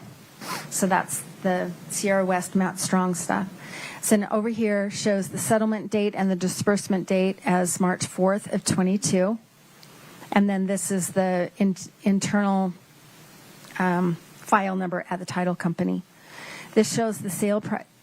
This is the buyer's version. There is a seller's version, but this is the buyer's version. This is the sale price of the property at $2.9 million. And then here shows 2 of the 4 loans on this property. So here's the original loan from Sierra West to this $2,624,850. There's another lender from the Burns, and that loan is $420,000. These are some prorations. This section here, are you all right if I keep going? Please, what's that section there? This section, these are the fees associated with these loans. So the first position lender is Sierra West Capital, this $2.6 million loan. They charged $124,850 at the outset just for the loan. And then on top of that, it accrues interest going forward. It's a 6-month balloon. So this being March 4th of 22, she has to pay that off by September 4th of 2022. The next two, the $150 and the $20,000 relate to this loan, the $420,000 by the Burns. And then Scott, could you please scroll down? Thank you. That's great. So then here, these are the title insurance costs that are paid to GT Title Services, who's the title company in this transaction. So these are the different costs associated with that. So the first one, the lender's coverage premium, that's for the first position, the Sierra West one. Second position is the Burns, the $420,000 one. The third position loan is going to be this. For some reason, this is down here. I don't know why. But this third position lender funds is $150,000. That's an aggregation of a bunch of people who got together, and they pooled their resources to loan $150,000 on this deal. And here is the buyer's portion of the real estate commissions, the 2% at $58,000. The other side paid $1,000 per their agreement, and then some recording fees. On top of this, there's one more loan from David Cockerhands that came in before this. He gave her the money for the earnest money. So did Matt Strong. So they both gave her the $50,000 for the earnest money. But later, the fourth position lender of $67,000 recorded his deed. I don't understand why it's not incorporated here, but it's not. But it is still attached and recorded on the property. So this tells us that all in all, there needs to be $3,201,230 that the buyer needs to come up with. And as I said, there's also that other $67,000. So she borrowed $3,259,000 against this property to buy it for $2.9 million, and then there was a little overage, and so this $87,240 came back to her, and we can see that go back to her bank account, and that hits her bank account.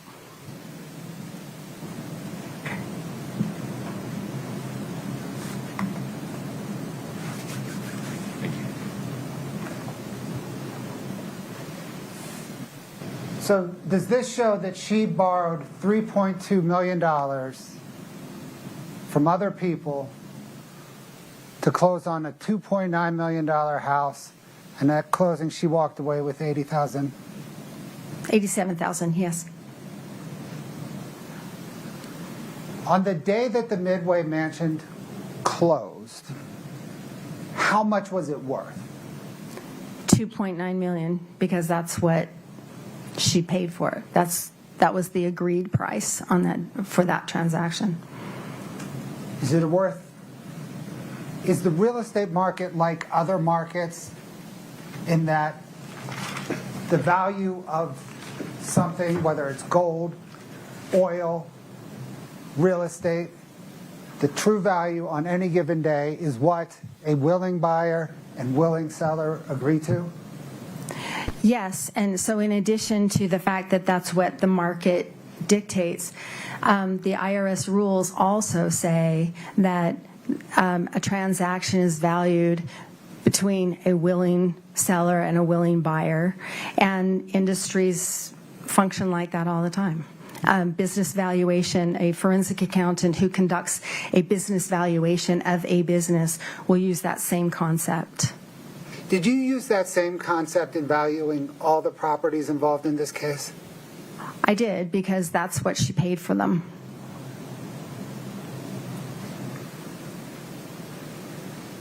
Scott, can we get 5-114, please? Sure. Bless you.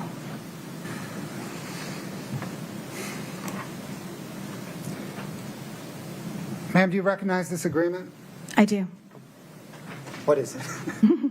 It is a loan agreement reflecting that large loan between Sierra West Capital and Kouri Richins Realty.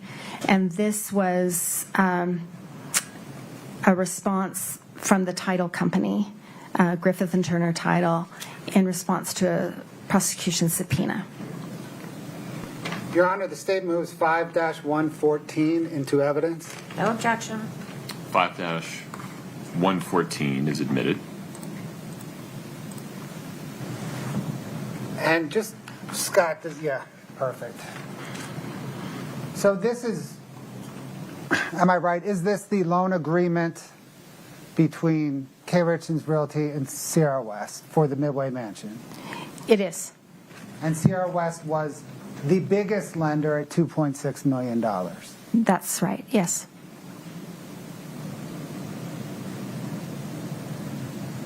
Scott, could you just scroll down on page 1?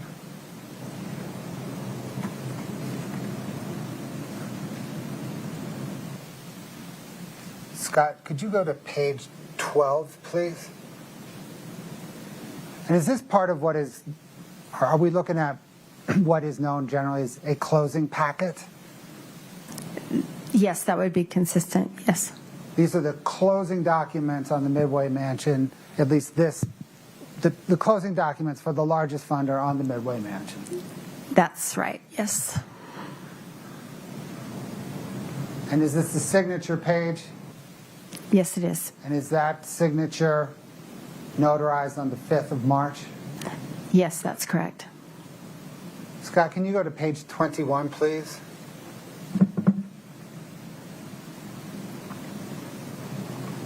Is this another different signature page? Yes, this one is basically acknowledging that the company that's buying this authorizes Kouri D. Richins to act on its behalf. Scott, can you go to 27, please?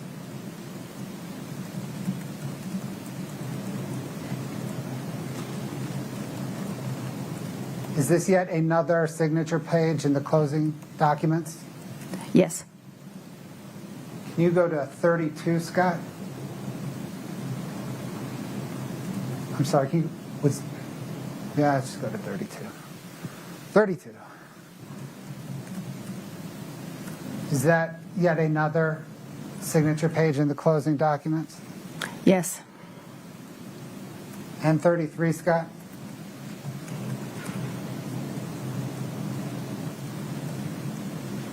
Ms. Carrington, is that yet another notarized signature page in the closing documents? It is. Thanks, Scott.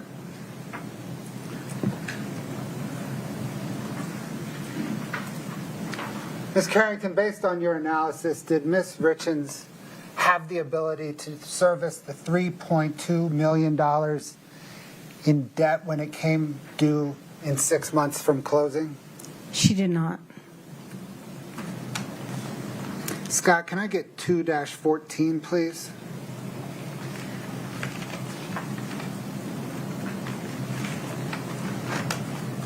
Ma'am, do you recognize this document? I do. What is it?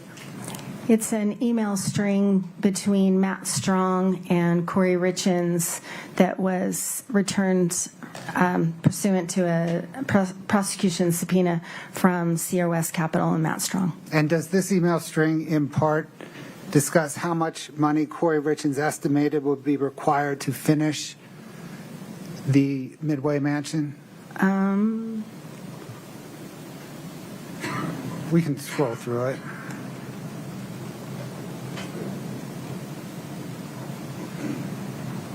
Yes. This is the one where she's asking him to loan her the earnest money, the $50,000 for the project. In part, yes. Right. The state moves to admit 2-14. No objection. 2-14 is admitted. Scott, can you publish the part you had highlighted on our screens? Scott, let me know when you're ready. Okay. I'm going to give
Ms. Carrington, based on your financial analysis, did Kouri Richins either have or have access to $3 million to renovate the Midway Mansion? Objection, Your Honor. That's not consistent with what he just admitted.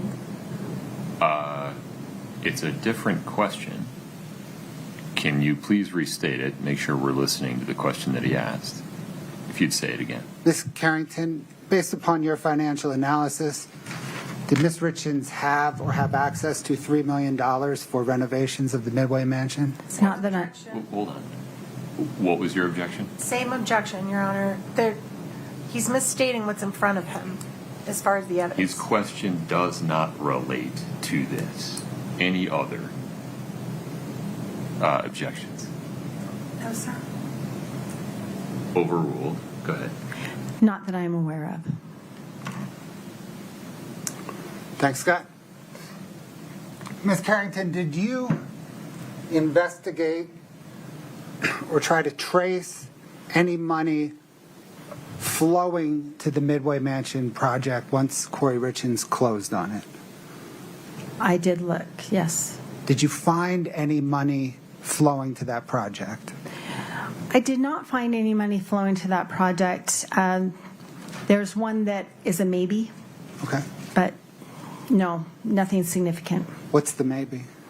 It's in the neighborhood of about $3,000, I think. It's in that, the reason it's a maybe, is that your question? The reason it's a maybe is it's during that time frame, and it's to an entity that, and I'm sorry, I really can't remember which entity, but there's one that I thought might relate to this project, looking for, what she usually does when she acquires a project, she moves forward. And so I'm thinking she probably does the same thing here. There's one that I recall fits that category, but it's minimal. So at most, she, as best you can tell, invested maybe $3,000 into the Midway Mansion. That's correct. Did you investigate whether Kouri Richins tried to sell the Midway Mansion? Yes. Did she? Yes, she did. When? She listed the property on March 12th of 2022, so the week following her acquisition of it. That's also a week and a day following Eric Richins' death, right? That's true. Did Kouri Richins ever sell the property? She did not. What ultimately happened to the property? After 12 offers that were made and canceled for one reason or another, actually, let me restate that, please. After, I believe there are 7 or 8 that were offered before her note was due. And then after that, she continued to try to sell it unsuccessfully. And at some point, the lender, Matt Strong, foreclosed or recorded a notion.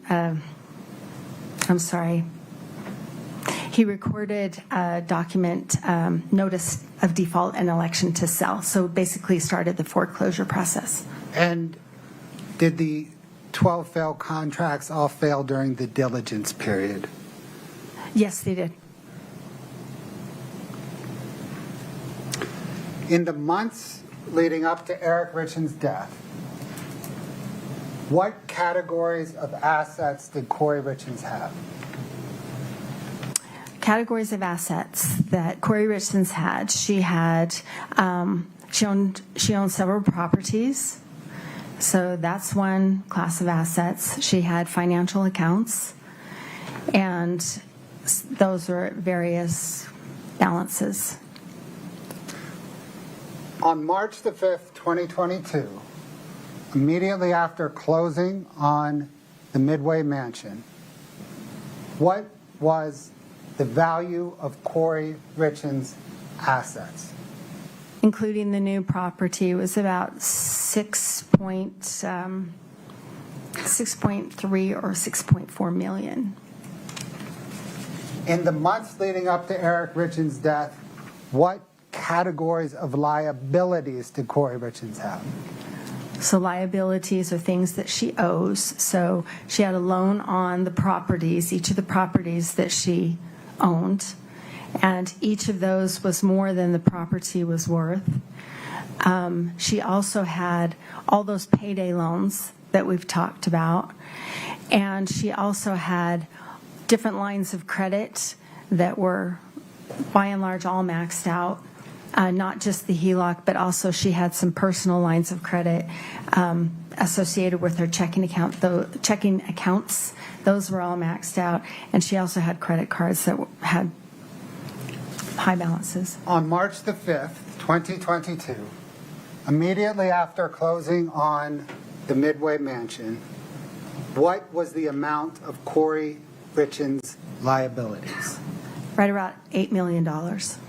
So netting that out, on March the 5th, 2022, after closing on the Midway Mansions, what was Kouri Richins' net worth?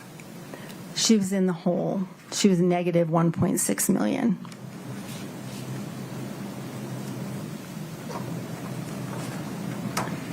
As a forensic accountant, have you formed an opinion as to Kouri Richins' financial position on March the 5th, 2022, after closing on the Midway Mansion?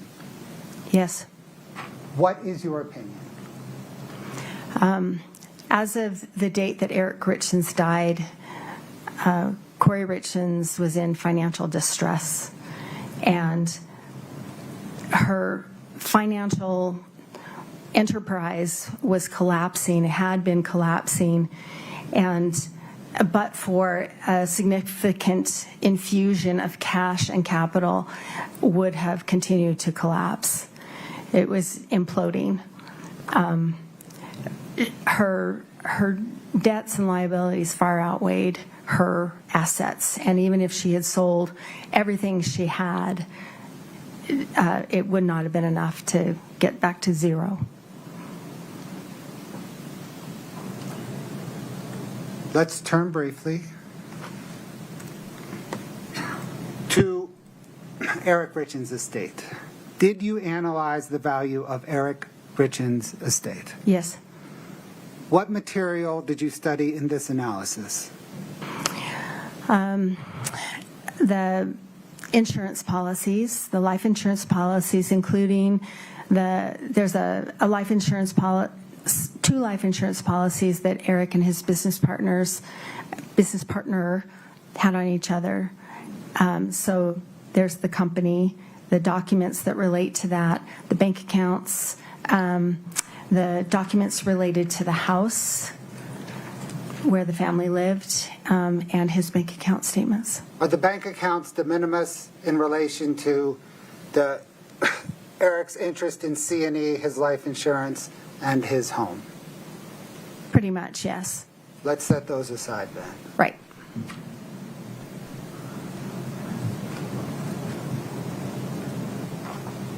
How is Eric Richins' interest in C&E, or how was Eric Richins' interest in C&E determined upon his death? It's based on the value of those life insurance policies, so it's basically $2 million. It's exactly $2 million, wasn't it? It's exactly $2 million, yes.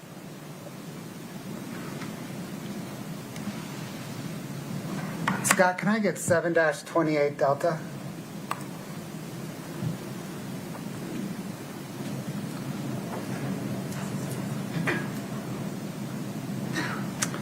Ma'am, do you recognize this document?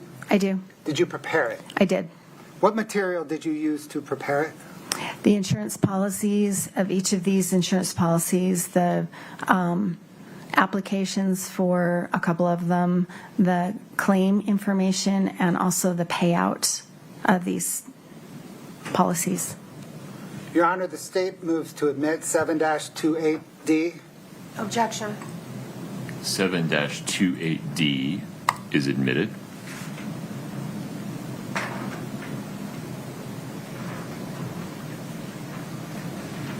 Ma'am, what again is this? This is just a simple list of the different life insurance policies.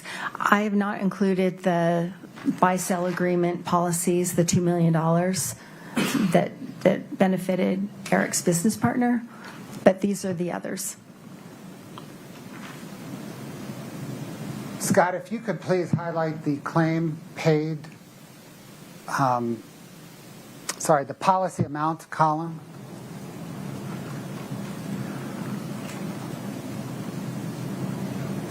Does this show that Eric Richins had $2.2 essentially $1 million in insurance upon his life? Yes. Scott, can you go to the claim amount paid?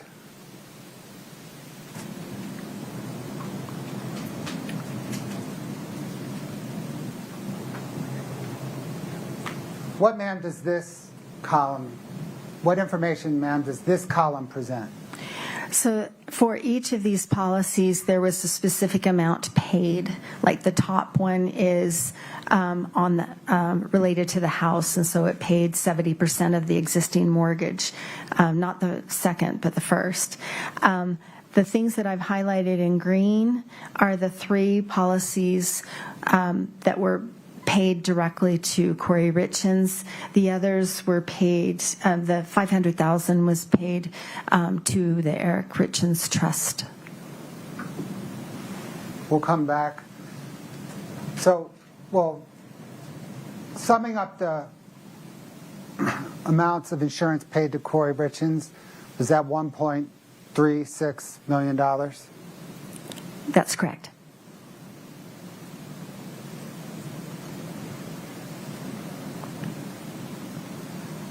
Thank you, Scott. We spoke earlier about Eric Richins' premarital home. Yes. What was the approximate value of that home? I think it was about $1 million, give or take. And it was encumbered by the $250,000 HELOC that Kouri Richins signed for? That's correct. And was there an outstanding mortgage that was 70% satisfied by life insurance? That's right.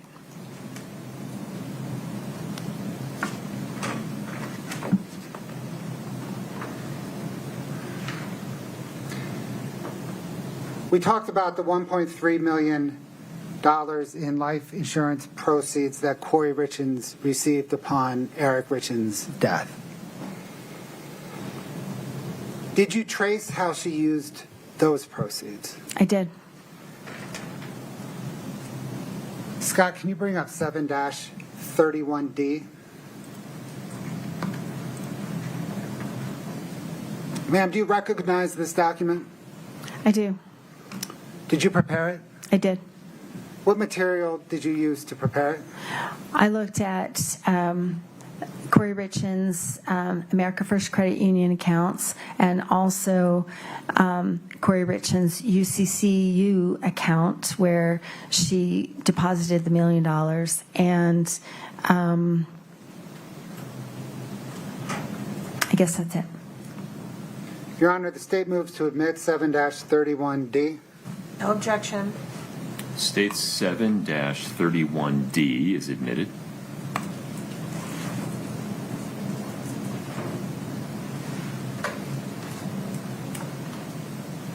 What, ma'am, does this present?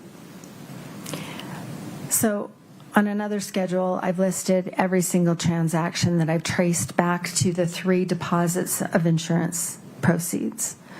And so the first line of this shows on June 16th, 2022, she got a little over $1 million from the auto owner's life insurance policy. And what I sought to show is before the money came in or as the money came in, how much was in her accounts. So she had $543,000. I'm sorry, let me back up. She got the $1 million in. And then the next one down on June 25th, the $251,000 that comes in. When that comes in, what was the balance in her account before the second policy was paid? And she had $543,000 in that account. So basically she spent about half of the $1 million between the 16th and the 24th. And then on September 2nd, if you go to the third one that's paid, is that $100,000 policy got paid, and that's when she received those proceeds. And what was in her account the day before was $9,691. So that meant that she had spent the $1.2 million basically before she got that last $100,000, and then that final line on September 19th, she had $802 in her account. So that's just a look at the balances, and then I have looked at every transaction in these accounts to show to try to understand how those proceeds were used. We'll turn there next, but let me just make sure we understand this. Okay. So does this show that between June and September, 3 months between June and September, she received $1.36 million in life insurance proceeds and spent $1.36 million in life insurance proceeds? That's what the bank account shows, and this is drawn from the bank accounts. Thank you.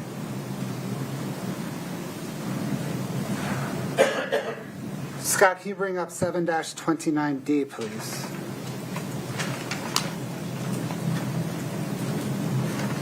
Your Honor, we're broke up again. My apologies. Let's reset.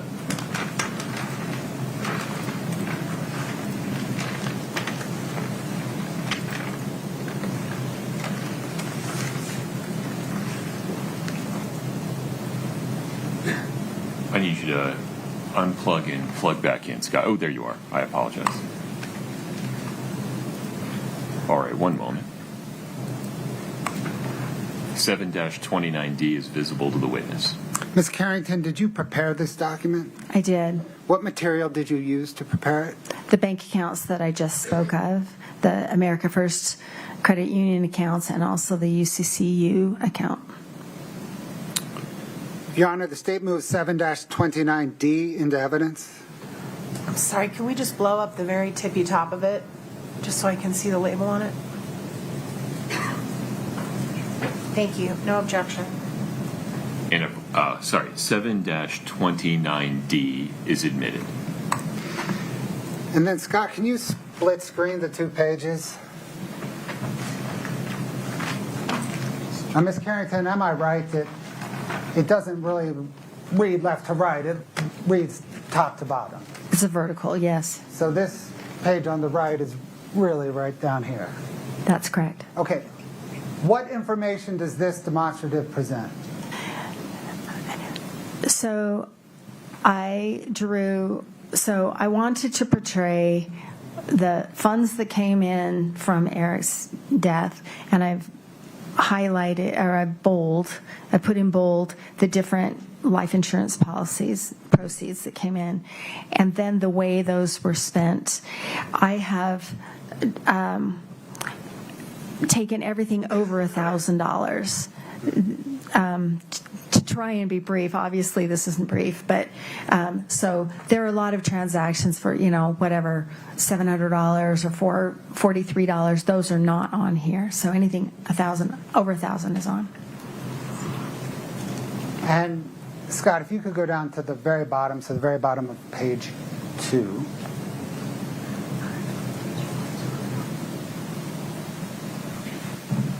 What information does this present? So this shows even without putting those de minimis transactions in there, there's 1.3, almost 1.4 use of the proceeds, or that came in, and she spent the 1.2, so she spent it all. And then my footnotes here, I attempted to do the same thing that was in that other section, my footnote 2. These are the different accounts that she had, and these are the account balances when the new insurance comes in. Now let's just highlight, Scott, maybe the far left column on the first page.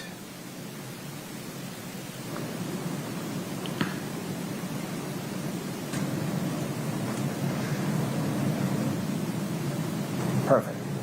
So that shows where, when she gets a $1 million life insurance payment into the account, you then detail where it goes. That's right. And those are all the transactions below it. That's right. And so you can see the money comes in, and there are some expenses for projects. There are expenses to pay debt, figure lending, Green Grass Holding, the One Main Financial. But I can see things that do relate to what I'm thinking are projects like Rocky Mountain Dirt, Home Depot, Lowe's, et cetera, et cetera. And then you see on 6/4/22 those 5 transactions to the Utah State Tax Commission. And especially on the right, Scott, can you see that bottom one? 6/4/2022 Utah State Tax Commission, and go over, and it's $50,000, $342. Thank you, that one. That matches one of the tax liens, the state tax liens that I was talking about earlier. So that's one of them. And those other amounts could be for the other $20,000, or it could be for something else. But one way or another, those are tax payments.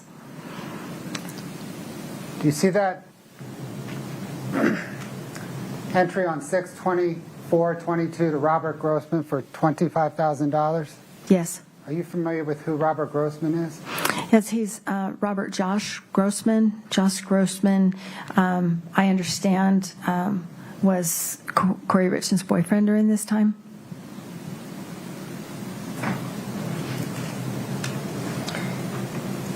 Thank you, ma'am. When you analyzed how the $1.3 million in insurance proceeds were dispersed, approximately how much of that $1.3 million were used to pay debt?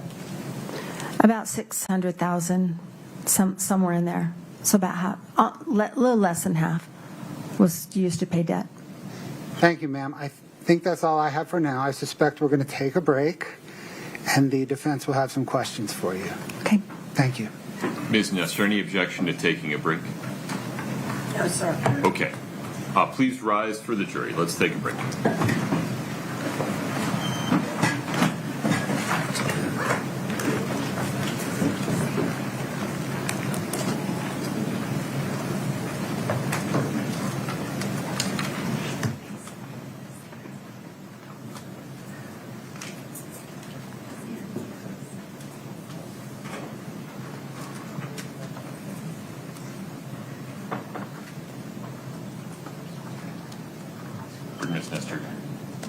What's left? 10 of 3?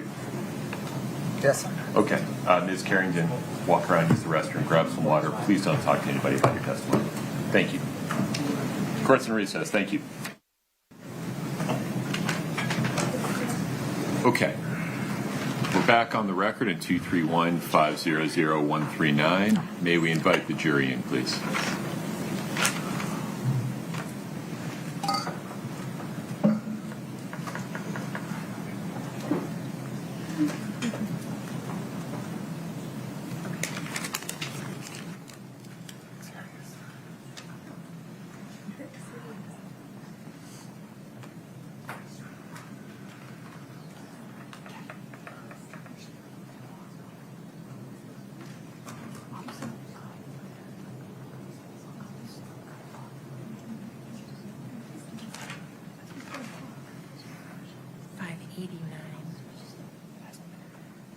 Okay, that one's good enough. That's just, I think it's the same. Thank you.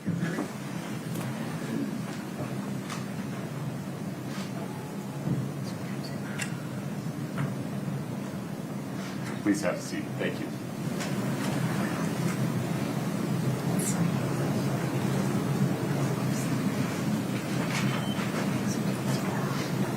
All right, folks, have a seat. Thank you.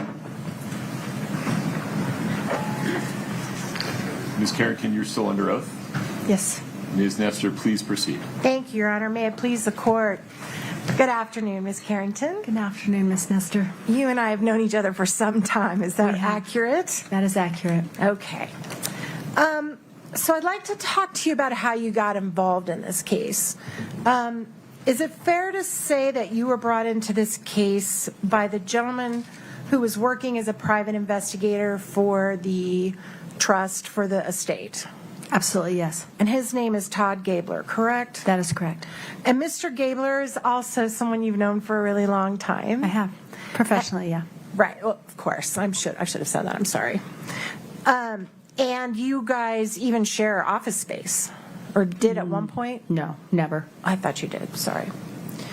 And so initially when you were brought into this case, Eric Richins' family was really your boss in the matter.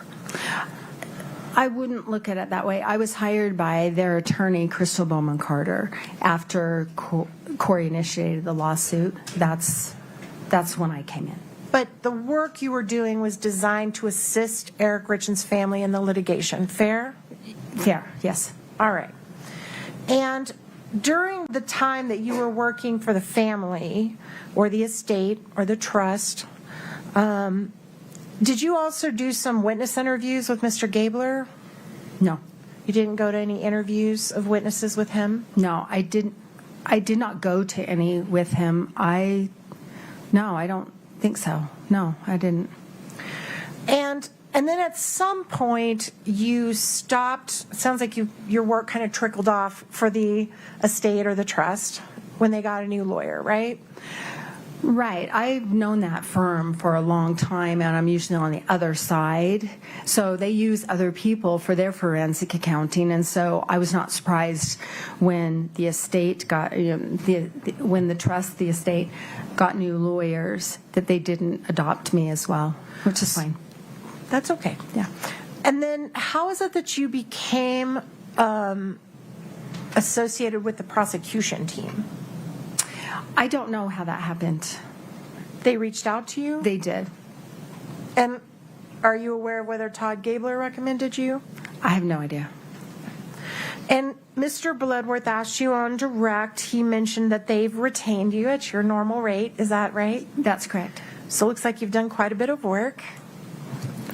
I have done a lot of work. Binders worth of work? Yes. And so how much have you been paid by the state or by the county? I don't know exactly, but it's probably about $200,000, which is a lot. All right.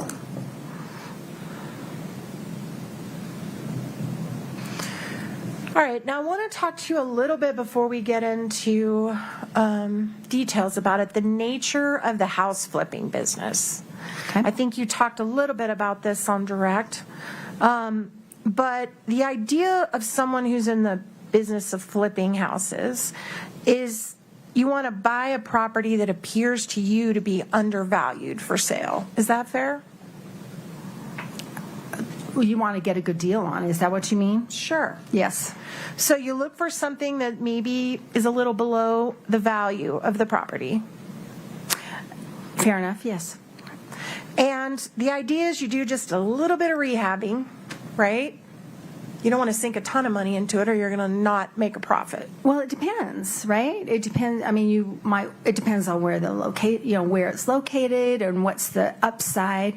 Ms. Richins' properties spanned a lot of those. Some of them were very small, easy fixes and flips. And then, like the one that we were talking about, the Mill Creek project, that was enormous. The Provo project was enormous. So it could be any of the above. Sure. But if you want to make money, the goal is to do as little rehabbing as you need to flip the property. Is that fair? I think that's fair, sure.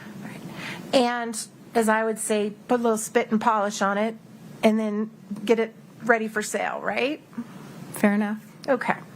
And then the goal is to flip it as quickly as you can for more than you paid for it. That's correct. And enough more that it covers whatever you paid to spit and polish it. That's the idea. All right. And the nature of this business is the goal is to hold that property for as short a time as you possibly can before you flip it. Absolutely, especially because of the way the financing works. Right, and let's talk about that. Okay. So because you know the goal is only to hold that property for just a really short time, you often use what are called hard money lenders, right? That is true. And we did hear you talk about that on direct, but just as a quick refresh, because I think that was 20 years ago, the hard money lenders lend money without all of the formalities that a bank requires to lend money, right? For example, that is correct. For example, the underwriting process is almost nil. And to sound really kind of juvenile about it, it's basically wealthy people that are willing to loan you money short term for a short period of time at a super high interest rate, right? Right, and they assume the risk of that, and in exchange, they have very strict zero-tolerance default clauses that make a loan just skyrocket in cost and interest if it's not met, if those terms are not met. And the reason for that is this is a risky business, yes? For both sides. I'd say it's risky for the borrower. And for the lender, because they're not putting someone through all the vetting that a bank would. They're just trusting them that they're going to show back up in 90 days and pay them off. But you're missing a key piece. They secure that property with their trust deed, so they've secured their collateral. Totally fair. That's absolutely right. So riskier for the person that's doing the flipping by far than for the hard money lenders. Yes. But the hard money lenders generally do not expect to get paid monthly payments in between when they loan the money and when they get paid back. Fair? Well, it depends. And I think that's usually a true statement. Kouri Richins had most of her loans that were like that were 6-month balloons. There was nothing expected. In fact, when the subpoenas went out, I expected to get all these ledgers back, and nobody has a ledger because they didn't care. They just knew when the balloon was due, and they were going to get their money or their property. Exactly right. Ms. Richins had 3 property, well, she had 2 lenders that had monthly payments. Right. And because of what you just said, the hard money lenders have what we call a promissory note, just a promise that if I don't pay you like I promise on this note, you can get the value, you can get the property and sell it yourself and recoup your money, right? Yeah, there's a promissory note on any kind of a loan. So when you put all those loans up there, they're backed by the collateral, the house. Can you clarify which loans I put up where? Sure. And that was a broad statement. So I just want to make sure we're talking about because the loans I put up there are the payday loans, and those are different. I'm talking about the hard money lenders. Okay. When they would you showed some notes, for example, where I think Matt Strong paid a couple $1 million on one property, somebody else paid $300,000 on another property.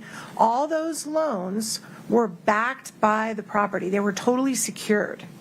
For the first position lender, they're totally secured. The others are secured with the property, with the caveat that they are in second, third, and fourth position. For example, the Midway house, the Legacy Way house, the second, third, and fourth position lenders did not recoup any of their funds on that. Okay, we'll get to that in a minute. Okay.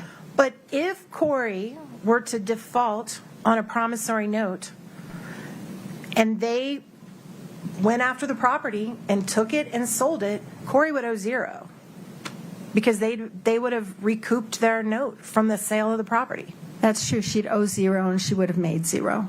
Right, but she'd owe zero. That's true. That's true. Yes. Okay. Well, Did you- I'm sorry. It's probably. She would probably owe zero. I don't know. They could go after her for the residual. I don't know of a situation where that happened here, but. Okay. Did you do any analysis of the average length of time Kouri held the properties before she would flip them? No. Okay. I do know. I do know about every property, but I haven't compiled that into a schedule. Right. Did you mentioned you interviewed, I believe, some of the hard money lenders, is that right? That's right. And prior to Kouri's, actually, let's do this. Prior to Eric's death, every one of those hard money lenders got their money back from properties they gave to Kouri, or properties that they lent money to Kouri on, correct? Let me think about that. Prior to Eric's death. Yes. No, that's not true. There's one of her early projects, I think it's Casperville, where she ended up $28,000 in the hole. Okay. On that project. So she walked away with no buyer proceeds from that, and that was not a successful project. And I haven't looked to analyze who got what, but that would be a situation where not everybody got their money back. Do you know whether she made them whole with her own funds or in some other way? I have not seen anything that reflects anything like that. So you don't know? I don't know. No. Okay. So except for one occasion, on all these other deals that were done before Eric's death, all the hard money lenders got their money back from the deals they did with Kouri, plus interest. I would say that's probably true, but I may come up with another one. I try not to deal in absolutes. All right, now I want to talk about these bank accounts. Okay? And I appreciate that you were trying to, excuse me. Sorry. I appreciate that you were trying to track insufficient funds, things that popped back. I call them in my parlance bounced checks. That's what I know them as and have done. When you were tracking these, did you ever go back and see how or if or when they were made whole? They weren't made whole. Okay. So the bank continued to keep open accounts where $300,000 worth of checks were bounced, and you're saying there's no resolution of that on either side. The bank that sent it, the bank that got it, it's just they just let her continue to have checking accounts where she bounced over $300,000 in checks. So can I answer your question Sure. with a description? So the Navy Federal accounts really never had any significant money in there at any time that I looked at. So there was no like deposit that came in 2 days later that just missed. There was never an attempt to try and cure that check on the Navy Federal side. Let me stop you right there. Did you ever follow up and find out if Kouri made the person she wrote the checks to whole with another check out of another account in another way? Well, we're talking about a couple different things. The checks that I'm talking about are the ones that she wrote to herself. Okay. She's the payee. So then, can I come back to that that question? I'm trying to answer the prior one. Okay, so on the Navy Federal side, no. There was never an attempt to cure that. Okay, but wait, stop right there. On the Navy Federal account, she was writing checks to herself. That's right. So did you track whether she actually put money in the account where she put the hot check, as I would say, to cover it later? Well, and that's what I'm getting to. Okay. So she writes a set of checks to herself, and they get deposited into either the Kouri Richins Realty 6577 or that Kouri 5244. Those checks go in, and eventually, so they're returned unpaid by the bank, and so that makes the balance go way in the hole. Sure. Eventually, there are funds that go back to the account. That's my point. And my understanding of how banks work, banks and credit unions, they work, in answer to your question or your wondering about why would they allow her to continue going if she's bouncing all these checks. Financial institutions don't look at just this account or just the accounts by this person. They look at the relationship. And so we've also got Eric and C&E Masonry and whatever else. And so they will look at it from a business point of view. They don't want to kick her out because they've got another account that is making them money or is being dealt with differently. So that's the answer to your question, why they wouldn't just cease and desist and kick her out of the bank. Because somewhere in these accounts, there's enough to cover these bounce checks, or they would shut that down. The way you're stating that is not correct, and that's not what I just said. Okay. They will look at the totality of the relationship, and they want to honor that relationship. There's not a scenario in which they would dip into C&E's account to pay Kouri Richins or Kouri Richins Realty's checks. So that's an important distinction of where I would quibble with what you're explaining. Okay. I never saw anywhere in your myriad of check statements that we went through that there was one where she was a negative $300,000. So those checks were covered. Yes? No, they weren't. Okay. No. Could I please explain what the negative $300,000 is? So it's a simple exercise where I looked at the bank account statements and I just added up the transactions that she tried to pay. And not all of those were paid. A lot of those were returned unpaid. So I'm not making any judgment call. I'm not making any conclusion other than looking at that Kouri Richins Realty account 6577. That is what she tried to pay unsuccessfully without a fee. And then other funds went into that account subsequently. Right. Every time. Well, eventually, yeah. Okay. That's Yes. it. All right. Now, I also noticed when you're putting up all these accounts, I didn't see any of Eric's. Did you analyze how much money Eric had? I did look at their family account, and their family account, when I'm looking at an account, it's really easy to try and get kind of a cadence or an understanding of how that account is used and the characteristics of that account. The family account, as opposed to the Kouri Richins Realty and Kouri's personal account, was consistent. It always had a balance. That's where Eric's paycheck went in. Let me stop you right there. Mm-hmm. Apart from Eric's paycheck, where else did all the money from the family account come from, apart from Eric's paycheck?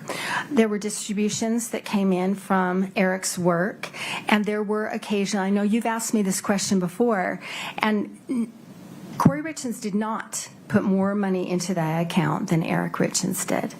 Did she put a lot of money into that account? She did put a lot of money into it, yes. And that account was used for family, for paying mortgage, for paying trips, all their personal expenses, right? Not all of them, but that is the family account. That's where the kids' expenses were paid. Not all credit cards were paid from there because not all credit cards were family credit cards. And Kouri was regularly contributing to that account out of her business accounts. I would not agree with that statement. Okay. So we know Eric's paycheck goes into the family account. That's What right. about the other accounts you mentioned for Eric? You said Eric had a separate account. There was a personal checking account, and I had reviewed that initially. It looked like it was squarely Eric's account, and the 5244 was squarely Kouri's personal account, and so I kind of set those aside.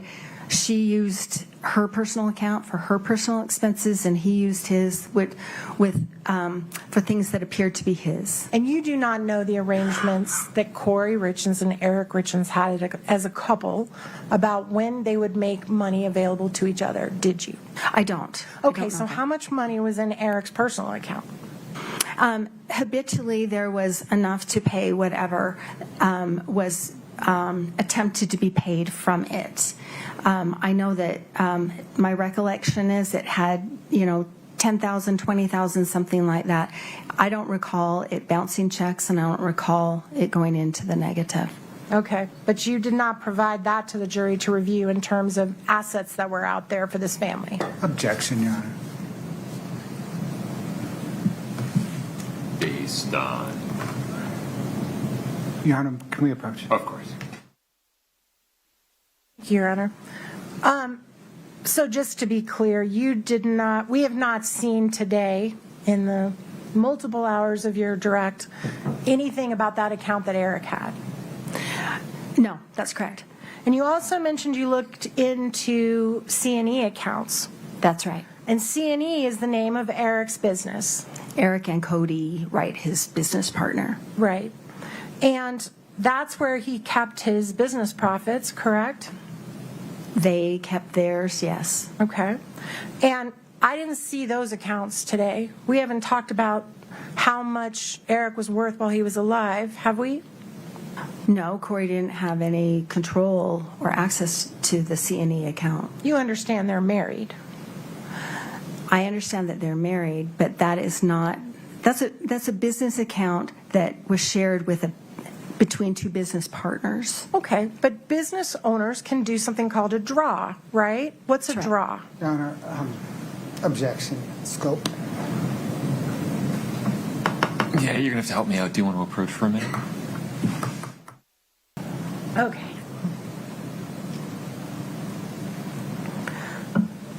The C&E accounts, that's the business accounts that Eric and his partner put money in for their business, correct? That's where their revenues and their expenses were paid, yes. And the jury saw multiple examples of C&E checking accounts today during your direct, did they not? That's right. And routinely, the dollar amounts in those accounts were in the strong six figures, correct? Routinely, yes. Okay.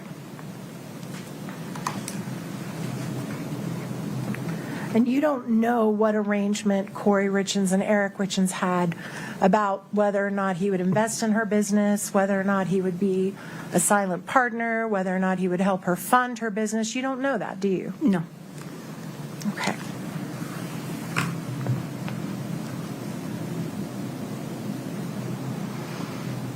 All right.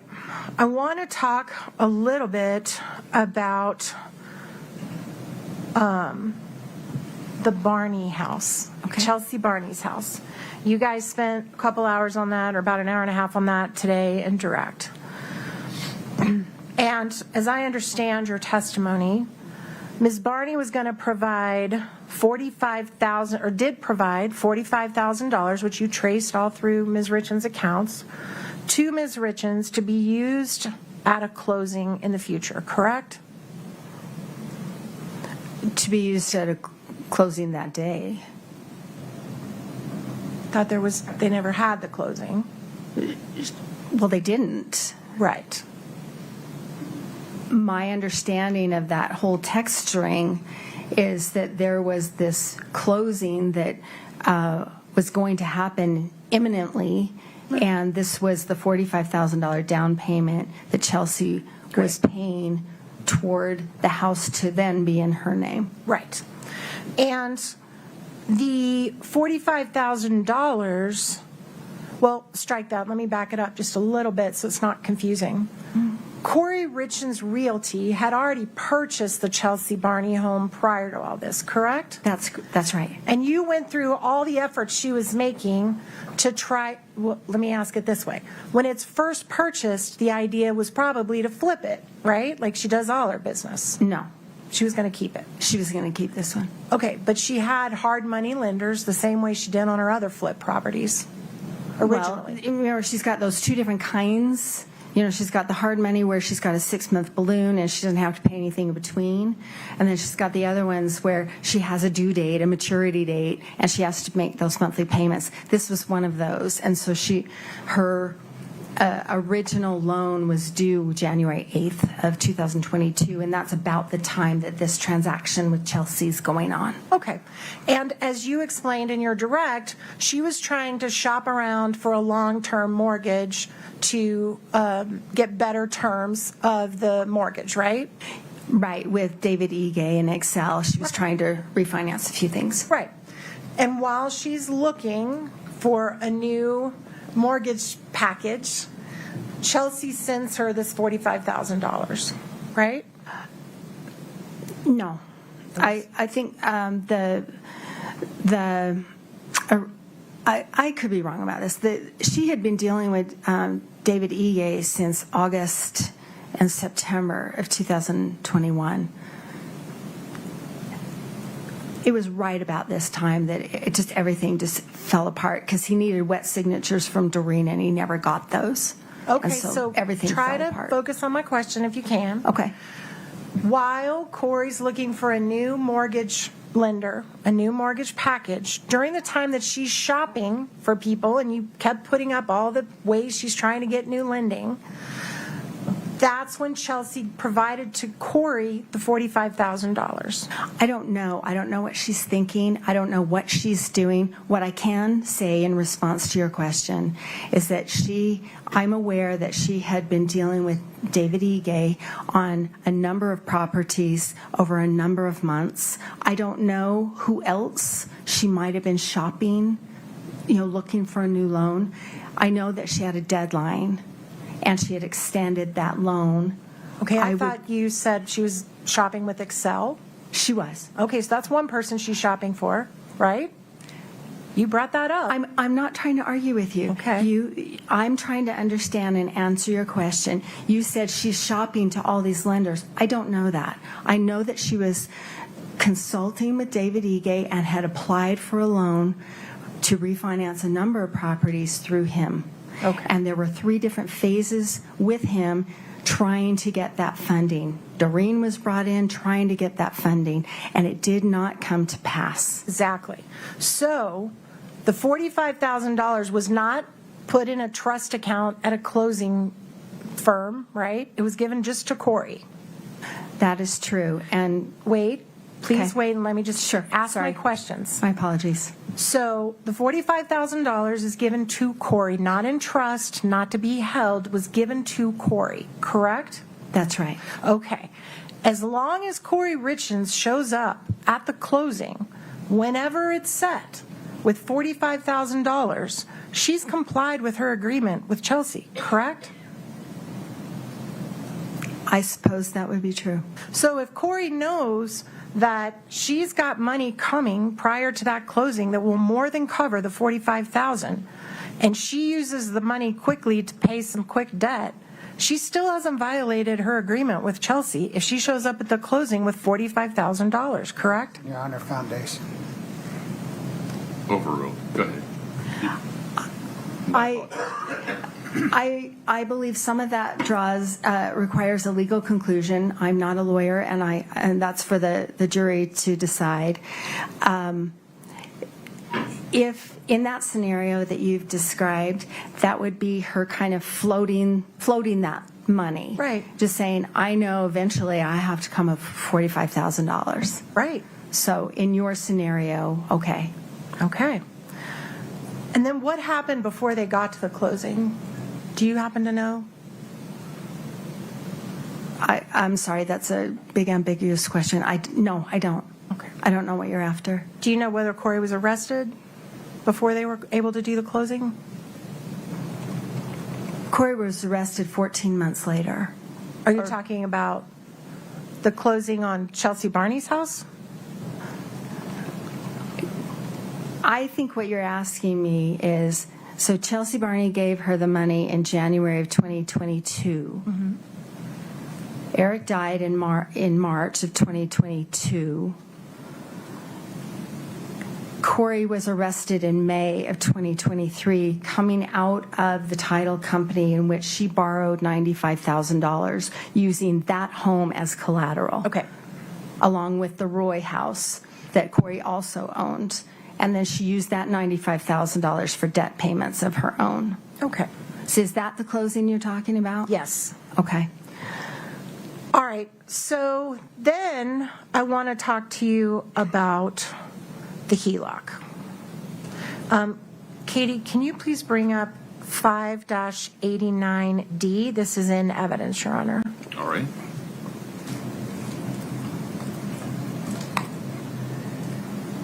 All right.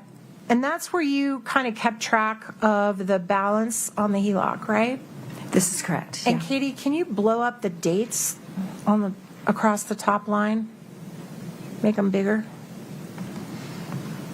That's good.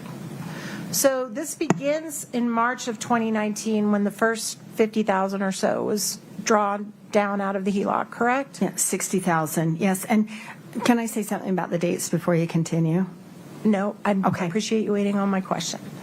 So from 2019 until 2020, there was a significant amount drawn down on the line of credit, correct? That's correct. And then it looks like in November or December of 2020, there was a nice little payment made that made it smaller. It was in October. October, thank Yes. you.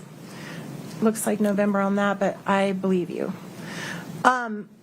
If Eric Richins' sister testified that Eric became aware of the use of this HELOC back in 2020 and it precipitated his creation of a trust, would it be fair to say that if he knew about this back in 2020, for the whole rest of that chart, Eric is still utilizing the HELOC, Eric and Kouri? Objection, Your Honor. Calls for speculation. Sustained. Is it fair to say that there's no more significant payments made by either Eric or Kouri all the way up until Eric's death? There's never evidence that Eric made a payment. So, All right. yes. So is it fair then to conclude that if he knew about this in 2020 and never made a payment until his death 2 years later, that he was aware of this and could have checked it at any time? His name is on the account, right? Objection, Your Honor. Calls for speculation. Sustained. His name was on the HELOC, right? That's correct. So is in all your experience and your expertise, if he calls the bank and says, hey, what's the balance on my HELOC, and it's in his name, as you said on your exhibit, they're certainly going to tell him, right? Objection, Your Honor. Calls for speculation. It lacks foundation. Your Honor. Okay, let me ask it another way. Eric's name's on the HELOC. You put that evidence in yourself, right? Yes, That's correct. Yes. As an owner of a HELOC, do you have access to your own statement balance at any time you want to look at it? Yes. Okay.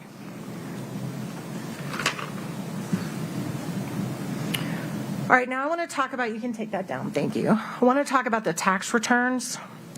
And I just want to make sure I got this right, because I hear the word tax and it's not my favorite word. You're basically saying that she over-reported her income on her taxes. Is that fair? No. Well, the net income. What I'm saying is the accounting that she gave to her tax preparer, her CPA tax preparer, for the expenses on her properties did not match what her own notations in her bank account. So because of that error, she paid too much taxes, in your opinion, like a lot too much taxes. She had a larger tax liability. And remember, I also said there's that big category of loans. All those payday loans are not on the CPA's financial statements, like for 2021, for example, there's nothing. Well, and if she'd have reported the loan, she'd have paid even less taxes, right? Absolutely. So she way over-reported her taxes and paid too much taxes. Whether or not she actually paid them, that's a different story, but the tax liability was significantly larger than it would have been had she accounted for everything correctly. And you stated through Mr. Bloodworth that it's possible she did this just to look successful to people. That is not what I said. Okay. And a note about the 2019 tax return, I don't know if it was ever filed. Well, that's a good point. I do know that she prepared it, and she did submit it to the government as part of her PPP loan forgiveness.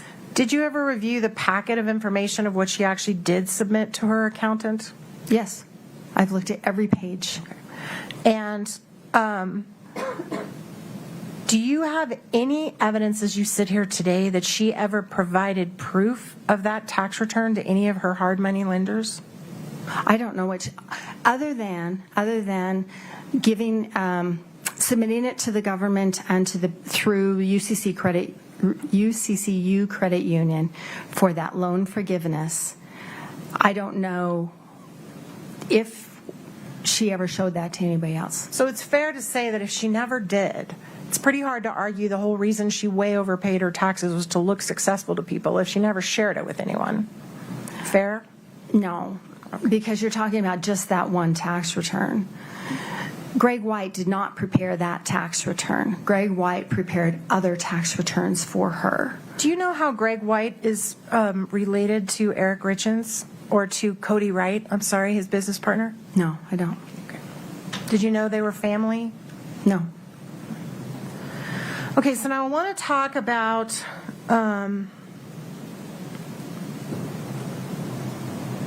also, just very quickly, because I'm about to wrap up and I don't want to leave this behind. When we were talking about the bank statements that you put on, you don't know, you don't have any personal knowledge as to how Kouri got the C&E bank statements, do you? I do. You know how she got them? Yes, I do. How do you know that? I've interviewed Kouri Wright, and he has, there was a time when, well, there are two reasons why she would have had access to those. Okay, let me stop you. So you're speculating on how she could have gotten them, right? No, I'm telling you what I understand from my work. Okay. Okay, so there was a time when Kouri Wright and Eric Richins, being the business partners, had their wives associated with the back office kind of stuff, you know, doing the books for the business and that sort of thing. And there was a time that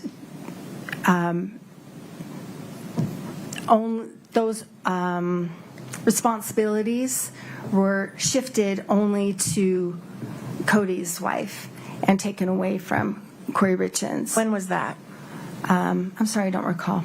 Okay, I don't. so stop there. Okay. The statements you introduced today from C&E were all in 2021. Do you know whether or not Kouri had had those responsibilities taken away from her prior to 2021? I don't remember what he said. Okay, so if her responsibilities were taken away from her by 2021, do you have any knowledge of how she would have gotten those C&E bank statements? My understanding is the family computer at the house was actually the C&E, a C&E laptop, I should say. And I don't know if it was the C&E, but it was a C&E. So she could have pulled it off her husband's computer, right? That's possible. Or her husband could have pulled it off his computer and handed it to her. He could have. That would have been a really curious thing for him to do. Okay. But you don't know. No. All right. Now I want to talk about the profit and the taxes, the profit and loss analysis, all of these things that you were doing. Is it fair to say that someone who's not a you, someone who's a me, who barely can balance their checkbook, that we judge our success on what we report to the IRS every year. Did we make money? Did we lose money? Is that fair? 1 second, Ms. Carrington. Cutting calls for speculation, not sure foundation, not sure where we're going, really. I'll give Ms. Nestor some limited latitude. Let's see where this goes, Ms. Nestor. Is that fair that the average person that's not a financial expert, if you said, did you have a good year financially, you look at your taxes and say, yeah, I made money this year? I think first it would be, do I have money in my bank account? Can I pay for groceries after I pay my car payment? Okay. That sort of thing, if you're talking about just the average kind of concerns that a person or family would have, I will say yes, that what you're talking about does play into that. I don't know if that's the first place I would look. I'd look at my day-to-day, but I think I understand what you're saying, and I would say that that's part of it. Okay. Do you have any reason to believe that there was that there was some forensic financial person back in 2020, 2021, 2022, reviewing Kouri's business for her and doing what you've done here today? I doubt very much that there was much of any of that. There's no QuickBooks evidence that I can find.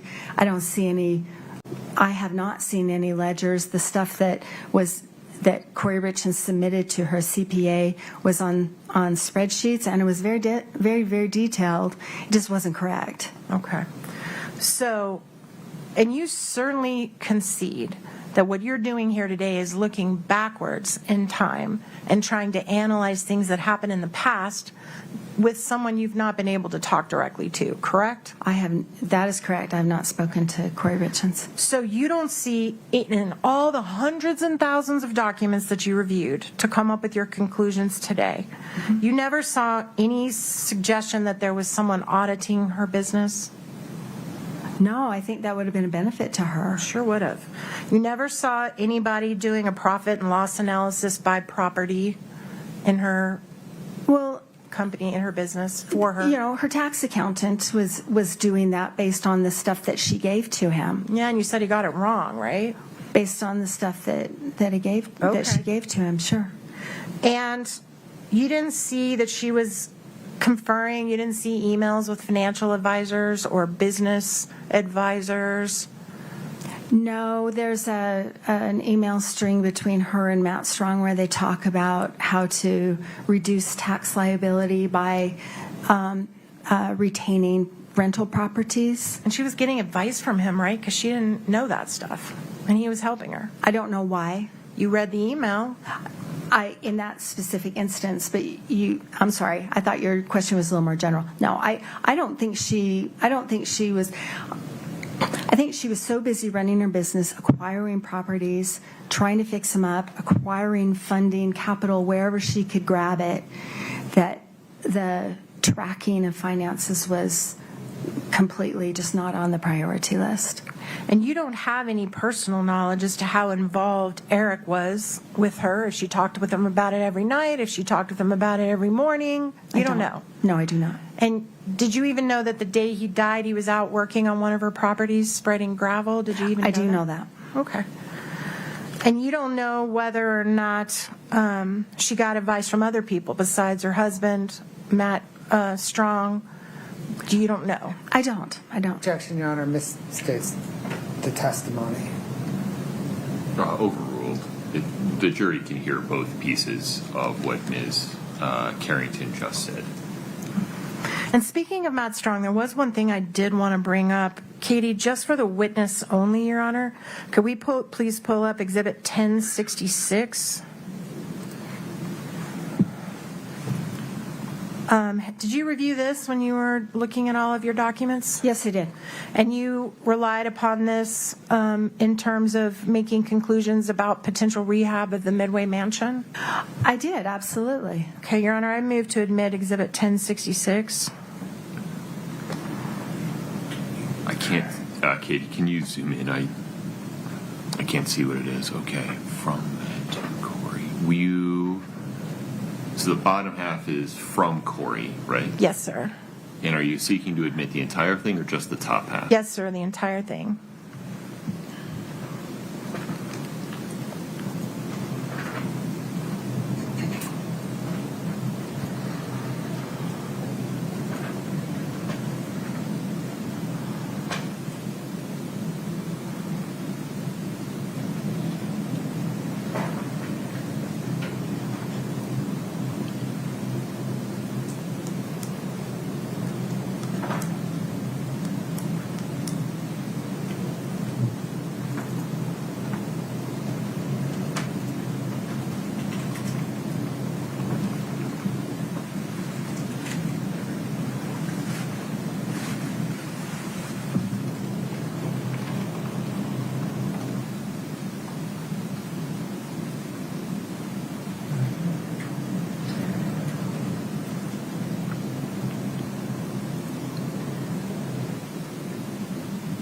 No, objection, hearsay.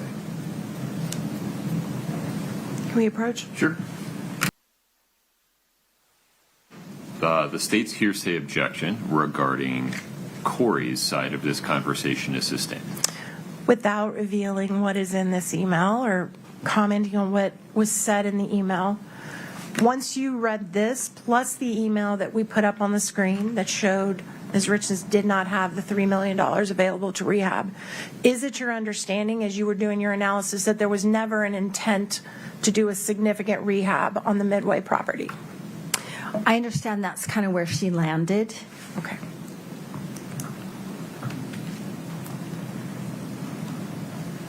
Court's indulgence for just 1 minute. I'm very close. No problem.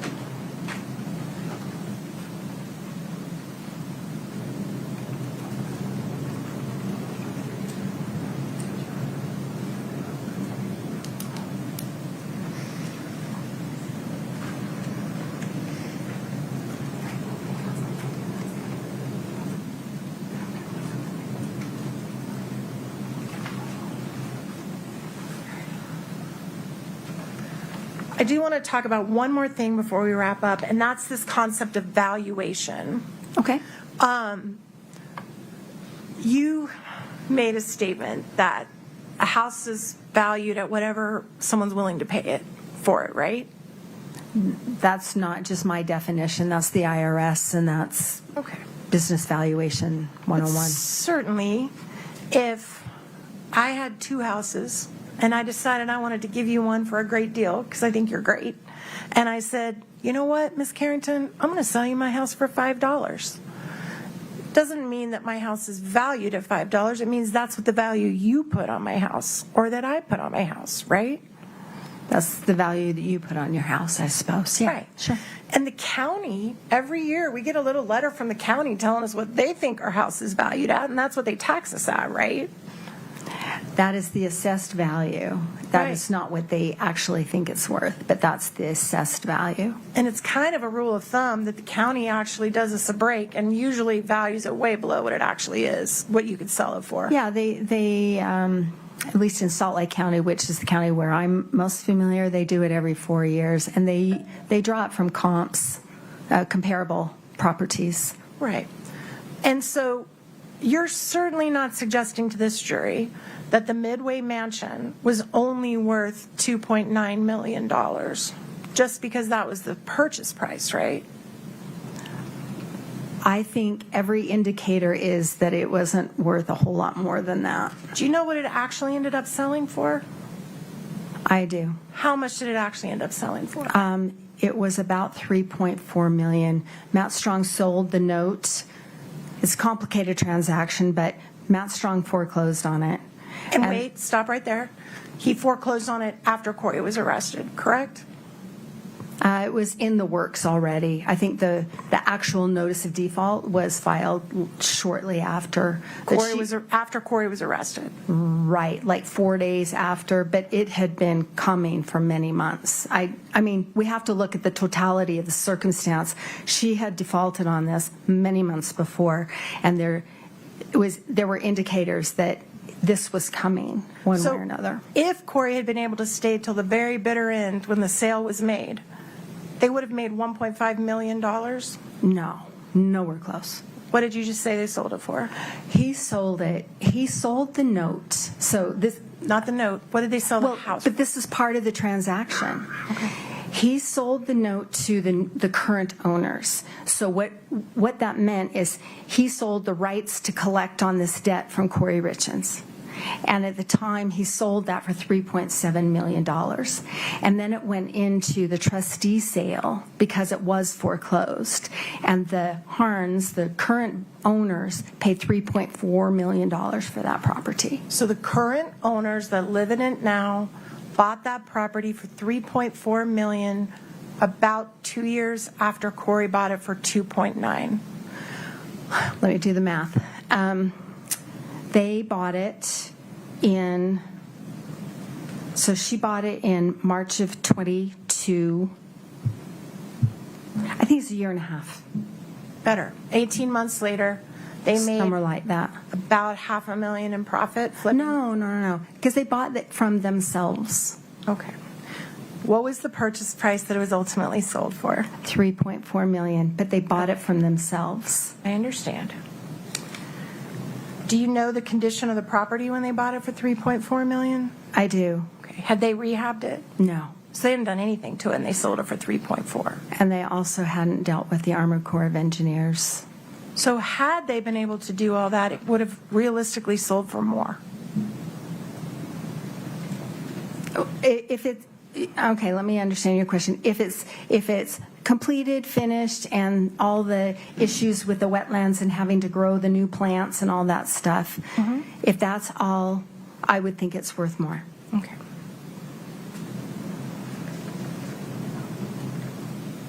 Now, you're here today to give a snapshot of a financial condition at a certain moment in time, right? No. Okay, let me rephrase it. You're here to look backwards at Kouri Richins' financial situation, right? Could you please restate that? And You're what here- time frame are you looking? Backwards, the past. From You're here- today? From today, backwards from today, you are here to evaluate in the past what Kouri Yes. Richins' financial Okay. situation No was. projections for the future. Correct. Okay. Yes. But certainly, and you're here to do that, to come up with your conclusion that at the time that Eric died, she was financially, I believe your words were, in distress. That's your conclusion. Yes. Okay. And certainly you would agree with me that every single person who's in financial distress does not opt for a solution of murder to fix their distress. Objection. Is that fair? Your objection, Mr. Bloodworth? Speculation. Sustained. Okay.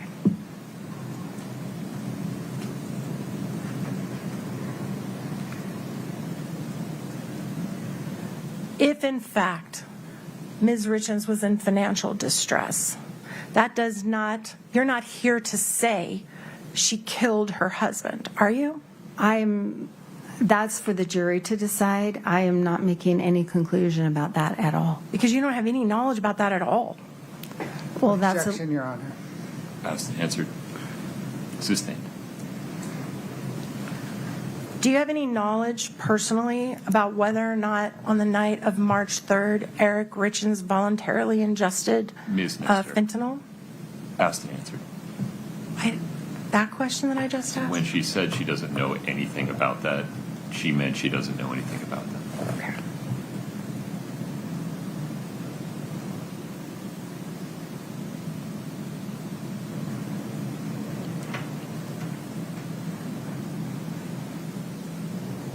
And nothing in all the 100 and some thousand pages that you reviewed, did you ever see any statement by Kouri Richins written down to anyone, to any of her investors, to anybody, saying, I know how I'm going to fix this problem. I'm going to kill my husband and then I'll have plenty of money? Objection, Your Honor. Did you ever see any of that? Overruled. Ms. Carrington, you can answer the question.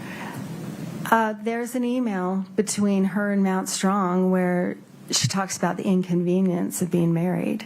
Okay, so does that answer the question I just asked you? You've asked. I'm not trying to create anything, but you said, is there anything that indicated anything? And, I don't talk like that. So apart from an email that she sent saying it was inconvenient being married, have you ever seen any suggestion in anything in writing that Kouri's financial plan was to collect on life insurance and pay all this money off? Have you ever seen that? To collect the life insurance to pay everything off. No. Thank you.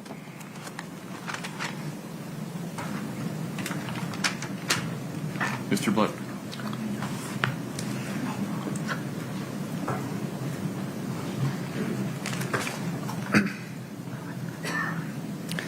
Thank you, Your Honor.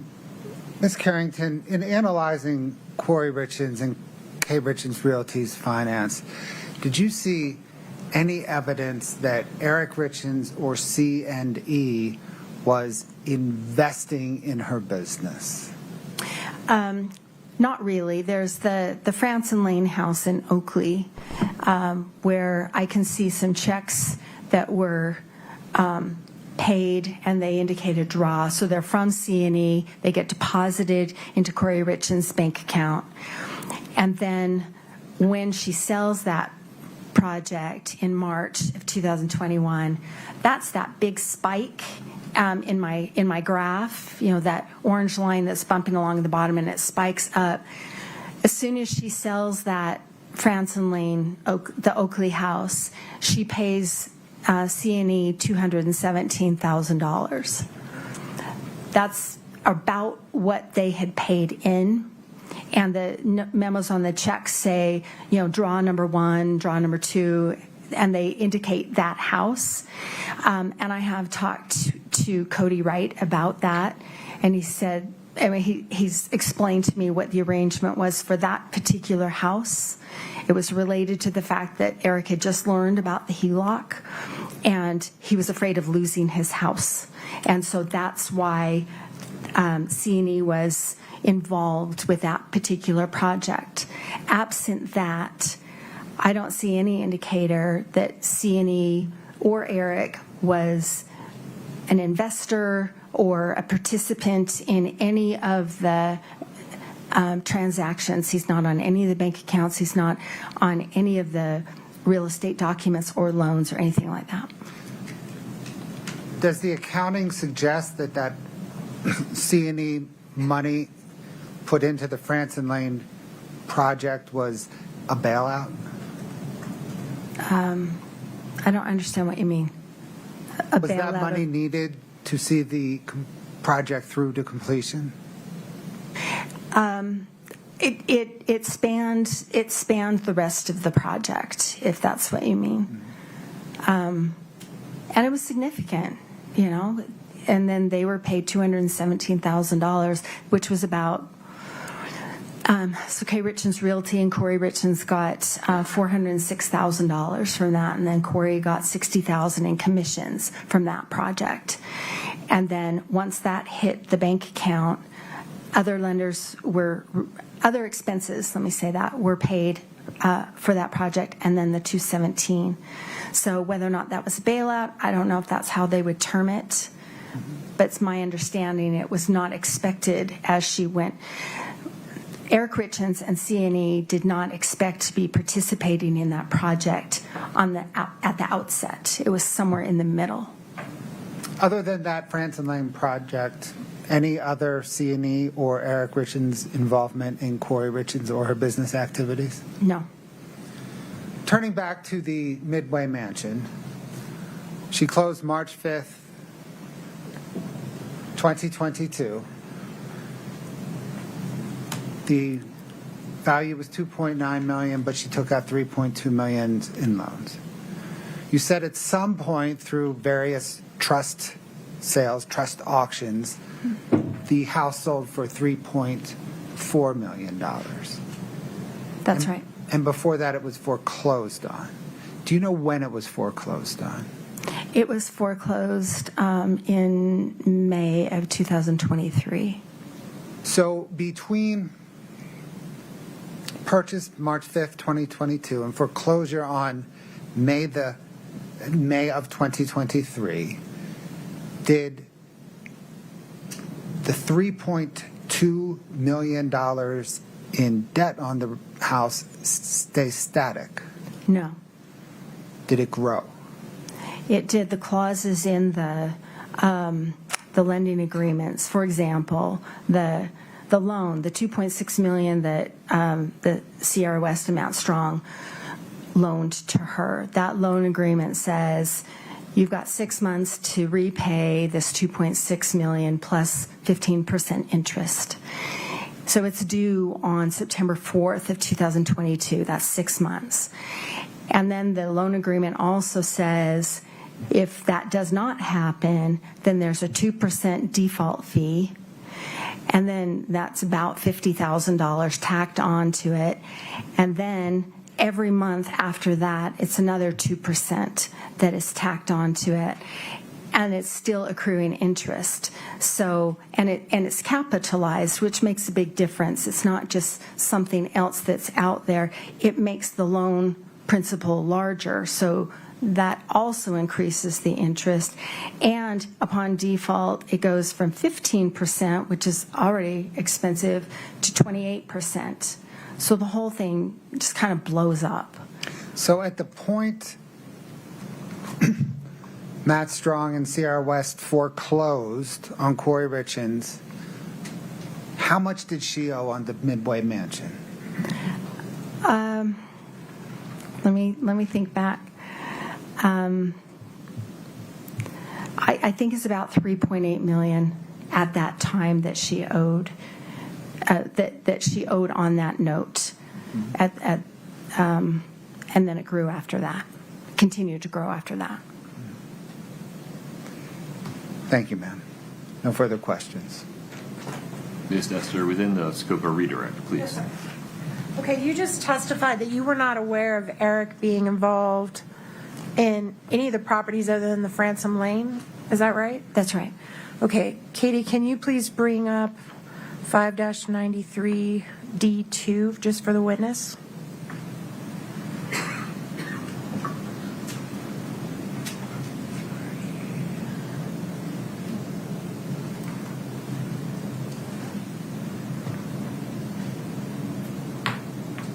Okay.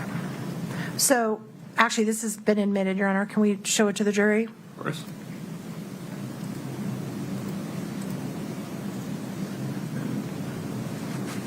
So here you have Eric and C&E Masonry as a funding option for Kouri Richins. Is that correct on your own exhibit? That's correct. So that's the 2020 to 2021 time period. Right. So she bought that Franson Lane project, and she was working on it in October of 2020. She ended up selling it in March of 2021. And so that's why during this time period, that's what I mean. It's the one project.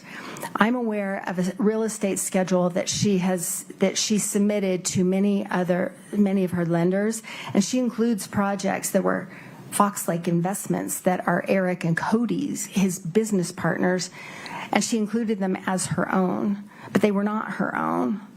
Okay, so I'll get to Fox Lake in a minute. Okay. But are you aware that Eric was a lender on the Mill Creek property, that he lent $40,000? I did not see a trust deed or anything, so no, I'm not aware of that. Okay. I want to talk about this Fox Lake business that you just mentioned. Okay. This is a business that basically was a flip business as well, right? I think that was the anticipation, yes. So Eric started his own flip business with his business partner. Is that right? And they had a third partner as well. And who was that? It's like BlackRock, and I'm sorry, I can't remember, but it's an LLC.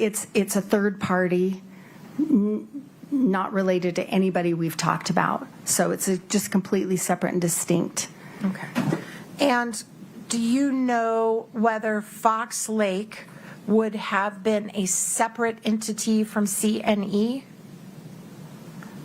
I mean, like, were they a DBA or were they separate? Correct. Is that what you're saying? I have looked at that. I believe that they are separate, but So Not sure. Did you evaluate Fox Lake and the value of it? the value of the company. Mm-hmm. I've looked at their bank account statements and I've traced their projects, and they had nothing to do with Kouri Richins. Okay, but just bear with me. What was the value that you came up with on Fox Lake? Objection, Your Honor. Your Honor, please give me just a little bit of leeway here. A little bit. Go ahead. What was the value of Fox Lake? Okay, let me ask you to clarify your question. Are you talking about valuing their business? Just how much assets did they appear to have in your analysis of them? I know that they had a few projects, and I'm going from just their bank account statements, and my 14 schedules that you have, the fours, those are every account I've looked at, and you can see that I have looked at them. The Fox Lake Investments, I know that they had a few projects. I really don't know much about them because they had nothing to do with the family, Eric and Kouri Richins. They had nothing to do with her. So if there's a prenup that prohibits Kouri from recovering any assets from C&E, it wouldn't apply to Fox Lake because Fox Lake's a separate entity, correct? Objection, Your Honor. Foundation. Sustained. Is Fox Lake a separate entity from C&E? I honestly can't remember. I know that they have a separate registration, but whether they are a DBA, a doing business as, and so they're under the C&E, or whether they're separate, I just don't remember. Okay. And at some point, was Kouri Richins listed on the Fox Lake paperwork? I don't believe so. Okay. Did you check that? I did. All right. And you also mentioned that you traced, you did a, well, strike that. I need to say also, she's not a signer on the Fox Lake account. On the bank statement, account. right? She's not. Okay. And did you, just to make sure on the accountings that we're talking about, did you ever account for cash? I'm sorry, which Cash on accountants? hand, like cash that the Richins actually had? I believe that the original inventory, but this is not in the confines of this case. Let me answer it this way. I understand that there was a safe in the garage, and I understand that there may have been a lot of cash there. That's outside of the scope of looking at the financial statements and things. So if someone testifies to how much cash was in that safe, that is not accounted for anywhere in here in your asset evaluation? No. Okay. And you also,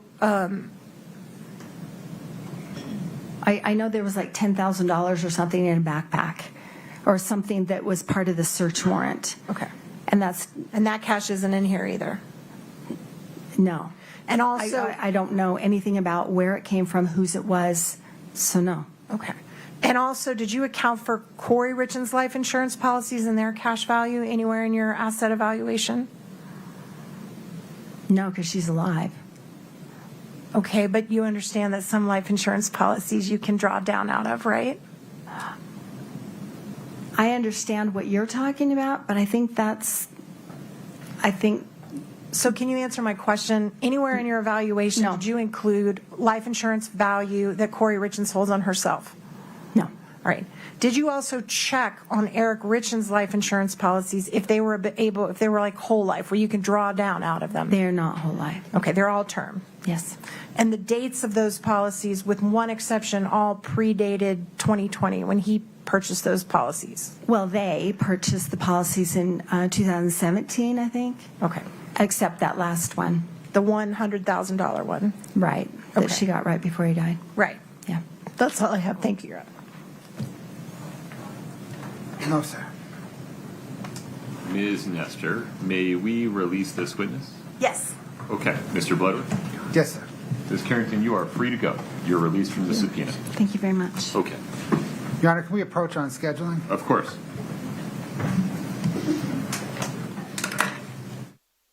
Gentlemen, appreciate your patience today. We're going to recess for the day. As noted, we're going to start at 9:30 a.m. tomorrow morning. I appreciate your patience with my calendar. Same warnings. These require diligence, so please be thoughtful. You have to affirmatively avoid any information regarding the case. So please affirmatively avoid watching, listening, or reading anything about the case. Please don't speak about it. Don't let anyone else speak to you about it. And please don't do any research of any kind. See you tomorrow morning at 9:30. Please rise for the jury.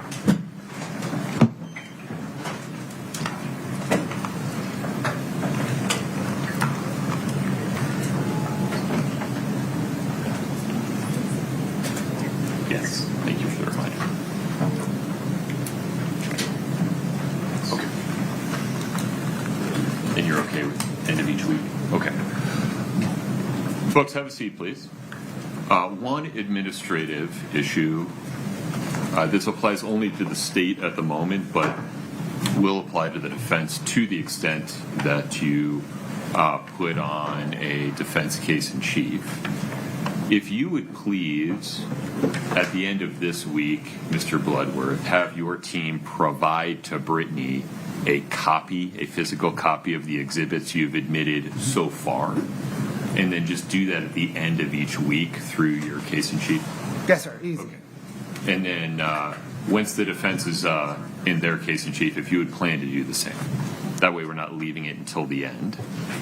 Mr. Bloodworth, anything else on the record today?